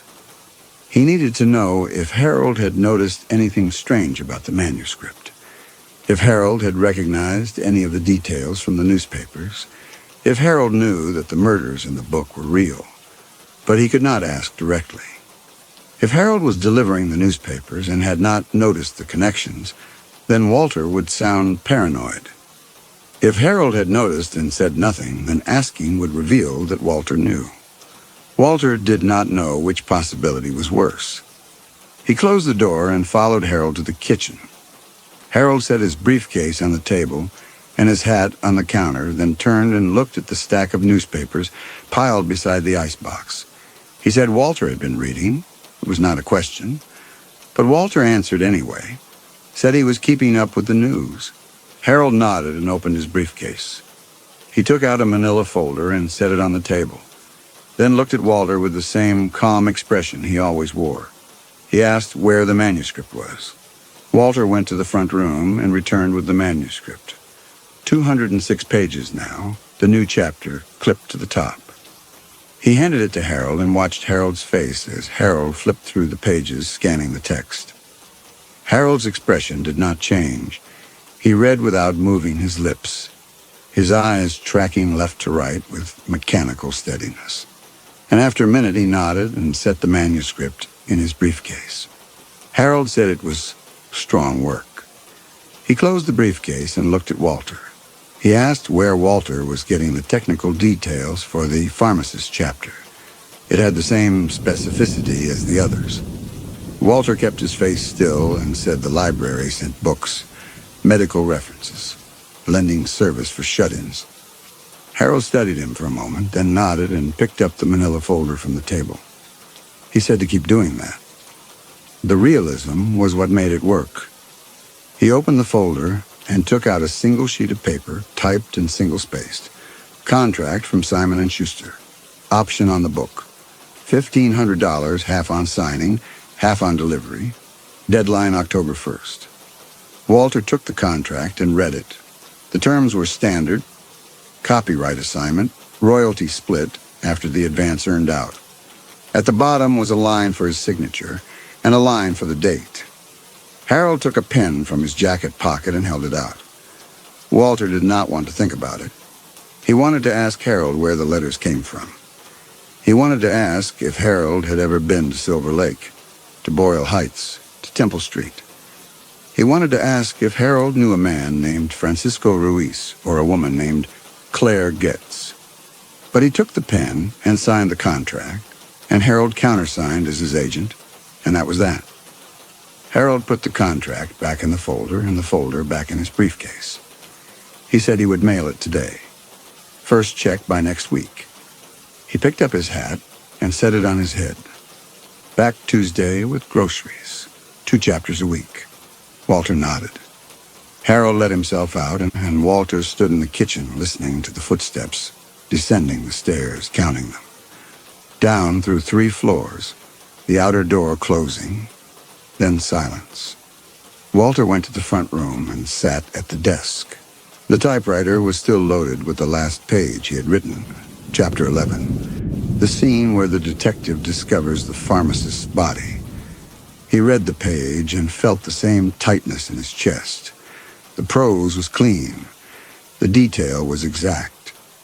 An editor in New York would read it and believe Walter had imagined it, and no one would know that a real man named Eugene Slater had died in his bungalow on Maltman Avenue after swallowing tablets he believed were morphine. Walter pulled the page from the typewriter and set it aside. He opened the desk drawer and took out the letters, 15 of them, stacked in order. He read through them one by one, looking for anything that connected them to Harold. The typing was professional, the kind produced by someone who had been trained on a typewriter, but that described half the men in Los Angeles. The paper was common, available at any stationery store. The details were specific, but they were the kind of details anyone could learn if they watched carefully enough. There was nothing in the letters that pointed to Harold. But Harold was the only person who came to the apartment. Harold was the only person who had a key.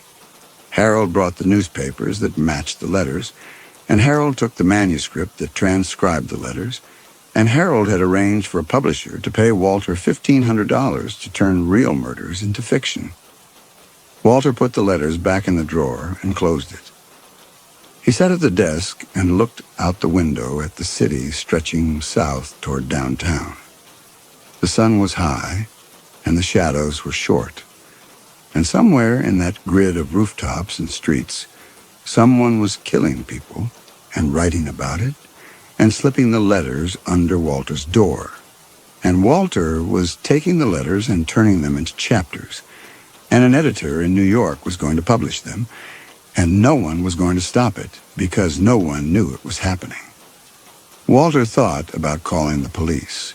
He could use the telephone in the hallway, the one Mrs. Kovacs' tenants shared. He could tell them about the letters and the newspapers and the manuscript. But what would he tell them? That he had received anonymous letters describing murders, and the murders matched accidents reported in the newspapers. The police would ask to see the letters. They would ask why he had not reported them sooner.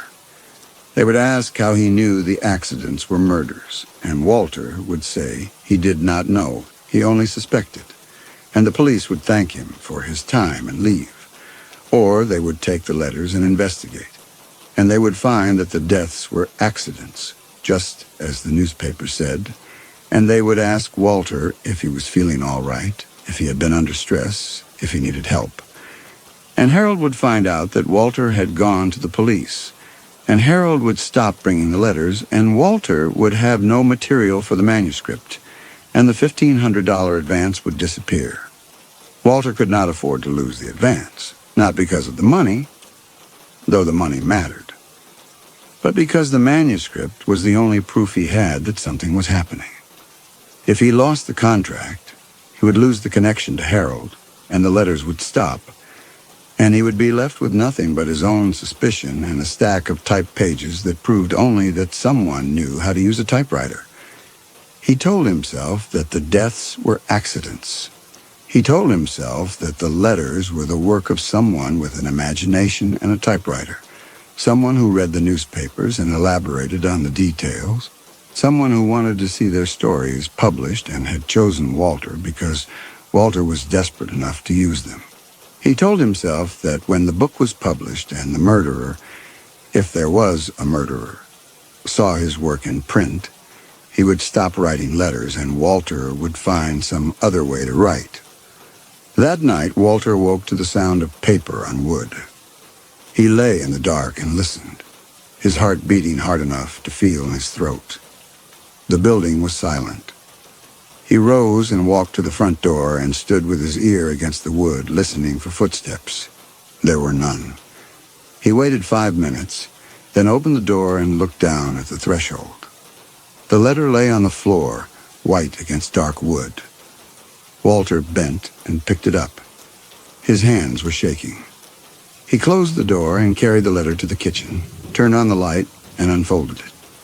The typing was clean and single-spaced. No date, no salutation. It began. The man was a night watchman named Raymond Lusk. He worked at a warehouse on Alameda Street, south of 4th.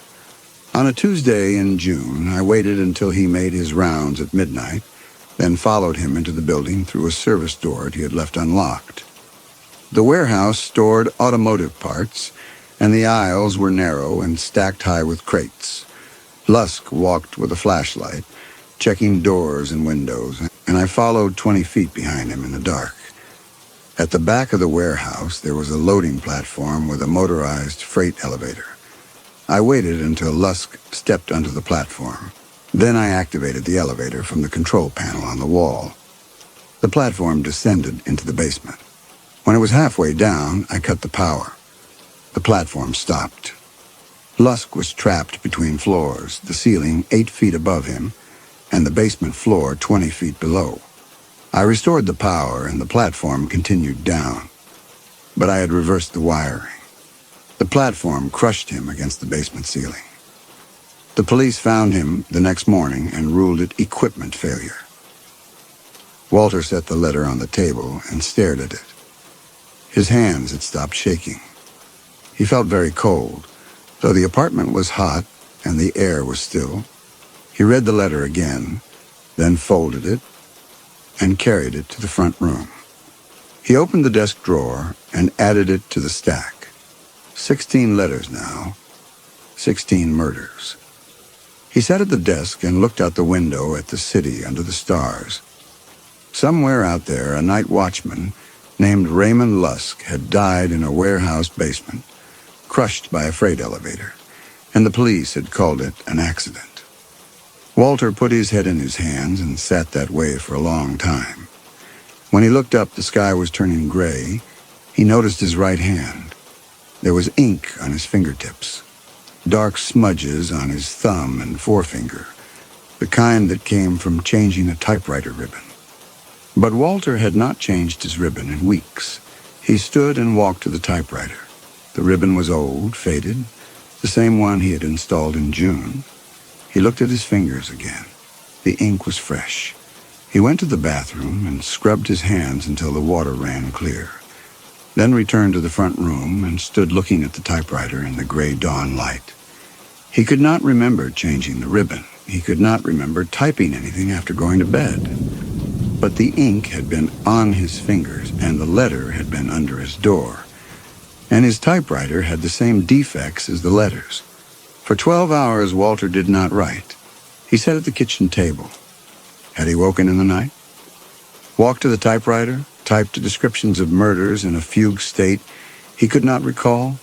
He thought about his own hands documenting deaths that had not happened, creating fiction so vivid his mind believed it was real. He thought about Harold's calm concern, his patient delivery of newspapers that showed no murders, his suggestion that Walter had been under stress. He checked the newspapers again, went through them page by page, found the accidents, the natural deaths. No murders, just as Harold had said. At dusk, Walter rolled a sheet into the typewriter and typed one word: testing. He pulled the sheet out and examined it. The T had the chip. The E was double-struck. He folded the page and put it in his pocket, then went to bed fully clothed and lay awake in the dark, listening for the sound of his own footsteps. He did not sleep. At dawn, there was no letter under the door. The next night, he tried to sleep. At 3 a.m, he woke with his heart pounding, convinced he had heard his bedroom door open. He lay still and listened. The apartment was silent. He rose and walked to the front room. The typewriter sat by the window untouched. No paper in the carriage. The desk drawer was closed. He opened it. The letters were still stacked inside, exactly as he had left them. Walter sat at the desk until the sunrise. No letter came.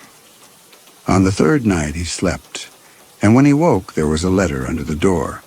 He did not check his hands for ink. He carried the letter to the kitchen and read it. A stenographer poisoned through her skin, the description clinical and exact. And he knew he had not written it.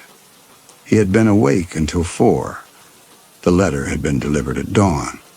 He would have heard himself get up, walk to the typewriter, type a page, slip it under his own door, unless the fugue state was so complete. He had no memory of it at all. Walter put his head in his hands and sat that way for a long time. When he looked up, the morning light was gray through the window, and he had made his decision. He would write the chapter. He would finish the manuscript. He would take the money. And when the book was published, he would find a way to tell someone what he knew, even if it meant losing everything. But first he had to finish the book. He rolled a fresh sheet into the typewriter and began to write. The weeks folded into each other, and the manuscript grew. Walter wrote 2 chapters a week, sometimes 3 when the letters came quickly. Harold visited every Tuesday and Thursday, bringing groceries and newspapers and taking away finished pages.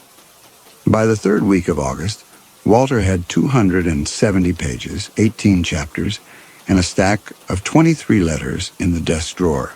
The letters had accelerated. 2 in the 1st week of August, 3 in the 2nd week, 3 in the 3rd. Whoever was writing them was no longer spacing them out. They were coming faster, and the murders were getting bolder. A woman pushed from a Bunker Hill funicular at night. A man strangled with a ligature in the back room of a dry cleaner's on Broadway. A woman drowned in the Los Angeles River, her body found a mile downstream. Ruled an accidental drowning, though the river was only 6 inches deep in summer. Walter transcribed each one, turned each one into a chapter, and Harold took the pages to New York, and the editor at Simon & Schuster sent a telegram saying the manuscript was exactly what they wanted. The first check arrived on a Thursday in mid-August. $750 made out to Walter Ramsey. Walter cashed it at the bank by mail and deposited the money in his savings account. He did not spend any of it. He told himself he would use it to leave Los Angeles when the book was finished, to move somewhere with a ground-floor apartment and no stairs, somewhere he could live without depending on anyone. He told himself this, and he knew it was a lie. He would never leave. The vertigo would trap him wherever he went. On a Friday morning in late August, Walter woke to the sound of paper on wood and lay still, listening. The building was silent. He rose and walked to the door and picked up the letter without waiting 5 minutes. His hands were steady now. He had stopped shaking weeks ago. He carried the letter to the kitchen and unfolded it under the light. The typing was clean and single-spaced. No date, no salutation. It began, "The woman was a stenographer named Alice Brenner. She worked at a law office on Spring Street and lived alone in a studio apartment on Coronado Street in Echo Park.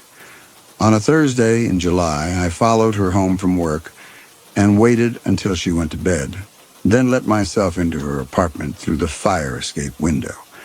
She kept barbiturates in the medicine cabinet, Seconal prescribed for insomnia, a bottle of 30 capsules. I took 10 capsules and dissolved them in a glass of water, then poured the solution into a bottle of cold cream she kept on her nightstand. She used the cold cream every night before bed. The barbiturates were absorbed through the skin. Over the course of 2 weeks, she became drowsy and confused, and her doctor increased her Seconal prescription, believing the insomnia was worsening. On the 15th night, she took her prescribed dose of Seconal and applied the cold cream, and the combined dose was lethal. She died in her sleep. The coroner ruled it accidental overdose. Walter set the letter on the table and looked at his hands. They were not shaking. He felt nothing. He had read 23 letters describing 23 murders, and he had transcribed them into 23 chapters, and now he was reading the 24th, and he felt the same cold absence he had felt since the night watchman letter. The horror had worn itself out. There was only the work now, the transcription, the clean prose, and the exact detail. He carried the letter to the front room and added it to the stack in the drawer. 24 letters, 24 murders. He sat at the desk and opened his notebook and wrote at the top of a blank page. Chapter 24. Stenographer. Then he stopped. He looked at his hands. No ink on his fingers today. But there had been ink 3 weeks ago, and he still did not know where it had come from. He looked at the typewriter. The keys waited, clean and ready. The same keys someone used, or he used, to type the letters. The same keys he would use now to turn Alice Brenner's death into fiction. Walter rolled a sheet into the carriage. His hands were steady, but his throat was tight. He began to type the opening line. The detective found her in the morning. His fingers moved across the keys in the familiar pattern, muscle memory taking over. And for a moment, he felt a sickening vertigo that had nothing to do with his inner ear. What if his fingers remembered?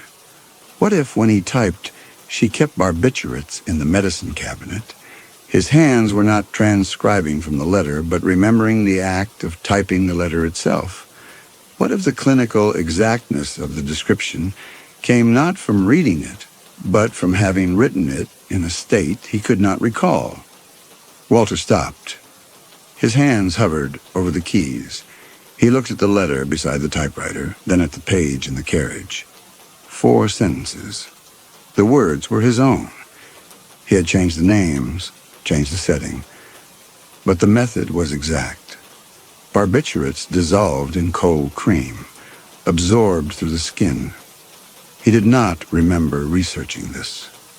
He did not remember learning that barbiturates could be absorbed dermally, but he had typed it, and now he was typing it again, and his fingers moved with a confidence that terrified him.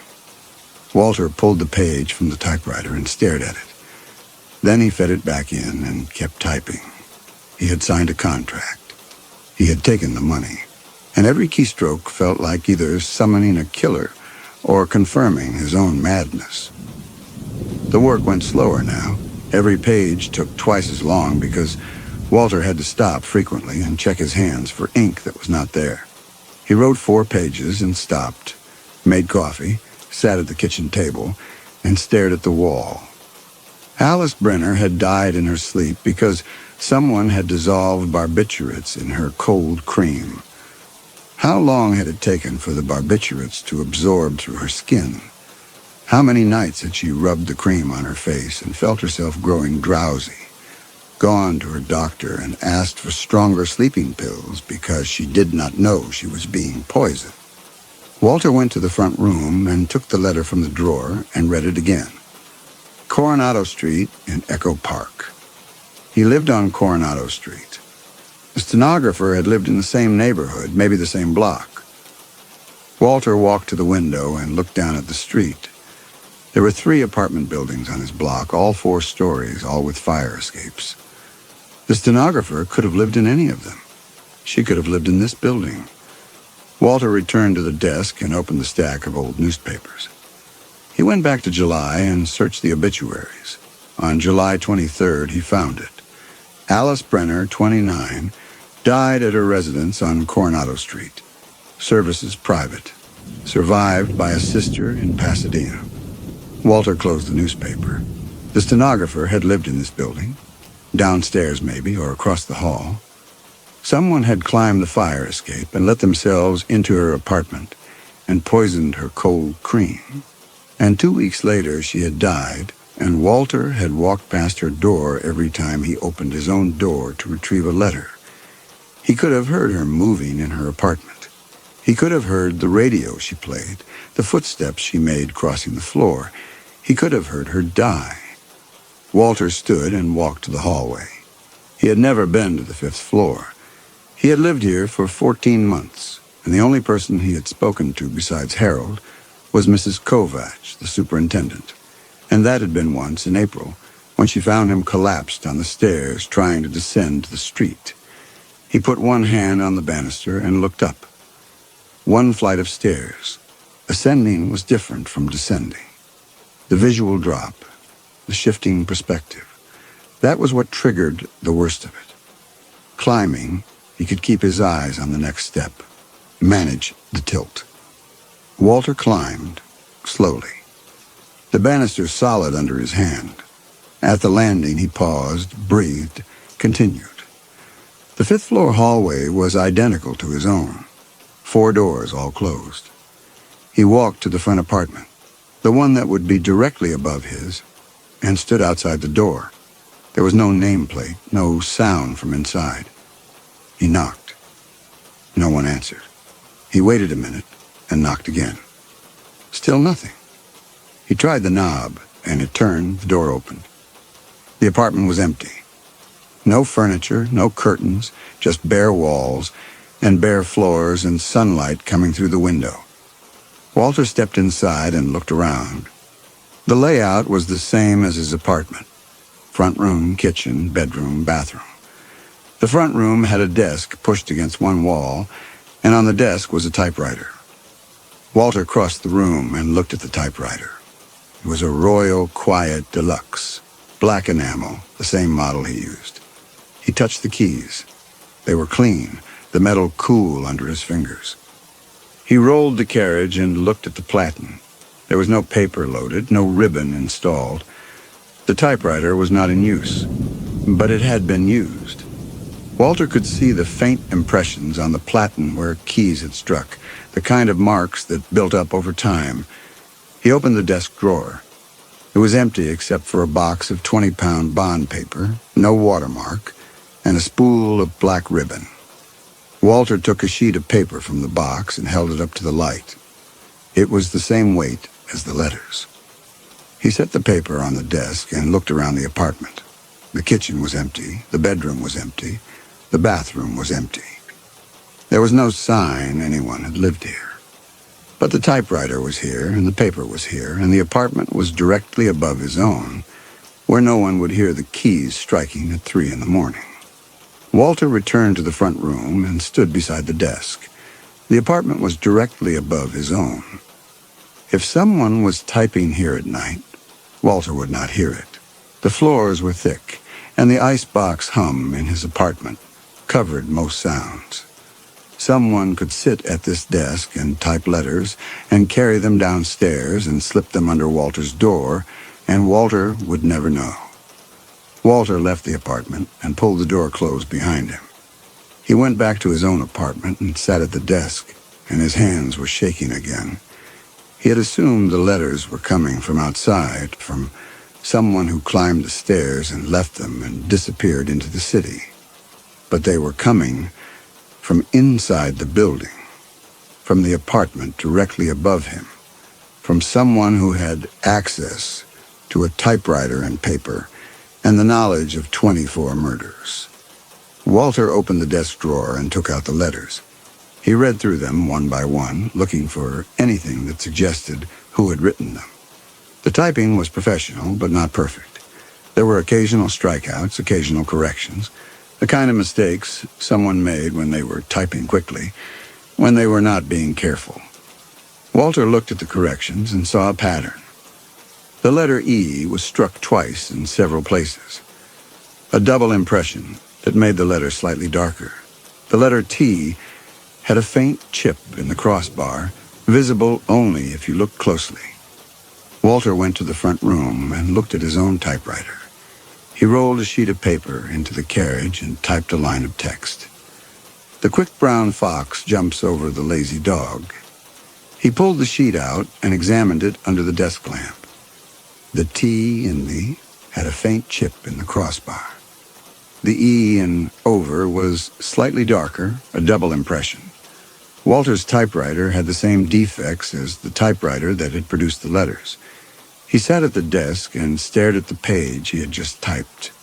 The apartment above him had a typewriter, but Walter's typewriter had the defects, which meant either there were two typewriters with the same defects, unlikely, or the letters had been typed on Walter's typewriter by someone who had come into his apartment while he was asleep and used his typewriter to write letters describing murders, then carried the letters upstairs to the empty apartment and brought them back down in the morning to slip under Walter's door.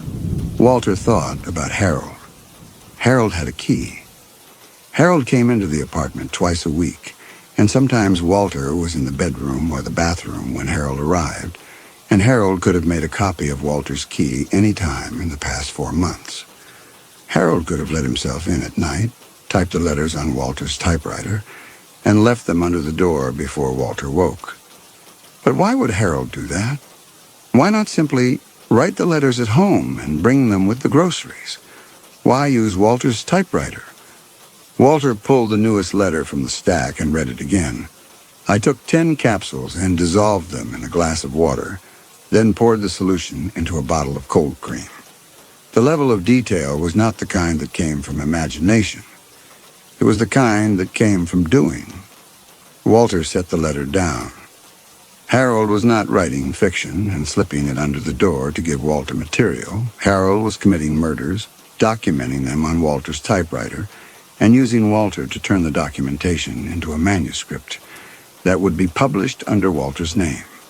When the book came out, the murders would be in print, and Harold would have a permanent record of his work, and no one would ever connect the fiction to the reality because the murders had been staged as accidents and the book was just a book.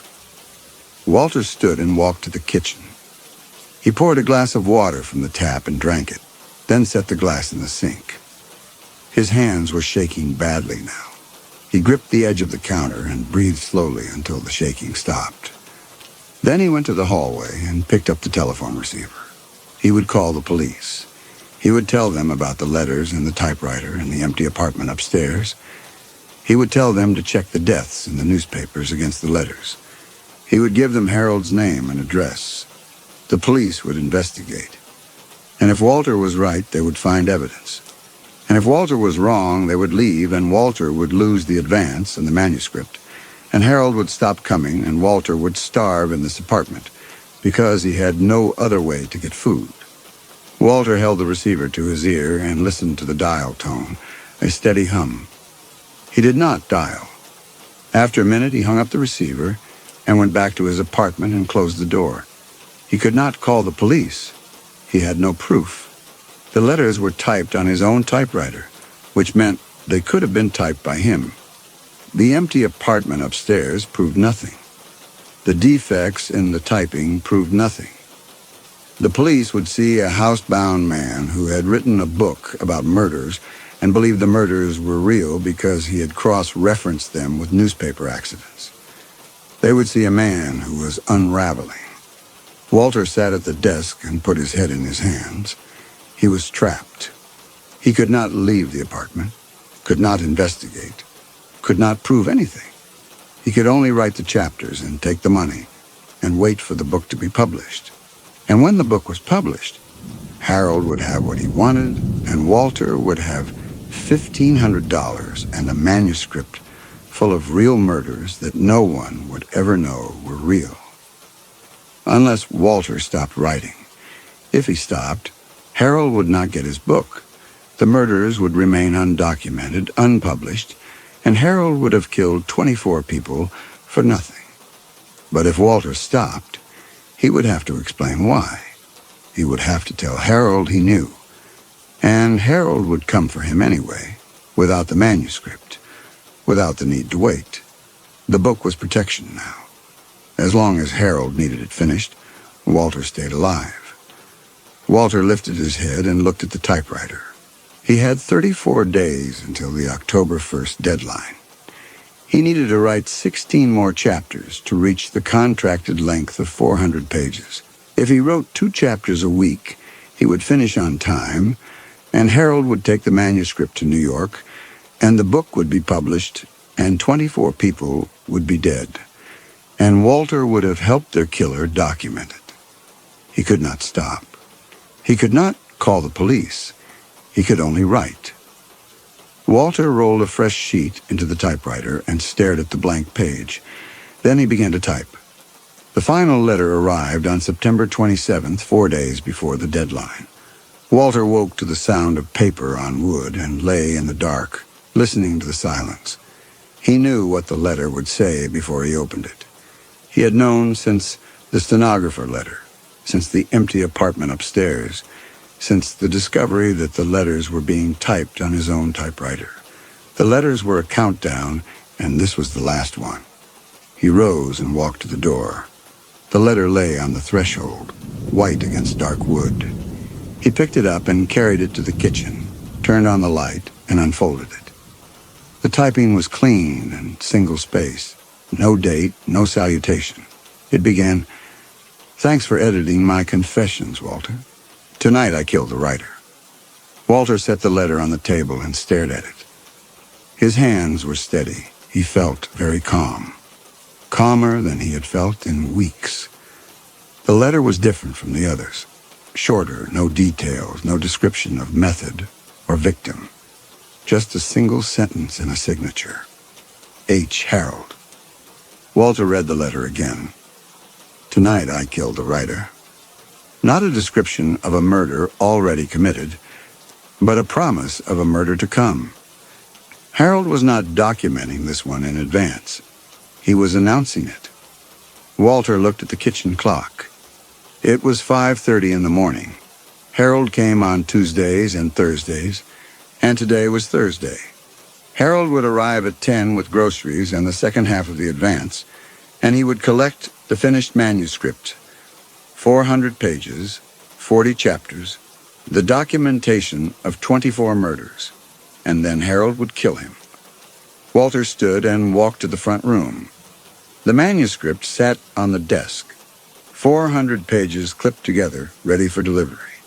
He had finished the last chapter 2 days ago. Chapter 40. A drowning staged as suicide in the Los Angeles River.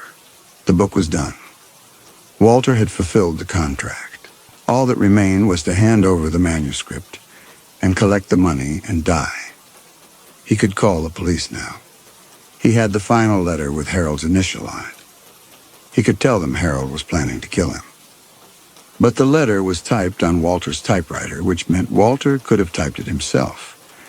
And the letter said nothing specific. No method, no time, just a threat. The police would ask why Harold would threaten him, and Walter would say, Harold was a serial killer who had used Walter to document his murders, and the police would ask for proof, and Walter would have none. Walter went to the hallway and picked up the telephone receiver. He listened to the dial tone, then set the receiver back in the cradle. He could not call the police. He could only wait. He returned to the kitchen and sat at the table with the letter in front of him.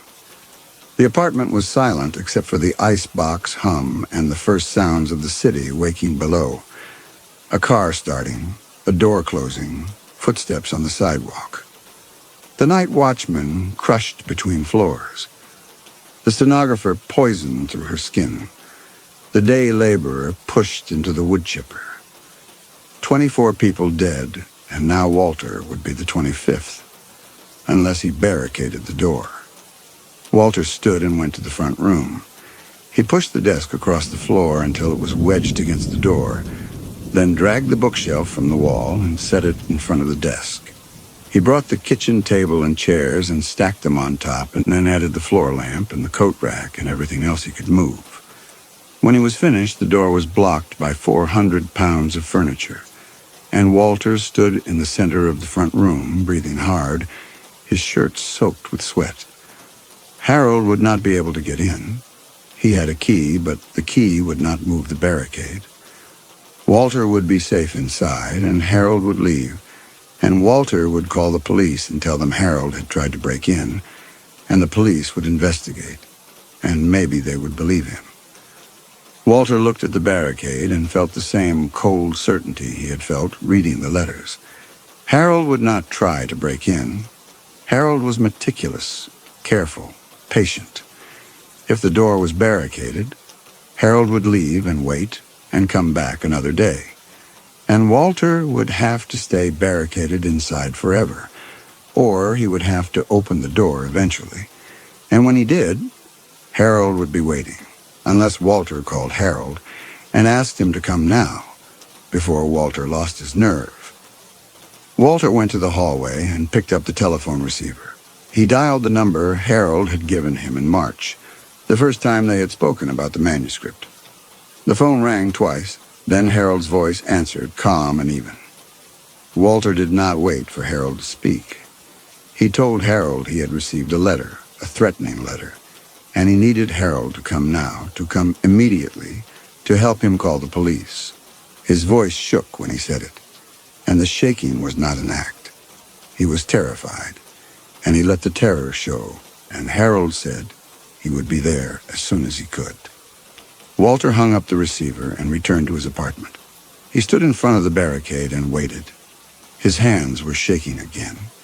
He told himself that when Harold arrived, he would let Harold inside, and he would show Harold the letter, and Harold would reveal himself. Through a word, a gesture, a look, Walter would see the truth in Harold's face, and then he would know for certain, and then he could act. He told himself this, but he did not believe it. He knew the truth already. Harold was coming to kill him, and Walter had called him because Walter could not live with the not knowing anymore. The wait stretched. Walter paced the barricaded room, sat at the window, stood again. The sun climbed higher. At 10:15, Walter heard footsteps on the stairs climbing toward the 4th floor, a knock on the door. Walter crossed the front room and stood behind the barricade. Harold's voice came through the door, calm and concerned. Walter, are you all right? Walter put his hands on the desk. His heart was beating so hard he could feel it in his throat. He thought about Alice Brenner downstairs, about the cold cream poisoned over 2 weeks, about dying without knowing what was happening. He thought about the fact that Harold was on the other side of the door waiting. He thought about 24 people dead. Walter pushed the desk aside and dragged the bookshelf away. He unstacked the chairs and the table and piled them against the wall.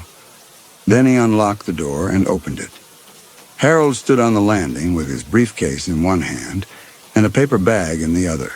He wore a gray suit despite the heat. His expression was calm and concerned, the expression of a man who had received a distressing phone call. He looked at the furniture pushed against the wall, then at Walter. What happened? Walter stepped aside. Harold came in and set the briefcase on the floor, the paper bag on the kitchen table. He turned to face Walter, waiting. His mouth had gone dry. He went to the desk and picked up the letter, his hands shaking. He gave it to Harold. Harold read it. His expression did not change. He looked up. When did this arrive? It was morning. Harold read the letter again, then folded it and set it on the table. You're frightened. Walter nodded. Harold took off his hat and set it on the counter. Walter, I need to show you something. He went to the desk and examined Walter's typewriter. He pointed to the letter T. There's a chip here. See it? And the crossbar. Walter saw it. He had seen it 100 times. Harold picked up the letter from the table and held it under the desk lamp. The same chip is in this letter and in all the others. He looked at Walter. These letters were typed on your typewriter, Walter. Walter's hands were shaking. He said the letters came under the door. Harold's voice stayed calm. You've been under tremendous pressure. The deadline. The isolation. You haven't left this apartment in over a year. He paused. The mind does things to protect itself. It creates stories. You needed material for the manuscript, and your mind gave you material. The letters, the murders, you wrote them yourself during the night. You don't remember because you were in a fugue state. But they're yours, Walter. All of them. Walter's hand found the back of the desk chair. His fingers closed around the rail, and he stood there, holding it while Harold kept talking. Harold set the letter down. There are no murders. I've checked every newspaper. The deaths you found, they were accidents, natural causes. Your mind connected them to the letters because it needed them to be connected. But they're not murders, Walter. They're just accidents. Walter backed away from the desk. His legs felt weak. Harold stepped toward him. You need help. Professional help. I'm going to call a hospital. They can... No, Walter said. The word came out as a whisper. Harold's expression shifted, just slightly. Concerned something else. Walter. I found the apartment upstairs, the typewriter, the paper. Harold was very still. Walter's voice was shaking now.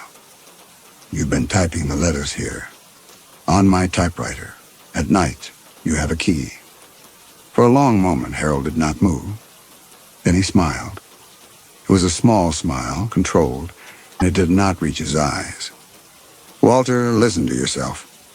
You think I'm sneaking into your apartment at night to type letters about murders I didn't commit, using your typewriter so you'll transcribe them into a manuscript I'm already being paid to represent?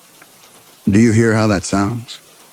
Walter heard how it sounded. It sounded insane. Harold took a step closer. Let me help you. The hospital can... Get out. Harold stopped. Walter's hands were shaking violently now. Get out of my apartment. Harold looked at him for a long moment.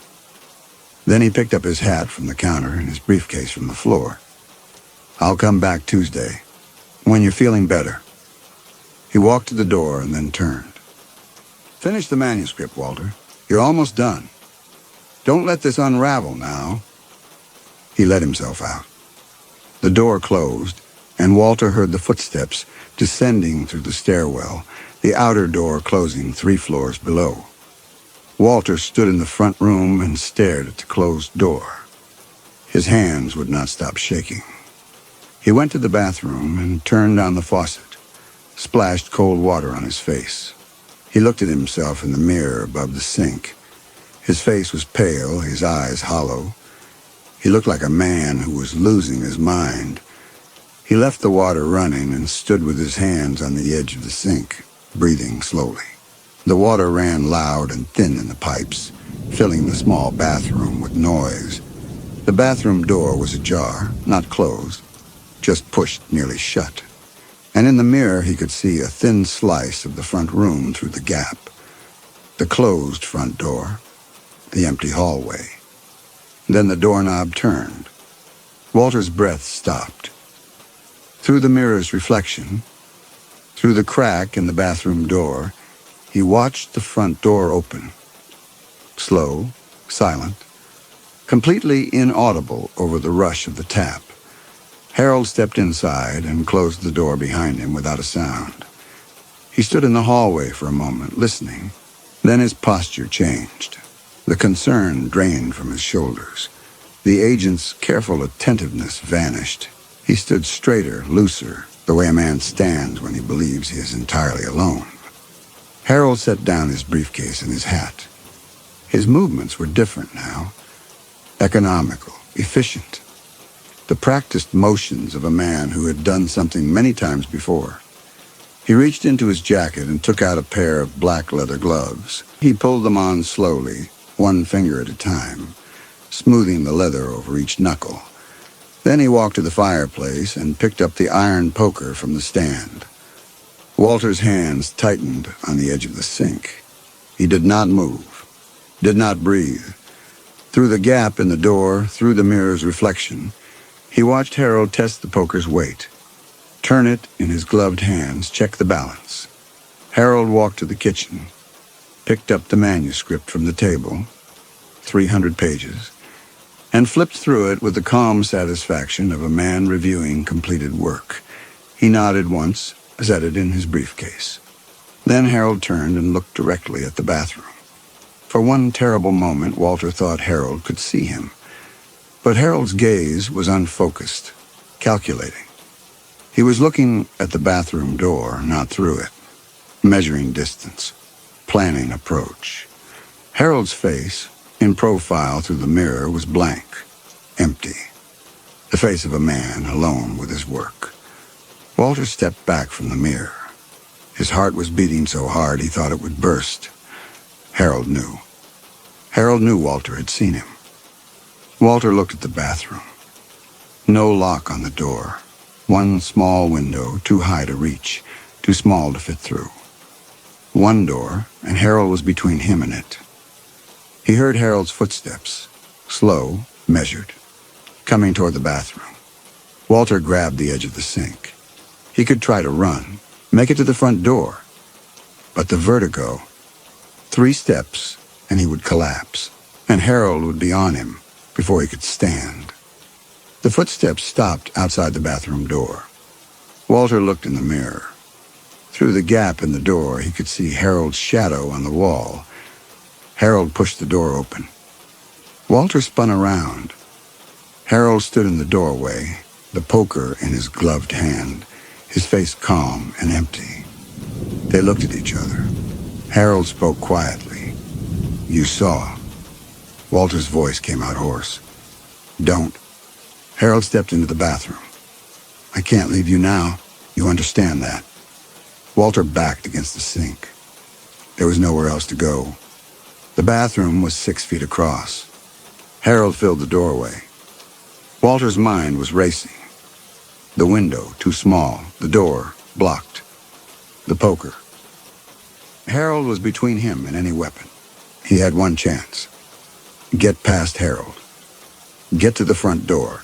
Get to the stairs. Walter threw himself sideways, a graceless scramble toward the doorway. Harold turned unhurried and swung the poker in a wide arc. Walter felt the air move as it passed behind his head.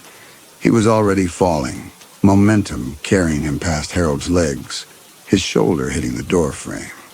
He clawed at the hallway wall, pulled himself forward on hands and knees toward the front door.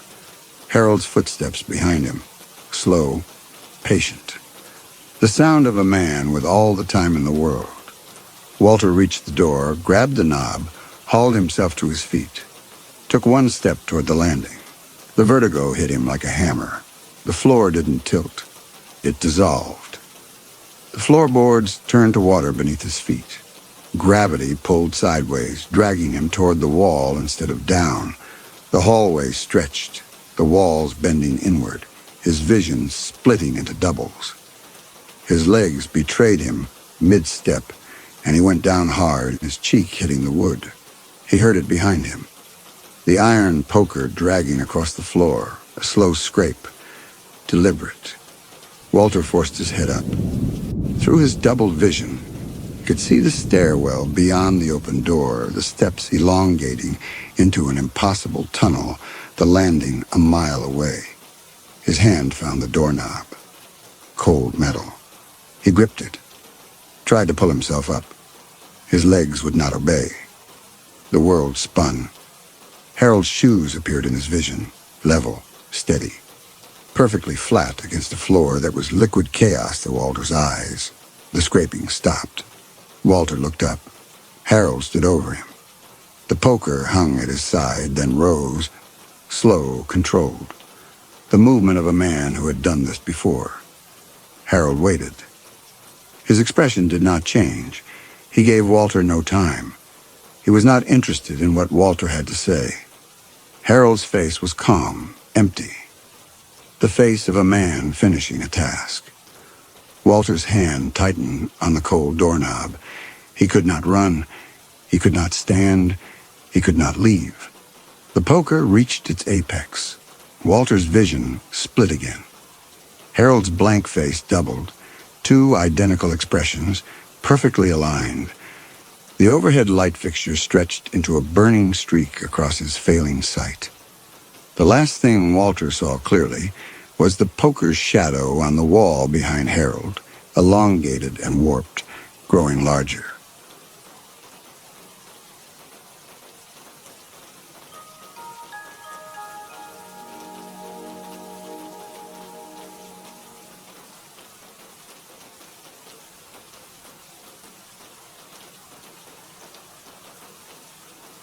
Lucas Merrick sat at the desk in his penthouse office, 32 floors above Grand Avenue, and read the letter for the third time. The paper was cheap, the kind issued in institutional environments, and the ink had blurred slightly where the writer's hand had rested. The handwriting was controlled, even elegant. "I am the real Lucas Merrick," the first line read. His coffee had gone cold in its cup. Through the floor-to-ceiling windows, the morning light fell across downtown Los Angeles in hard white angles, and he could see the freeway interchange below, the cars threading through it with mechanical exactness that required no thought. The letter had arrived by regular mail, postmarked from a facility Lucas did not recognize. Federal Correctional Institution Barstow, a name that meant nothing to him. The envelope had been opened and inspected, a standard institutional procedure, and resealed with tape that left a residue on the flap. Inside, 3 pages in that careful script.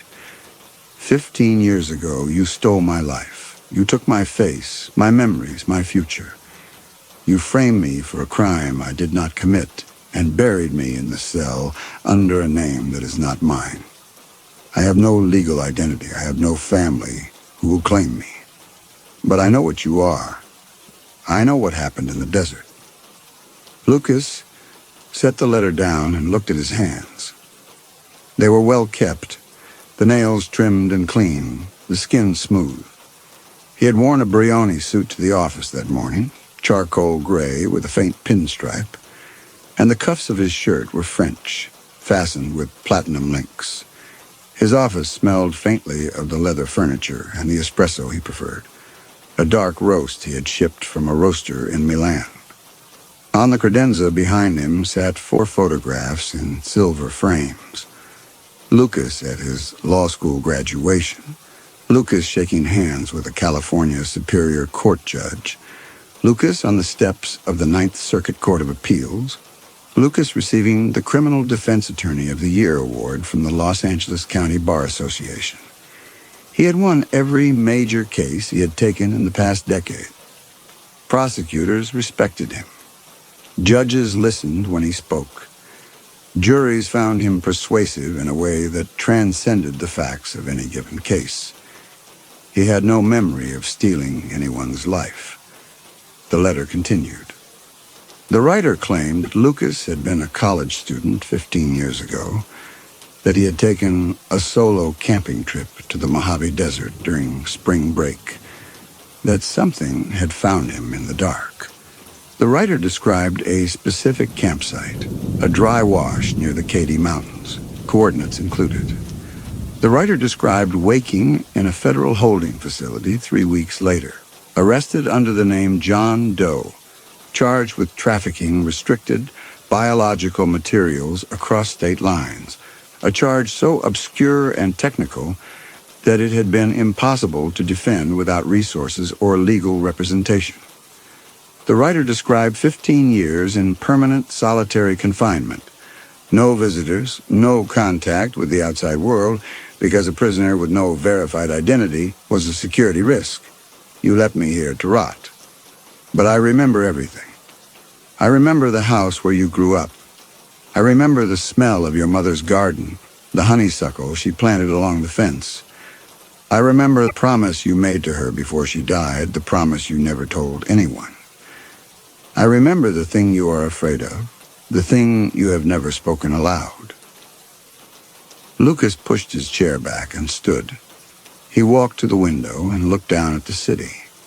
The letter was preposterous, except for the problem of the camping trip. Lucas had gone to the desert 15 years ago. He had been 22, a senior at USC, and he had driven out to the Mojave alone in a rented Jeep with the intention of spending a week hiking and clearing his head before final exams. He remembered packing the Jeep. He remembered driving east on Interstate 10. He remembered the turnoff onto a 2-lane road that led north into empty country. He did not remember the campsite. He did not remember the Katy Mountains. He did not remember anything between the turnoff and waking up 48 hours later in a motel room in Barstow with no clear sense of how he had gotten there. The Jeep had been parked outside. His camping gear had been packed and stowed. There had been no injuries, no evidence of illness or accident. He had attributed the gap to exhaustion, perhaps mild heat stroke, and had driven back to Los Angeles without reporting it to anyone. In 15 years, he had never thought about it again. Lucas returned to his desk and read the 3rd page of the letter. The writer included a request. He wanted Lucas to visit the prison. He wanted Lucas to sit across from him in the visitation room and look at his face.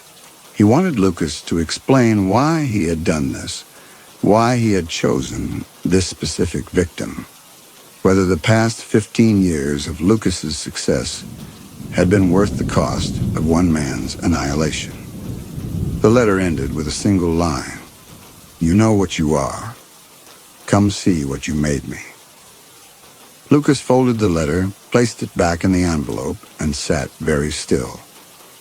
Through the window, the city noise rose in a low hum, the sound of 10 million people conducting their lives in patterns they believed they controlled. His desk phone buzzed. The paralegal's voice came through the speaker, asking whether he wanted the deposition's transcript for the Elwood case. He told her yes. She asked whether he would be in the office tomorrow. He told her he did not know yet. After she disconnected, he sat with his hands flat on the desk and considered the shape of the problem. If the letter was a scam, ignoring it posed no risk. If the letter was not a scam, ignoring it posed a different kind of risk, one he could not yet define. There was also the matter of his curiosity. Lucas had built his career on the careful analysis of improbable claims. He had defended clients accused of acts they insisted were impossible. He had won cases by finding the single thread of inconsistency that unraveled the prosecution's narrative. The letter contained inconsistencies. A man who had been imprisoned for 15 years under a false identity would not have access to detailed information about Lucas's childhood unless he was, in some impossible way, telling the truth. Lucas opened his laptop and searched for the Federal Correctional Institution in Barstow. It existed. It was a privately operated facility, off-grid, designed for the incarceration of federal prisoners deemed too dangerous or too sensitive for standard facilities. Visitation required advance clearance and a formal request submitted through legal counsel. Lucas was legal counsel. He could arrange it. He made the request that afternoon. 3 days later, clearance was granted. Lucas spent the intervening time constructing a timeline. He retrieved his undergraduate records from USC and confirmed that he had been enrolled during the spring semester 15 years ago. He found his credit card statements from that period, archived in a file cabinet in his apartment, and located the charge for the Jeep rental. Enterprise Rent-A-Car, LAX location, March 12th. The return date was March 20th, 8 days later. He found a gas station charge in Barstow dated March 18th, which aligned with his fragmented memory of waking in the motel. Between March 12th and March 18th, there were no other charges. 6 days unaccounted for. He searched for arrests matching the description in the letter. The federal database required credentials he did not have, but he knew people who did. A former colleague in the U.S. Attorney's Office owed him a favor from a case 3 years ago. Lucas called him and described the situation in the abstract. A potential client claimed to have been arrested on an obscure federal charge, no legal representation, held under a John Doe designation. Could his colleague confirm whether such a case existed? The colleague called back within an hour. He confirmed that a John Doe had been arrested in San Bernardino County on March 15th, 15 years ago, charged with illegal possession and transport of endangered species tissues under the Lacey Act, a federal statute Lucas had never encountered in his practice. The arrest had been made by a Bureau of Land Management ranger following a tip from an anonymous source. The defendant had no identification, no wallet, no phone. He had been found wandering on a service road near the Katy Mountains, wearing clothing that did not fit him and carrying nothing. He had refused to provide a name. Fingerprints had returned no match in any database. DNA testing had been ordered, but the sample had degraded in storage and no results were ever filed. The case had been processed through the federal system, and the defendant had been convicted in absentia after refusing to appear at his own arraignment. He had been sentenced to 20 years in federal custody, categorized as a security risk due to his refusal to cooperate with identification procedures, and transferred to a private facility designed for prisoners whose identities could not be verified. Lucas thanked his colleague and ended the call. He sat in his apartment and looked at the file he had assembled. The timeline aligned. The arrest had occurred during the 48-hour gap in his memory. The location was correct. The charge was bizarre enough to be plausible as a frame, particularly if someone had wanted to ensure the victim could not defend himself, but the premise remained impossible. Lucas had not framed anyone. He had been 22 years old, a college student, with no criminal connections and no motive. He had returned from the camping trip, finished his exams, graduated, enrolled in law school, and built a career that required meticulous adherence to ethical standards. There was no version of his history in which he had participated in an elaborate conspiracy to imprison an innocent man. The other possibility was equally impossible. The letters claimed that Lucas had stolen someone's life suggested a scenario that belonged in fiction, not in the world Lucas inhabited. People did not steal faces. They did not absorb memories. They did not erase identities and assume new ones through supernatural means. Yet the letter had described his mother's garden, honeysuckle along the fence. The detail was correct. His mother had planted it the summer before she died when Lucas was 16. She had loved the scent. It had overgrown the fence within 2 years, and after her death, Lucas's father had never trimmed it. Lucas had not thought about the honeysuckle in years. He had never mentioned it to anyone. It was not the kind of detail that appeared in public records or social media profiles. The letter had also referenced a promise. Lucas knew what promise the writer meant. He had made it to his mother 3 days before she died, sitting beside her hospital bed. She had asked him to do something specific, something Lucas had never done and had never told anyone about. The promise had been private, witnessed by no one. If the man in the prison knew about it, he had access to information that should not exist outside Lucas's own memory. Lucas made reservations for a flight to Barstow and a rental car. He informed his assistant that he would be out of the office for 2 days. He did not tell her where he was going. The night before he left, he stood in his apartment and looked at himself in the mirror. He was 37 years old.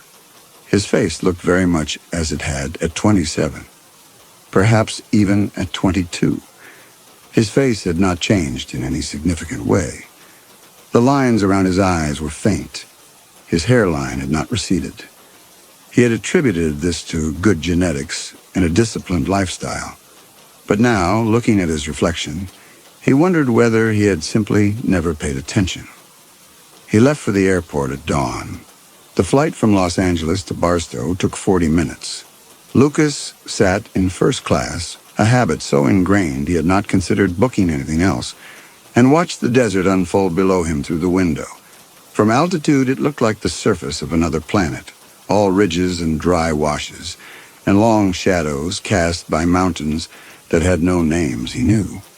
He had crossed this landscape once before, 15 years ago, driving a rented Jeep toward a campsite he could no longer remember. The desert had taken something from him then, or given him something, and he was returning to discover which. The businessman in the seat beside him asked, what brought Lucas to Barstow? Lucas told him it was a legal consultation. The man nodded and returned to his laptop. Lucas appreciated that the man did not ask follow-up questions. Most people, when they learned Lucas was an attorney, wanted to discuss grievances, injustices, conflicts they believed the law could resolve. Lucas had perfected the art of discouraging such conversations without appearing rude, a certain coldness in his tone, a shift in posture that suggested the discussion was concluded.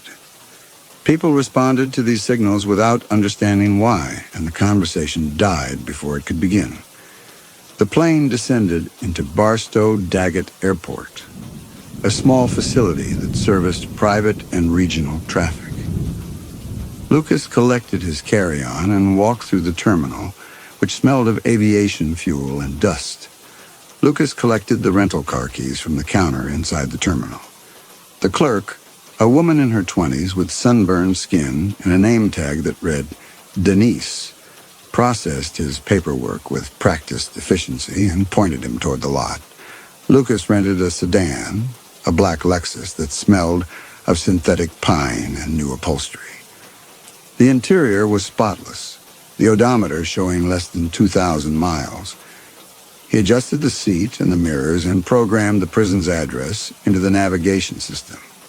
As he pulled out of the lot, he passed a rest area with a convenience store and a cluster of long-haul trucks parked in the shade of a corrugated metal awning. A dog, some kind of mixed breed with a patched coat, was tied to a post near the entrance.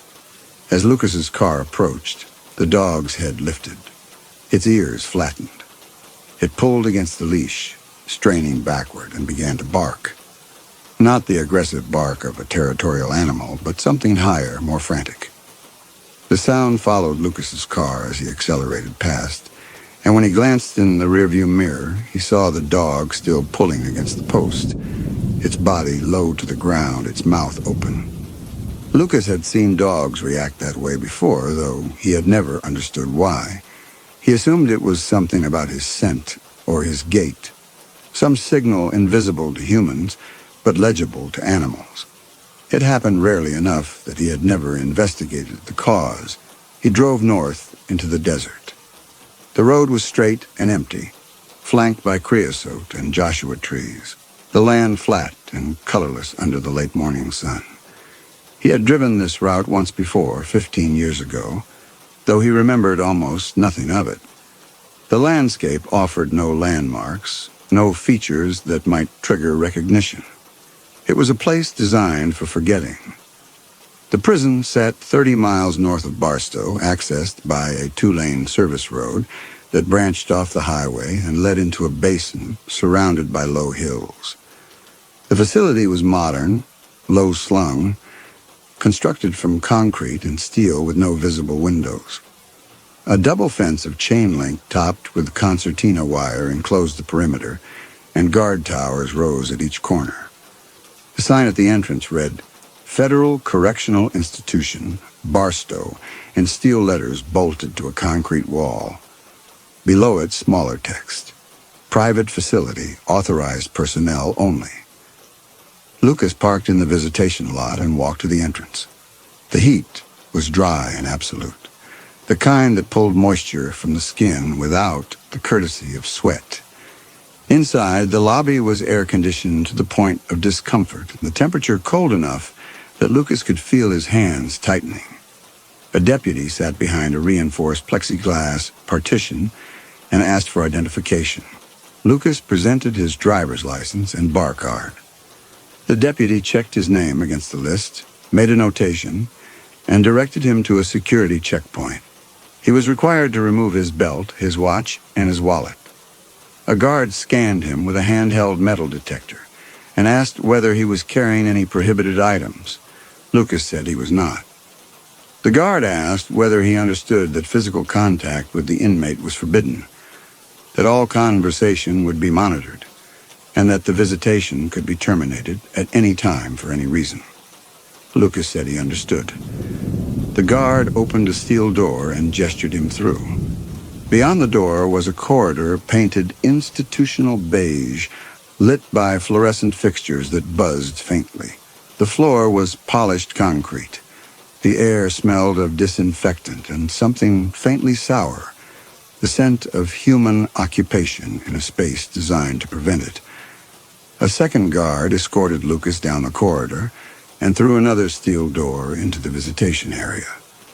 The room was small, divided by a plexiglass partition. On Lucas's side was a plastic chair bolted to the floor and a narrow counter. On the other side was an identical setup. The partition had a grid of small perforations for sound, and above it, a camera mounted in a steel housing, its lens pointed down at both chairs. Lucas sat. The guard told him the inmate would be brought in shortly and left, locking the door behind him. Lucas waited. The room was silent except for the hum of the ventilation system and the occasional crackle of the camera housing adjusting position. He placed his hands flat on the counter and looked at the empty chair on the other side of the partition. He had no clear expectation of what he would see. A stranger, most likely. Someone who resembled him only in the writer's imagination. Someone who had researched Lucas's background and assembled enough details to construct a convincing fiction. The visit would last 15 minutes. Lucas would listen, assess the claim, and determine whether it warranted further investigation or immediate dismissal. A door on the other side of the partition opened. A guard entered, followed by a man in an orange jumpsuit, his hands cuffed in front of him. The guard directed the man to the chair and stepped back, positioning himself against the wall. Lucas looked at the man's face. His hands pressed flat against the counter and did not move. The man was thin, his hair gray at the temples, his skin the color of someone who had not seen sunlight in years. His jumpsuit hung loose on his frame. His wrists were narrow above the cuffs. But beneath the years of confinement, beneath the gray and the hollowed cheeks, the bone structure was unmistakable. The line of the jaw, the spacing of the eyes, the shape of the nose, the brow, the mouth. Lucas was looking at his own face, 15 years older. The man sat down slowly. He leaned forward until his face was close to the partition, and his eyes moved across Lucas's features methodically, inventorying each feature. He did not speak. For a long time he simply stared, and Lucas stared back, unable to look away. Then the man smiled. It was a terrible smile, one that contained no humor and no warmth. He raised his cuffed hands and pressed them against the plexiglass. "You came." The voice was hoarse, underused, but the timbre was familiar. Lucas heard his own voice in it. The cadence he recognized from recordings of himself, the particular inflection that marked certain vowels. Lucas said nothing. His throat had closed. His hands remained flat on the counter, and he could feel his pulse in his fingertips. The man on the other side of the partition lowered his hands and leaned back in his chair. He looked at Lucas with an expression that might have been satisfaction or grief or something that contained both. He said Lucas didn't remember. He could see it. Lucas really didn't. Lucas found his voice. He asked who the man was. The words came out steady, controlled, the voice he used in court when a witness had said something unexpected. The man's smile faded. He looked down at his cuffed hands, then back up at Lucas. I'm Lucas Merrick. I was born in Pasadena. I grew up on Marengo Avenue in a house with blue shutters. My mother planted honeysuckle along the back fence the summer I turned 16. She died of cancer 2 years later. Before she died, she made me promise I would scatter her ashes in the San Gabriel Mountains at a place we used to hike when I was a child. I never did it. I kept the urn in my closet because I was afraid of heights, and the trail required a climb I couldn't make. I told myself I would do it later. I never told anyone because I was ashamed. Lucas's hands had gone numb. The man across from him continued speaking, his voice gaining strength. I was afraid of dogs when I was 7. A neighbor's German shepherd bit me, and after that I couldn't be in the same room with him. I got over it by the time I was 12, but the fear never completely went away. I still noticed dogs before I noticed anything else. I still watch their body language, the way their ears move, whether they're looking at me. It's automatic. No one knows about it because I learned to hide it. The man leaned forward again, his face close to the plexiglass. I was 22 years old when I drove into the Mojave Desert alone. I had just finished my midterms at USC. I was going to law school in the fall. I wanted to clear my head. I wanted to spend a week by myself, away from the city, away from people. I drove a rented Jeep to a campsite near the Katy Mountains. I set up my tent in a dry wash. I built a fire. I sat by the fire and watched the stars, and I felt like I was the only person in the world. He stopped. His eyes had not left Lucas's face. Something came out of the desert that night. Something old. It walked into my camp, and it looked at me, and I understood that I was going to die. But I didn't die. It took me. It took my face, my memories, everything I was. It put me inside its own skin and wore mine. And then it drove my Jeep back to the highway, and it called the Bureau of Land Management, and it reported that there was a man wandering in the desert with illegal animal remains in his possession. They found me 3 days later, wearing its skin, with no identification and no memory of how I had gotten there. I tried to tell them what had happened. They thought I was insane. They processed me as a John Doe. They convicted me of a crime I didn't commit and sent me here. Lucas sat very still. The man's account was delivered without affect, a recitation of facts in the tone of someone who had repeated them so many times they had lost all emotional weight. Lucas's training told him to look for inconsistencies, for the small details that would reveal the fabrication. But the details were correct. The house on Marengo Avenue, the blue shutters, the urn in the closet, the fear of dogs. Lucas said it aloud, testing the words. He asked whether the man was saying Lucas was not human, that he was something that had killed the man and taken his place. The man nodded slowly. He clarified, not killed. Lucas had left him alive, but had taken everything that made him who he was. Had been living his life for 15 years, living it better than he ever could have. Lucas looked at the man's hands. The fingers were long, the same length as his own. The shape of the nails was identical. He looked at the man's ears, the specific fold of cartilage at the top, and saw the same fold he saw every morning in the mirror. Lucas said it was impossible. The man agreed. But Lucas was here. He had come because he knew something was wrong, knew the letter was telling the truth. Lucas shook his head. He had come because the letter contained information it shouldn't have. That didn't mean the explanation was supernatural. It meant someone had access to private information, surveillance, research, not body-swapping creatures from the desert. The man leaned back in his chair. He looked tired, the kind of tired that had accumulated over years. He asked how old Lucas looked. Lucas said nothing. The man continued. Lucas was 37. He should look 37, did he? Lucas had no answer. He thought of the mirror in his apartment, the reflection he had studied the night before. He thought of the photographs on his credenza, the ones from 10 years ago, and how his face in those photographs looked identical to his face now. The man asked whether Lucas had ever been sick in 15 years, ever needed a doctor. Lucas had not. He had attributed this to a strong immune system, to regular exercise and a disciplined diet. He had never thought to question it. The man continued. He asked whether Lucas had noticed how juries listened, how judges ruled in his favor against the facts. People trusted him without knowing why.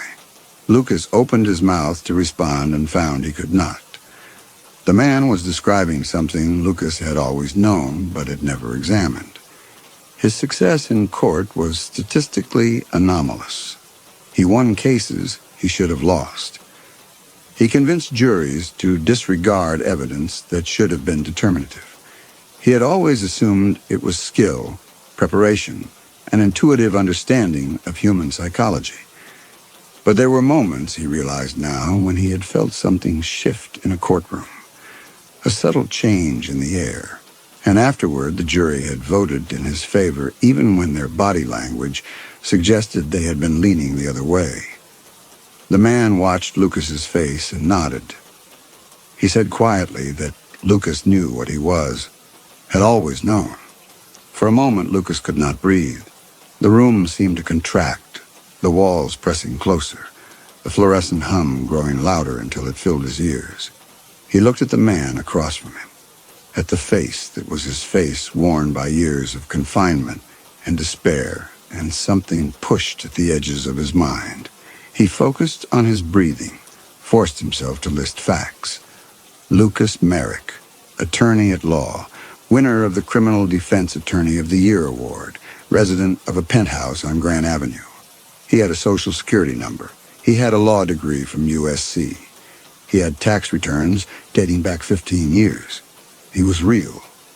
But the thing pushing at his mind was older than tax returns. A fragment broke through. The taste of raw meat. Not imagined. Not metaphorical. An actual sensory memory of tearing flesh with teeth.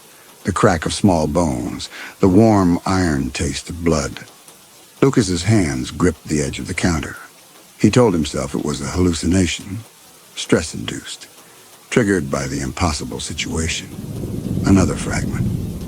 The desert at night. Not the Mojave as it looked from a highway, but as it looked from the sand itself, from a perspective that was low to the ground, moving on 4 legs. No, not 4, not 2, something between. Something that had learned to walk upright only recently. The stars had been different then, brighter, closer. The scent of prey had carried for miles on wind that smelled of creosote and old bones. Lucas stood abruptly. The guard on his side of the partition stepped forward. Lucas held up a hand indicating he was fine, and the guard stepped back. Lucas sat down again. His hands were trembling. The man across from him watched without speaking. Lucas tried to hold on to his identity, to the 15 years of memories that defined him. But they were fragmenting. Behind them, beneath them, was something vast and patient that had existed for centuries before it learned to wear a human face. The thing had watched a college student alone by his fire, had understood that this one was isolated, that no one would notice if he vanished, that the risk was acceptable. Lucas tried to suppress the next memory, but it came anyway. The moment of transfer, not all at once, in pieces. The sensation of wearing skin that was not his, no, not his. The thing had no his or not his. It had only functional and not functional. The discovery that the human's mind was still accessible, layered like sediment, memories that could be lifted and examined and absorbed. Words, numbers, the concept of later, the architecture of civilization, coffee, air conditioning, law school, the machinery of persuasion. All of it had been there, waiting, and the thing had drunk it in the way a desert drinks rain. And somewhere in that absorption, the thing had made a choice. It had discovered comfort, safety, a life where food came on plates, where shelter was guaranteed, where no other predator could threaten it. The human's intellect had shown the thing a world it had never known existed, and the thing had wanted to stay, so it had driven the Jeep back to Los Angeles. It had enrolled in law school using the human's credentials. It had learned to use the stolen mind with an efficiency the original Lucas Merrick would never have achieved, because the thing had one advantage the human had lacked. It felt no empathy, no guilt, no hesitation. It could manipulate juries without conscience. It could lie with a perfect conviction because truth and falsehood were merely tools. And over 15 years, the thing had forgotten what it was. It had suppressed the memories of the desert, the hunting, the body it had abandoned. It had hypnotized itself into believing the stolen life was real, because the alternative, returning to the sand, to the raw meat and the loneliness and the endless, purposeless centuries, was unbearable. Lucas sat very still. His hands on the counter had stopped trembling. The memories were no longer pushing at him.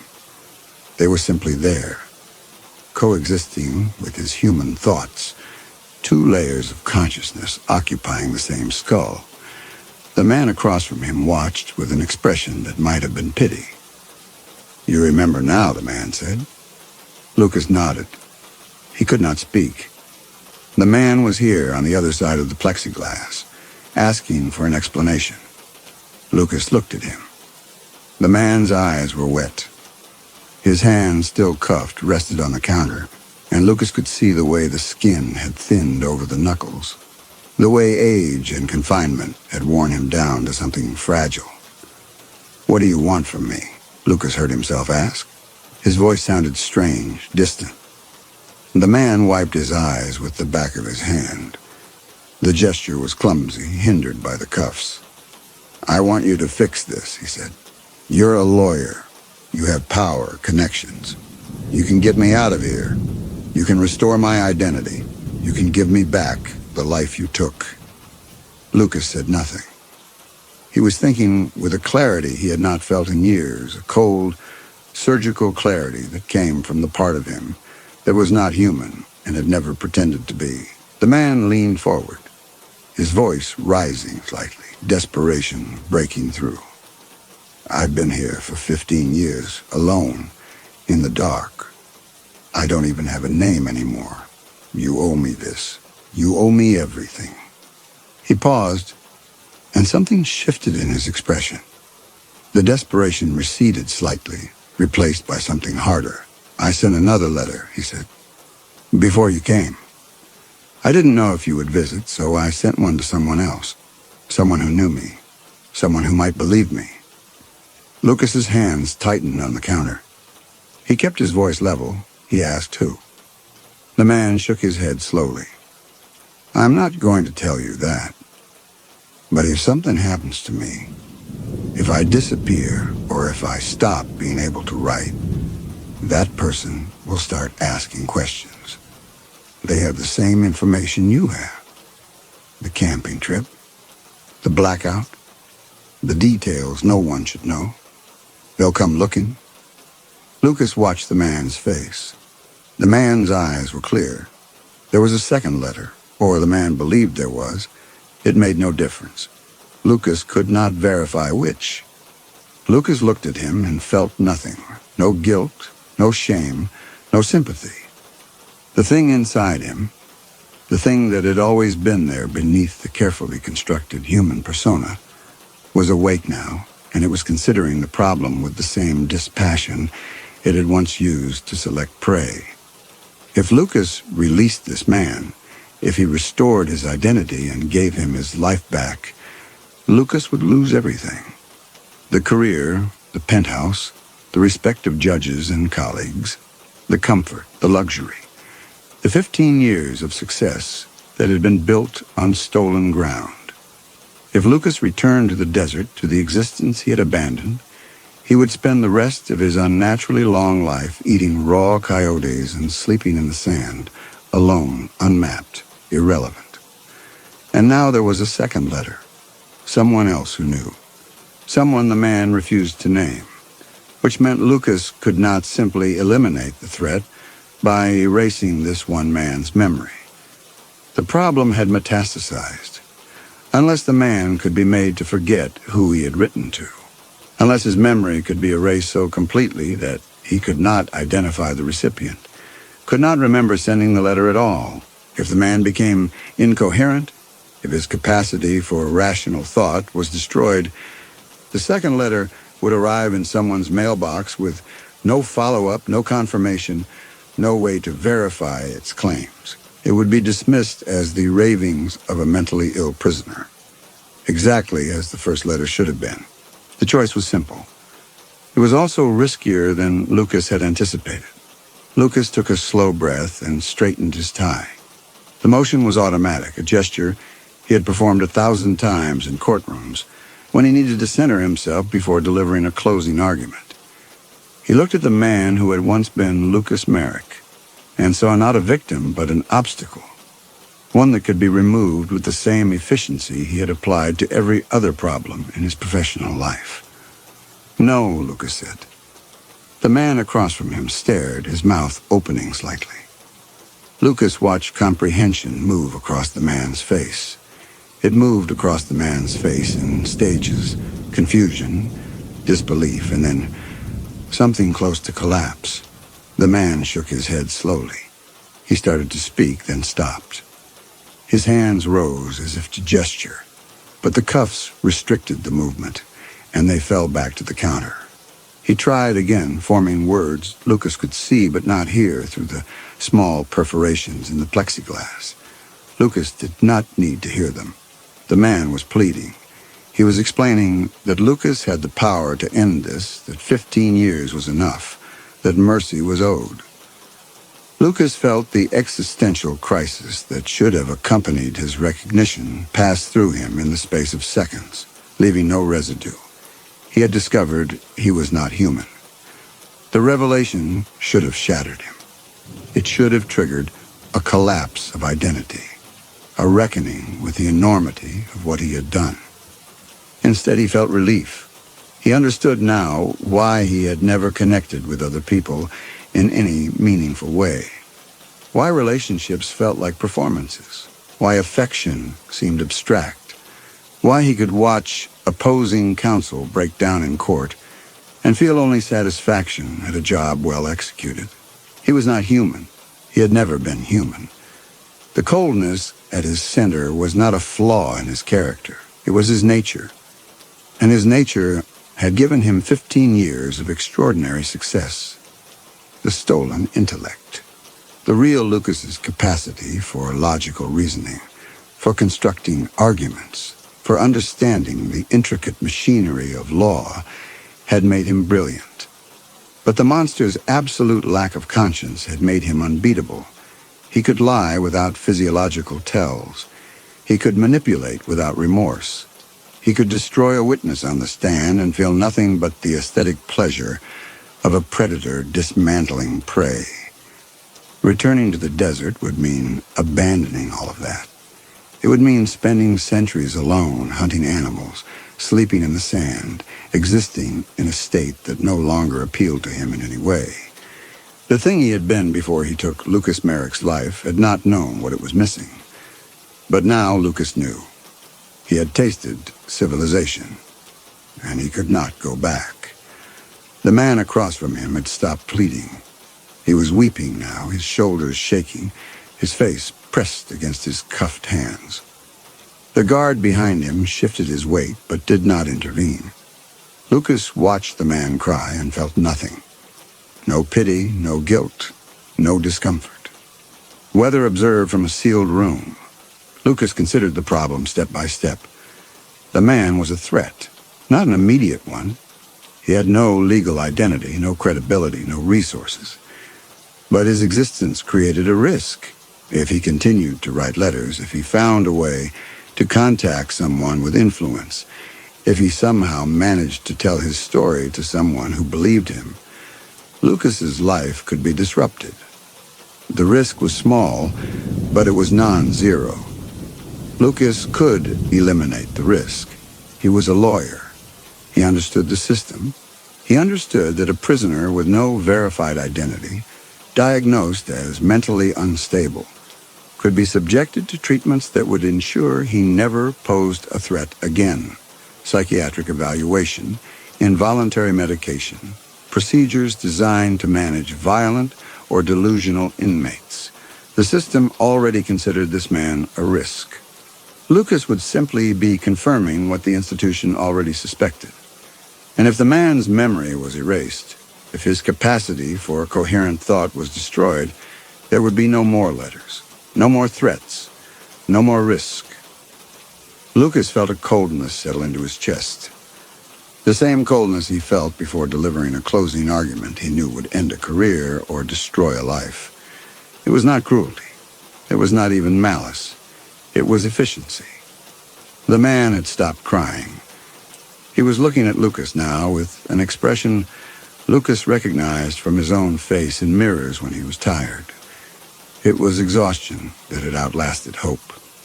Lucas stood. The motion caught the guard's attention. Lucas gestured toward the door, indicating that the visitation was concluded. The guard on Lucas's side of the partition unlocked the door and opened it. Before Lucas left, he looked at the man one final time. The man was still sitting, his hands resting on the counter, his face wet. His eyes met Lucas's, and in them Lucas saw the moment the man understood what was about to happen. Lucas turned and walked out of the room. The guard escorted him back down the fluorescent corridor to the security checkpoint. Lucas retrieved his belt, his watch, his wallet. He signed the exit log. The deputy behind the plexiglass asked whether the visitation had been productive. Lucas told her it had been very productive. She made a notation and handed him a visitor feedback form, which he declined to complete. In the parking lot, Lucas stood beside the rental car and looked out at the desert. The sun was high now, the heat brutal, the landscape empty in all directions. Somewhere out there, 15 years ago, the thing that had become Lucas Merrick had emerged from the sand and changed both their lives. The man in the prison believed Lucas owed him something. But debt implied a relationship between equals, and they were not equals. They had never been equals. One of them was a predator, and the other was prey who had been unlucky enough to camp alone. Lucas got into the car and started the engine. The air conditioning kicked in immediately, blasting cold air across his face. He adjusted the rearview mirror and saw his own face looking back, young and unlined and perfect. He thought of the man aging in a cell, the gray hair, the hollowed cheeks, the years of solitary confinement still ahead. He thought of what he was about to do to ensure those years never became a problem. He felt nothing. He drove back to the highway and turned south toward Barstow. There was a regional psychiatric facility 20 miles from the prison, one that contracted with the federal system to provide evaluations and treatment for inmates deemed mentally unstable. Lucas had contacts there, people who owed him favors from previous cases. He would make the calls that evening. He would draft the necessary documentation. He would ensure that John Doe received the care he so clearly needed. Lucas checked into a motel in Barstow, a single-story building with external corridors and a parking lot that smelled of hot asphalt and exhaust. The clerk at the front desk handed him a key attached to a diamond-shaped plastic tag and asked whether he needed anything else. Lucas said he did not.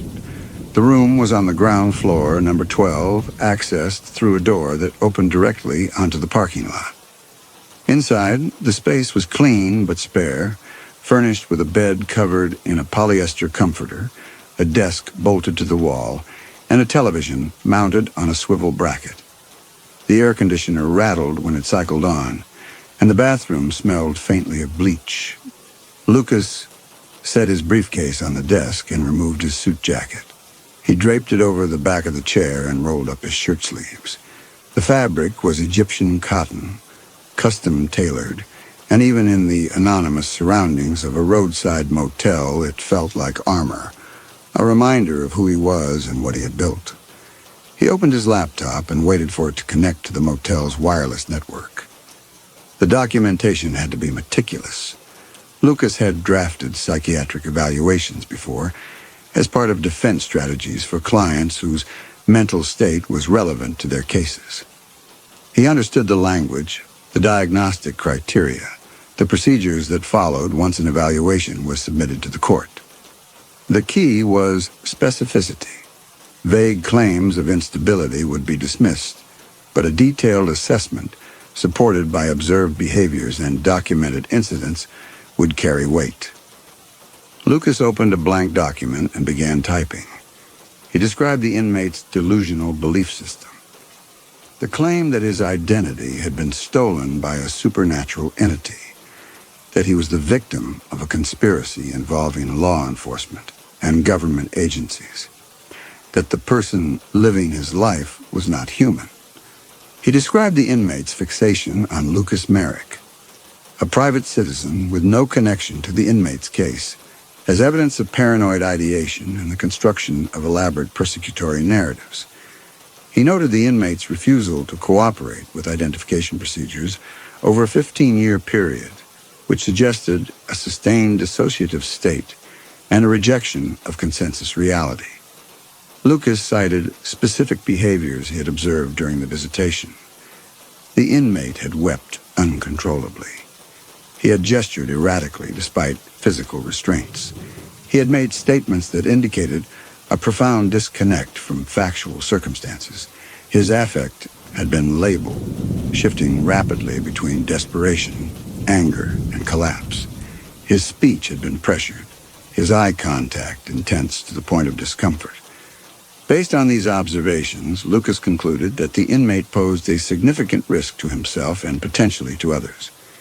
He recommended immediate psychiatric intervention, including a comprehensive evaluation by a licensed forensic psychiatrist, involuntary medication to stabilize acute symptoms, and consideration of electroconvulsive therapy to address treatment-resistant delusional disorder. Lucas knew what electroconvulsive therapy could do. In cases of severe mental illness, it could provide relief when other treatments failed. But it could also cause memory loss, particularly retrograde amnesia affecting events prior to treatment. If administered aggressively, over an extended course, it could erase years of memory. It could turn a coherent, suffering man into someone who no longer remembered why he was suffering. It was not a cure. It was an erasure. Lucas reread the evaluation from beginning to end, checking for internal consistency and tone. It was comprehensive without being excessive, alarmed without being hysterical. It read as the work of someone who had seen something troubling and felt compelled to report it, not as the work of someone with a personal stake in the outcome.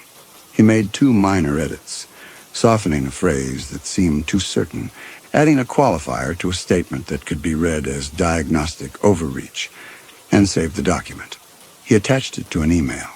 He addressed the email to the warden of the Federal Correctional Institution in Barstow, copying the facility's psychiatric contractor and the regional director of the Bureau of Prisons. In the body of the email, he introduced himself as an attorney who had conducted a visitation with inmate John Doe, and who felt compelled, as an officer of the court, to report his concerns about the inmate's mental state. He emphasized the urgency of intervention, noting that the inmate's delusions appear to be escalating, and that delay could result in self-harm. He included his bar credentials, his contact information, and a brief summary of his professional background. He knew the weight his name carried. Lucas Merrick, Criminal Defense Attorney of the Year, winner of high-profile cases respected by judges across the state. His word would not be questioned. His assessment would be taken seriously. Lucas reviewed the email once, checking for tone and clarity. It read as concerned, professional, slightly reluctant. A busy attorney taking time out of his schedule to report something troubling he had witnessed. He had struck the right balance between alarm and restraint. He clicked send. The email left his outbox with a soft electronic chime. Lucas closed his laptop and leaned back in the chair. The motel room was silent except for the hum of the air conditioning unit mounted below the window and the occasional sound of a car passing on the highway outside. He looked at his hands resting on the desk and thought about what he had just set in motion. The evaluation would be read within hours. The warden would forward it to the psychiatric contractor, who would review it and likely concur with Lucas's assessment. The inmate would be evaluated, diagnosed, medicated. If the treatment followed the course Lucas had recommended, the man would be subjected to electroconvulsive therapy within the week. The sessions would be scheduled over a period of weeks, each one erasing a little more of the man's coherent memory until there was nothing left but confusion and compliance. Lucas had seen the results of aggressive psychiatric intervention before, in the context of competency evaluations for clients whose mental state was at issue. He had watched men who had once been articulate reduced to mumbling shadows. He had watched women who had once been defiant become passive, their capacity for resistance erased along with their memories. The treatments were legal, approved by medical boards, conducted under the supervision of licensed professionals. But the results were irreversible. Once the memory was gone, it did not return. Lucas felt no guilt about what he was doing. Guilt required the belief that the victim's suffering mattered more than the perpetrator's comfort. And Lucas did not hold that belief. The man in the cell was an obstacle to Lucas's continued success. Removing the obstacle was a rational response to a problem. If the method was brutal, that was incidental. Efficiency mattered more than kindness. Outside, the sun was setting, the sky turning orange and purple over the desert. He thought about the man in the prison, alone in his cell, unaware that the machinery of institutional psychiatry was about to descend on him with the force Lucas had set in motion. The man would be evaluated within days. He would be diagnosed. He would be medicated, restrained, subjected to procedures he could not refuse. And if the treatment followed the course Lucas had recommended, the man would eventually forget. He would forget the camping trip, the desert, the creature that had stolen his life. He would forget Lucas's face, the visitation, the moment he had believed he might finally be heard. He would forget his own name, the house on Marengo Avenue, the honeysuckle along the fence, the promise to his mother. He would become an empty vessel, a body without a past, and Lucas would never hear from him again. Lucas stood and walked to the window. He pulled the curtain aside and looked out at the parking lot. The sun had set completely now, and the sky a deep purple fading to black. The motel faced the highway, and he could see the headlights of passing trucks, the long haul rigs moving through the desert toward Los Angeles or Las Vegas or points beyond. The trucks moved in a steady stream, their engines audible even through the closed window, a low rumble that seemed to vibrate through the floor. The treatment would erode the inmate's coherent memory. By the end, the man would no longer remember his own name, much less the recipient of the second letter. Lucas had authorized the treatment without considering whether the connection between them, the sediment of stolen consciousness, layered into his own mind, might work both ways, whether destroying the source might begin to degrade the copy. Thousands of people pass through this stretch of desert every day, unaware of the prison 20 miles to the north, unaware of the man in the cell who had been there for 15 years with no name and no hope of release. The drivers, men and women who spent their lives on the road, moving cargo from one city to another, living in a state of perpetual transit. The world was full of invisible suffering, pain that occurred in places no one looked, inflicted by people no one suspected. And Lucas understood this in the way predators always understood the mechanics of concealment. He had built his career on the premise that truth was less important than the story you could convince a jury to believe. The world was full of people going somewhere, conducting their lives, unaware of the mechanisms that kept the system functioning. Lucas was one of those mechanisms. He identified problems and solved them. He protected his clients, his interests, his life. He did it efficiently, without hesitation, because hesitation was a luxury predators could not afford. The thing he had been before he took Lucas Merrick's skin had been alone, purposeless, driven by instincts it could not name.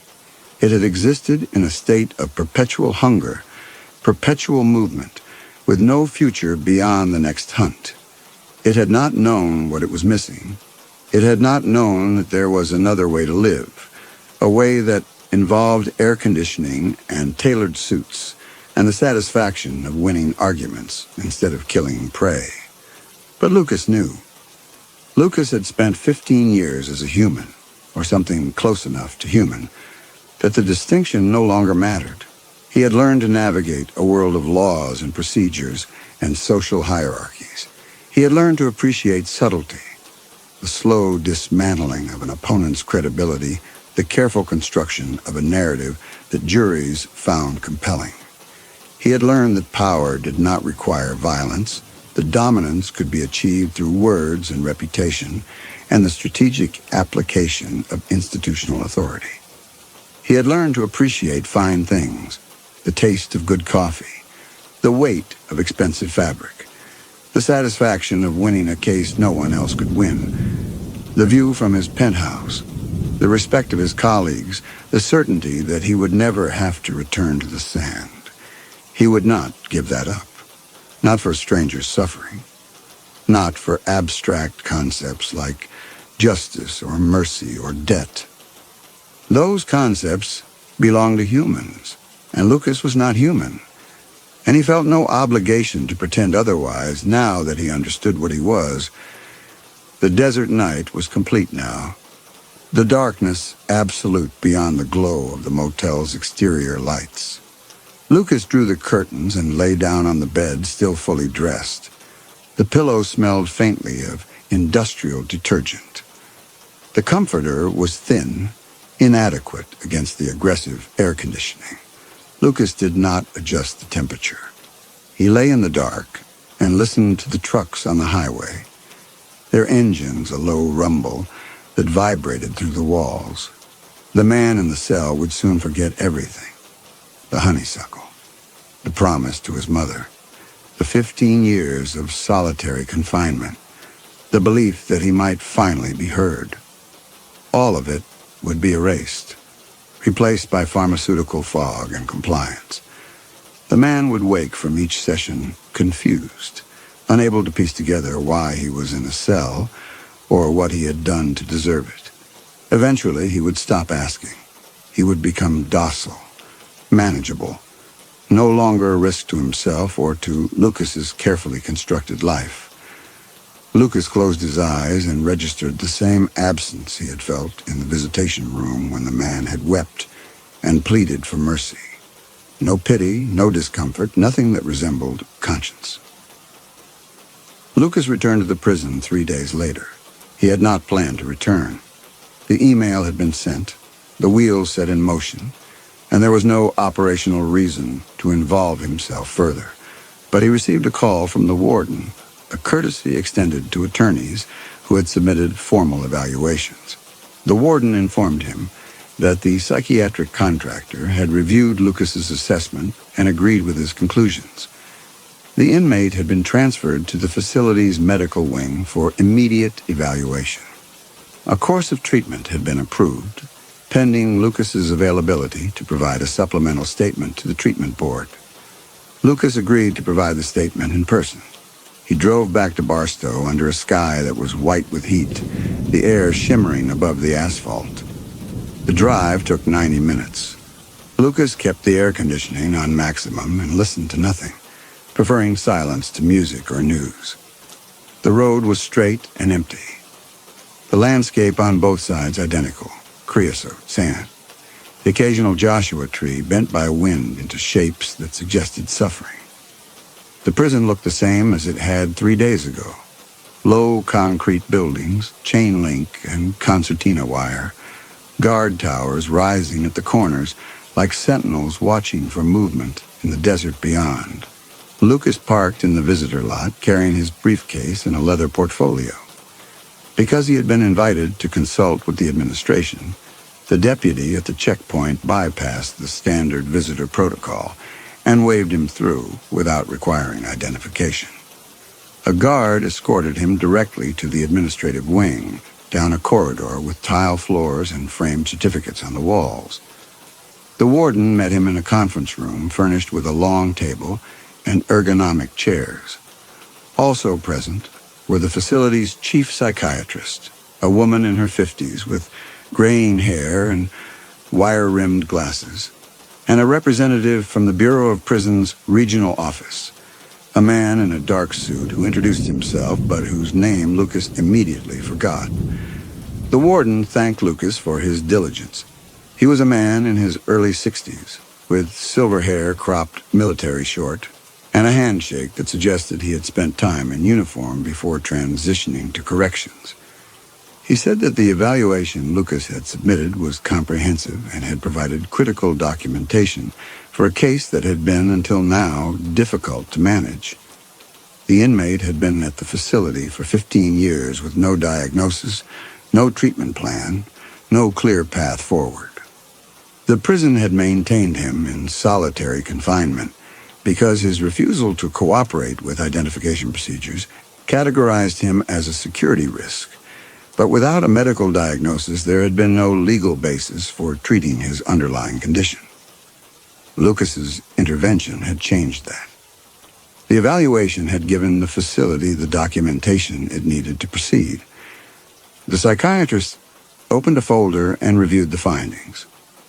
The inmate had been evaluated over the past 72 hours. He exhibited symptoms consistent with delusional disorder, persecutory type, with grandiose features. His affect was dysregulated. His thought processes were disorganized. He had responded poorly to initial medication, becoming agitated and requiring intervention to prevent self-harm. Restraints had been necessary. He had been transferred to the medical wing under observation, with all writing materials and mail privileges suspended pending stabilization. The treatment board had convened and determined that electroconvulsive therapy was indicated, given the severity and duration of his condition. The psychiatrist looked at Lucas and asked whether he had observed any behaviors during his visitation that would support the use of aggressive intervention. Lucas described the inmate's tears, his erratic gestures, the intensity of his eye contact. He described the content of the inmate's statements, the claims about stolen identities and supernatural creatures, the insistence that Lucas was not who he appeared to be. He spoke in the calm, measured tone he used when presenting evidence to a jury, emphasizing the details that painted the most concerning picture. He mentioned that the inmate had seemed fixated on him specifically, which suggested a potential risk if the inmate were ever released or allowed contact with the outside world. The psychiatrist made notes, her pen moving across the page in quick, efficient strokes. Then she looked up at Lucas. Her eyes lingered on his face for a moment longer than was comfortable. "You seem remarkably composed," she said, "for someone who was the target of such an intense delusional fixation." Lucas smiled slightly. "I've worked with mentally ill defendants before. I understand that the delusions aren't personal, even when they feel personal." The psychiatrist nodded, but her expression had shifted slightly. Something about his answer, or his delivery, or perhaps the way he held her gaze without discomfort. She made another note, and Lucas could not see what she had written. The representative from the Bureau of Prisons asked whether Lucas had felt threatened during the visitation. Lucas said he had not felt threatened, but he had felt unsettled by the inmate's conviction, by the way the man had looked at him as if he truly believed the impossible story he was telling. The warden asked whether Lucas would be willing to sign an affidavit confirming his observations. Lucas said he would. The paperwork was prepared while Lucas waited. He signed his name in the places indicated, his signature clear and controlled. The warden shook his hand and thanked him for his time. The psychiatrist said that treatment would begin the following week, pending final approval from the medical board. She said that outcomes for long-term delusional disorder were unpredictable, but early intervention was always preferable to allowing the condition to progress. Lucas asked how long the treatment course would last. He spoke in the tone of someone seeking information for professional purposes, not out of personal concern. The psychiatrist said it depended on the inmate's response. Typically, a course of ECT involves 6 to 12 sessions administered over several weeks, with sessions spaced 3 to 4 days apart to allow for recovery between treatments. In cases of treatment-resistant symptoms, the course could be extended to 20 or more sessions. Memory loss was a common side effect, but it was usually temporary, affecting primarily recent events. In rare cases, particularly with aggressive treatment protocols, or when the patient had pre-existing cognitive vulnerabilities, the loss could be permanent. The psychiatrist emphasized that the goal was always therapeutic benefit, not cognitive impairment, but she acknowledged that the line between the two was not always clear. Lucas nodded as if he found this information reassuring. He asked whether the inmate would be informed of the treatment plan and given the opportunity to consent. The psychiatrist explained that in cases involving inmates diagnosed with severe delusional disorder who posed a risk to themselves, informed consent could be waived under federal correctional medical protocols. A treatment board would review the case and make the determination. Given the severity of the inmate's condition and his 15-year history of refusing to cooperate with institutional procedures, consent was unlikely to be required. Lucas thanked her for the information. He asked whether he would be notified of the outcome. The warden said that updates would be provided as appropriate, given Lucas's role in initiating the evaluation. Lucas thought about the conference he had just left, the professional courtesy extended to him, and the deference shown to his assessment.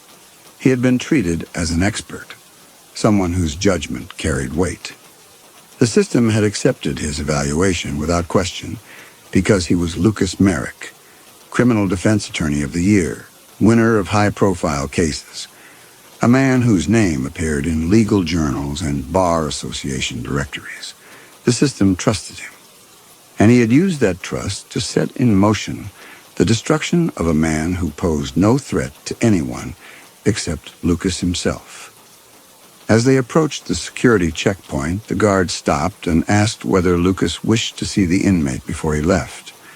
The guard explained that the inmate had been informed of Lucas's presence in the building and had requested a final visitation. The request had been approved, pending Lucas's consent. Lucas hesitated. There was no operational reason to see the man again. The evaluation had been submitted, the treatment approved, the outcome inevitable. But curiosity pulled at him, the same curiosity that had driven him to make the first visit. He wanted to see whether the man understood what was about to happen. He wanted to see the moment before the erasure, the last time the man would be coherent enough to comprehend what was being done to him. Lucas told the guard he would accept the visitation. He was escorted to a different room, smaller than the standard visitation area, with a table and 2 chairs and no plexiglass barrier. The room was designed for attorney-client meetings. The camera was mounted in the corner, its lens pointed at the table, but there was no audio monitoring. The inmate was brought in by 2 guards, his hands and feet shackled. Lucas had expected heavy medication, but the man's eyes were clear, alert. The guards had reduced his dosage for the meeting. The man had lost weight since the first visitation. His jumpsuit hung loose, his face hollow. But when he sat down across from Lucas, there was intelligence in his gaze. The same legal mind Lucas had stolen. The guards stepped back to the walls. The inmate leaned forward slightly, his shackled hands resting on the table. "I know what you're doing," he said. His voice was steady. "The psychiatric evaluation. The electroconvulsive therapy. I read the treatment plan." Lucas said nothing. "You're going to erase my memory," the man continued. "It's efficient. It's exactly what I would do if I were in your position." Lucas folded his hands on the table. "Then you understand why I have no choice." "You have a choice," the man said. "But there's a problem with your plan. The second letter I sent. You've been thinking about it, wondering who I sent it to, how to find them." Lucas leaned forward slightly. "What problem?" "You can't find them," the man said. "I was careful. I used the legal training you stole from me. I sent it to someone with the resources and motivation to investigate. Someone who knew me before the camping trip." He paused. "And here's the part you're really not going to like. The letter includes a condition. If I go silent for more than 30 days, if I stop writing, if I become incoherent, if I die, that person has instructions to take the letter to the California State Bar, to the Los Angeles Times, and to file a formal complaint with the Bureau of Prisons." Lucas's jaw tightened. "You taught me this," the man said. "Build redundancy into your strategy. Anticipate your opponent's moves. Make sure your failure triggers consequences they can't contain." Lucas sat very still. If he proceeded and the man became incoherent, the 30-day clock would start. Whoever had the letter would take it public. People would ask why Lucas Merrick had taken such a personal interest in an anonymous inmate with a bizarre fixation.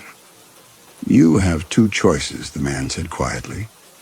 "Help me get out, restore my identity, and I'll have them destroy the letter. Or proceed with your plan and spend the rest of your life wondering when the investigation will start." Lucas looked at the man's face, his own face worn by suffering, and calculated. The man might be bluffing. No one would believe a letter from a John Doe prisoner making claims about supernatural creatures. But what if he wasn't bluffing? Lucas took a slow breath. He told the man the answer was still no. Even if the letter was real, even if an investigation started, Lucas had 15 years of documentation proving he was Lucas Merrick. Tax returns, law school transcripts, bar exam results, case victories. The legal system would believe the attorney with the perfect record over the prisoner with no name. And if the investigation became too dangerous, Lucas could disappear. He had done it once before. But the man in the cell would not exist at all. You lose either way, Lucas said. The only question is whether you lose your memory or your life. The man stared at him.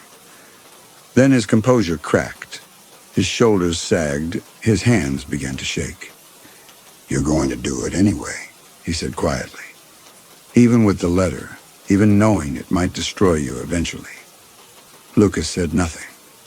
The man's eyes filled with tears. "I thought if you remembered what you were, if you understood what you'd done, you might feel something. Anything, but you don't, do you?" Lucas stood. He told the guards the visitation was concluded. The guards lifted the man from his chair. As they turned him toward the door, the man twisted and looked back at Lucas one final time. His face had collapsed into something beyond despair. Lucas watched them take him away. He had gambled that the letter was a bluff or that he could outlast its consequences. He had chosen the risk of exposure over the certainty of returning to the desert. The first session was administered 3 days after Lucas returned to Los Angeles. He was in court that afternoon, presenting a motion to suppress evidence in a narcotics case. The arguments were straightforward, the precedents clear. Lucas had prepared the brief himself and reviewed it twice before the hearing. Halfway through his presentation, He lost the thread. Not the argument itself, he knew what he was trying to say, but the specific case name he needed, a Ninth Circuit ruling he had cited in the brief, a ruling he had used in 3 previous cases, vanished from his mind mid-sentence. He paused, smiled at the judge, and said he would provide the citation in writing. The judge accepted this without comment. Lucas finished the motion and left the courtroom. In his car, he opened his briefcase and found the case name in his notes. United States versus Reynolds. A case he had argued extensively 2 years ago, whose reasoning he could recite from memory until today. A single lapse meant nothing. The visitation had been stressful. His mind was adjusting. 4 days later, during a conference call with opposing counsel, he reached for a Latin legal term he had used hundreds of times in his career. The phrase hovered at the edge of his consciousness, the shape of it familiar, but he could not retrieve it. He substituted a longer, clumsier English equivalent and continued the call. Afterward, he searched his own case files to find the term in pari delicto. He had used it in a brief 3 months ago. The lapses would pass. Cognitive fatigue was common among attorneys under pressure. But when the 3rd session was administered, 9 days after the first, Lucas found himself rereading the same paragraph of a deposition transcript 4 times before he could parse its meaning. The language was simple. The facts were straightforward. But his mind refused to hold them. He began keeping a list. Smalling, the colleague's first name that he had to check in his contacts. A procedural rule he had to look up despite having applied it dozens of times. A statute number that escaped him during a client meeting. By the time the 6th session was completed, Lucas understood what was happening. The man in the cell was losing his memory in carefully controlled increments, and Lucas, who had absorbed that man's mind 15 years ago, was losing the same memories in parallel. The sediment was crumbling. The source was being erased, and the copy was following. 2 weeks later, Lucas sat at his penthouse desk and read the warden's progress report. 6 sessions had been completed. The inmate's delusional symptoms were improving. Memory loss was significant and accelerating with each treatment. The inmate was experiencing confusion, disorientation, and increasing difficulty maintaining coherent thought. One final session had been recommended to ensure complete therapeutic resolution. Lucas set the report aside. He opened the first case file on his desk. A complex fraud case, the kind that required dissecting financial records, identifying patterns in transactions, constructing a timeline that would persuade a jury. The kind of work Lucas excelled at, except that the numbers on the page refused to cohere. Lucas read the first paragraph of the prosecution's brief 3 times. The language was standard legal prose, the arguments familiar. But he could not hold the chain of reasoning in his mind. He reached for a legal precedent he knew he had used in a similar case 2 years ago, and the citation escaped him. Not the details, the entire memory. It had been there a week ago. It was gone now. He told himself it was fatigue. He had been under stress. The visitation, the evaluation, the waiting. It had taken a toll. But the word he was searching for, a specific legal term he had used hundreds of times, a term that would have anchored his entire argument, remained just out of reach. He could sense the shape of it, the number of syllables, but he could not retrieve it. Lucas closed the file. He walked to the window and looked out at the city. The penthouse was silent except for the hum of the air conditioning. He thought about the man in the cell, his mind erased, his memories dissolved. The sediment of his consciousness, which Lucas had absorbed 15 years ago, had been layered into Lucas's own thoughts like fossil deposits. The legal training, the vocabulary, the capacity for constructing intricate arguments. And now, with the source destroyed, the sediment was beginning to crumble. Lucas returned to his desk. He opened his laptop and searched for the legal term he could not remember. It appeared on the screen immediately. res judicata, a term he had used in court proceedings dozens of times. A term that 2 weeks ago he would not have needed to look up. This was not permanent. The mind recovered from stress. This would pass. But when he returned to the case file, the same fog descended. The arguments that should have been self-evident required effort to parse. The strategy that should have crystallized immediately remained diffuse, unfocused. The man in the cell would soon forget everything. Lucas had always known. The cruel paradox of his situation had become inescapable. He needed his brilliance now more than ever, to anticipate the investigation, to identify who might have received the letter, to construct the legal defenses that would protect him if someone started asking questions. But the very tool he needed was the one he had destroyed. Each day his mind dulled, the threat grew sharper. The spreadsheet contained 17 names. 17 names. Lucas opened his laptop and began searching for someone who knew the real Lucas Merrick. He started with his undergraduate years at USC. The real Lucas had been a senior 15 years ago. He would have had classmates, study partners, professors who remembered him.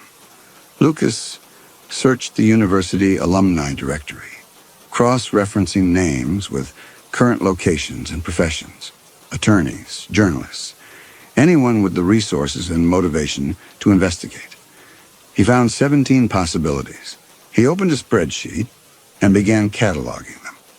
Names, last known employers, LinkedIn profiles. He would need to monitor them all, watch for any sign that they had received the letter, that they were asking questions. But as he typed, he realized he was misspelling words he had never misspelled before. Simple words. Investigation came out as investigation. He corrected it and continued. 3 lines later, he typed receive instead of receive, then separate as separate.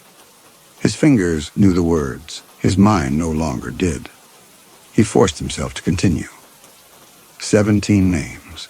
He needed to assess the threat level of each one.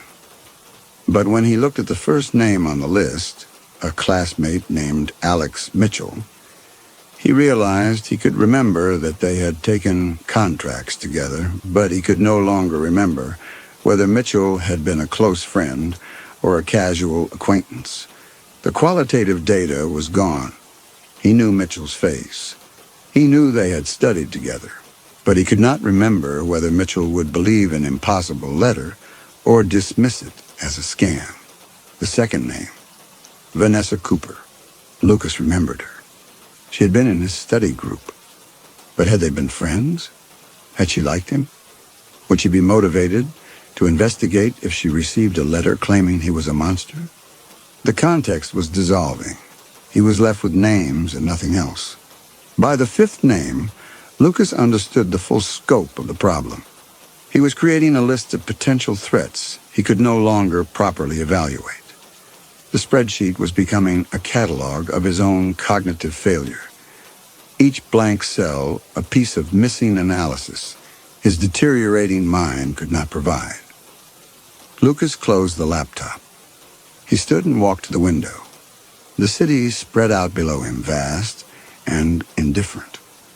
Somewhere in that city, someone had received a letter from a man claiming to be Lucas Merrick, someone who knew the real Lucas well enough to believe the impossible, someone who might already be watching Lucas, waiting for him to slip, to fail, to reveal the wrongness beneath the surface. And Lucas, who needed to be sharper than he had ever been, was becoming duller by the day. He returned to his desk. The Mont Blanc pen lay where he had left it, the pen he had purchased to celebrate his first major victory.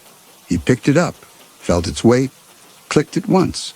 The sound was soft, metallic, definite. He had work to do, cases to win, a life to maintain, and a deteriorating mind with which to do it.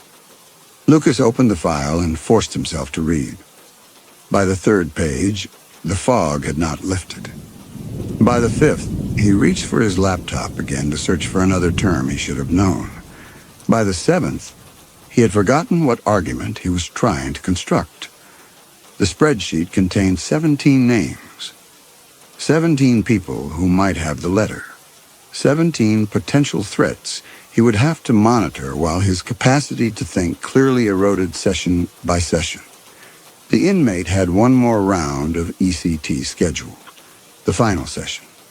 The psychiatrist had recommended it to ensure complete memory erasure. The victim would forget his own name, the camping trip, the letter he had sent.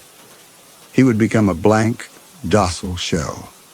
And Lucas, who had authorized the treatment, who had set this process in motion, would suffer the final catastrophic blow to his own intellect.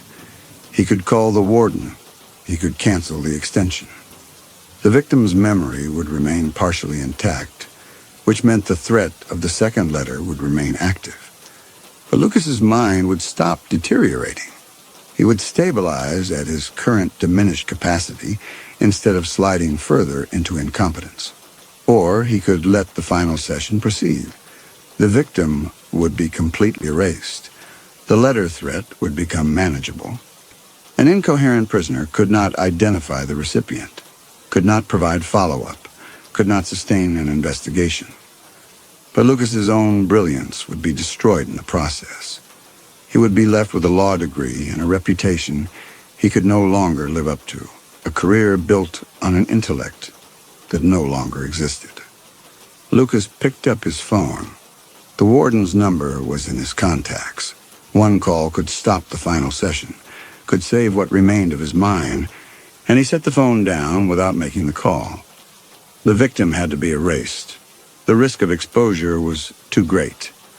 Even if it cost Lucas everything he had stolen, even if it reduced him to mediocrity, even if it meant spending the next 30 days watching himself fail at the work he had once dominated, the alternative was worse.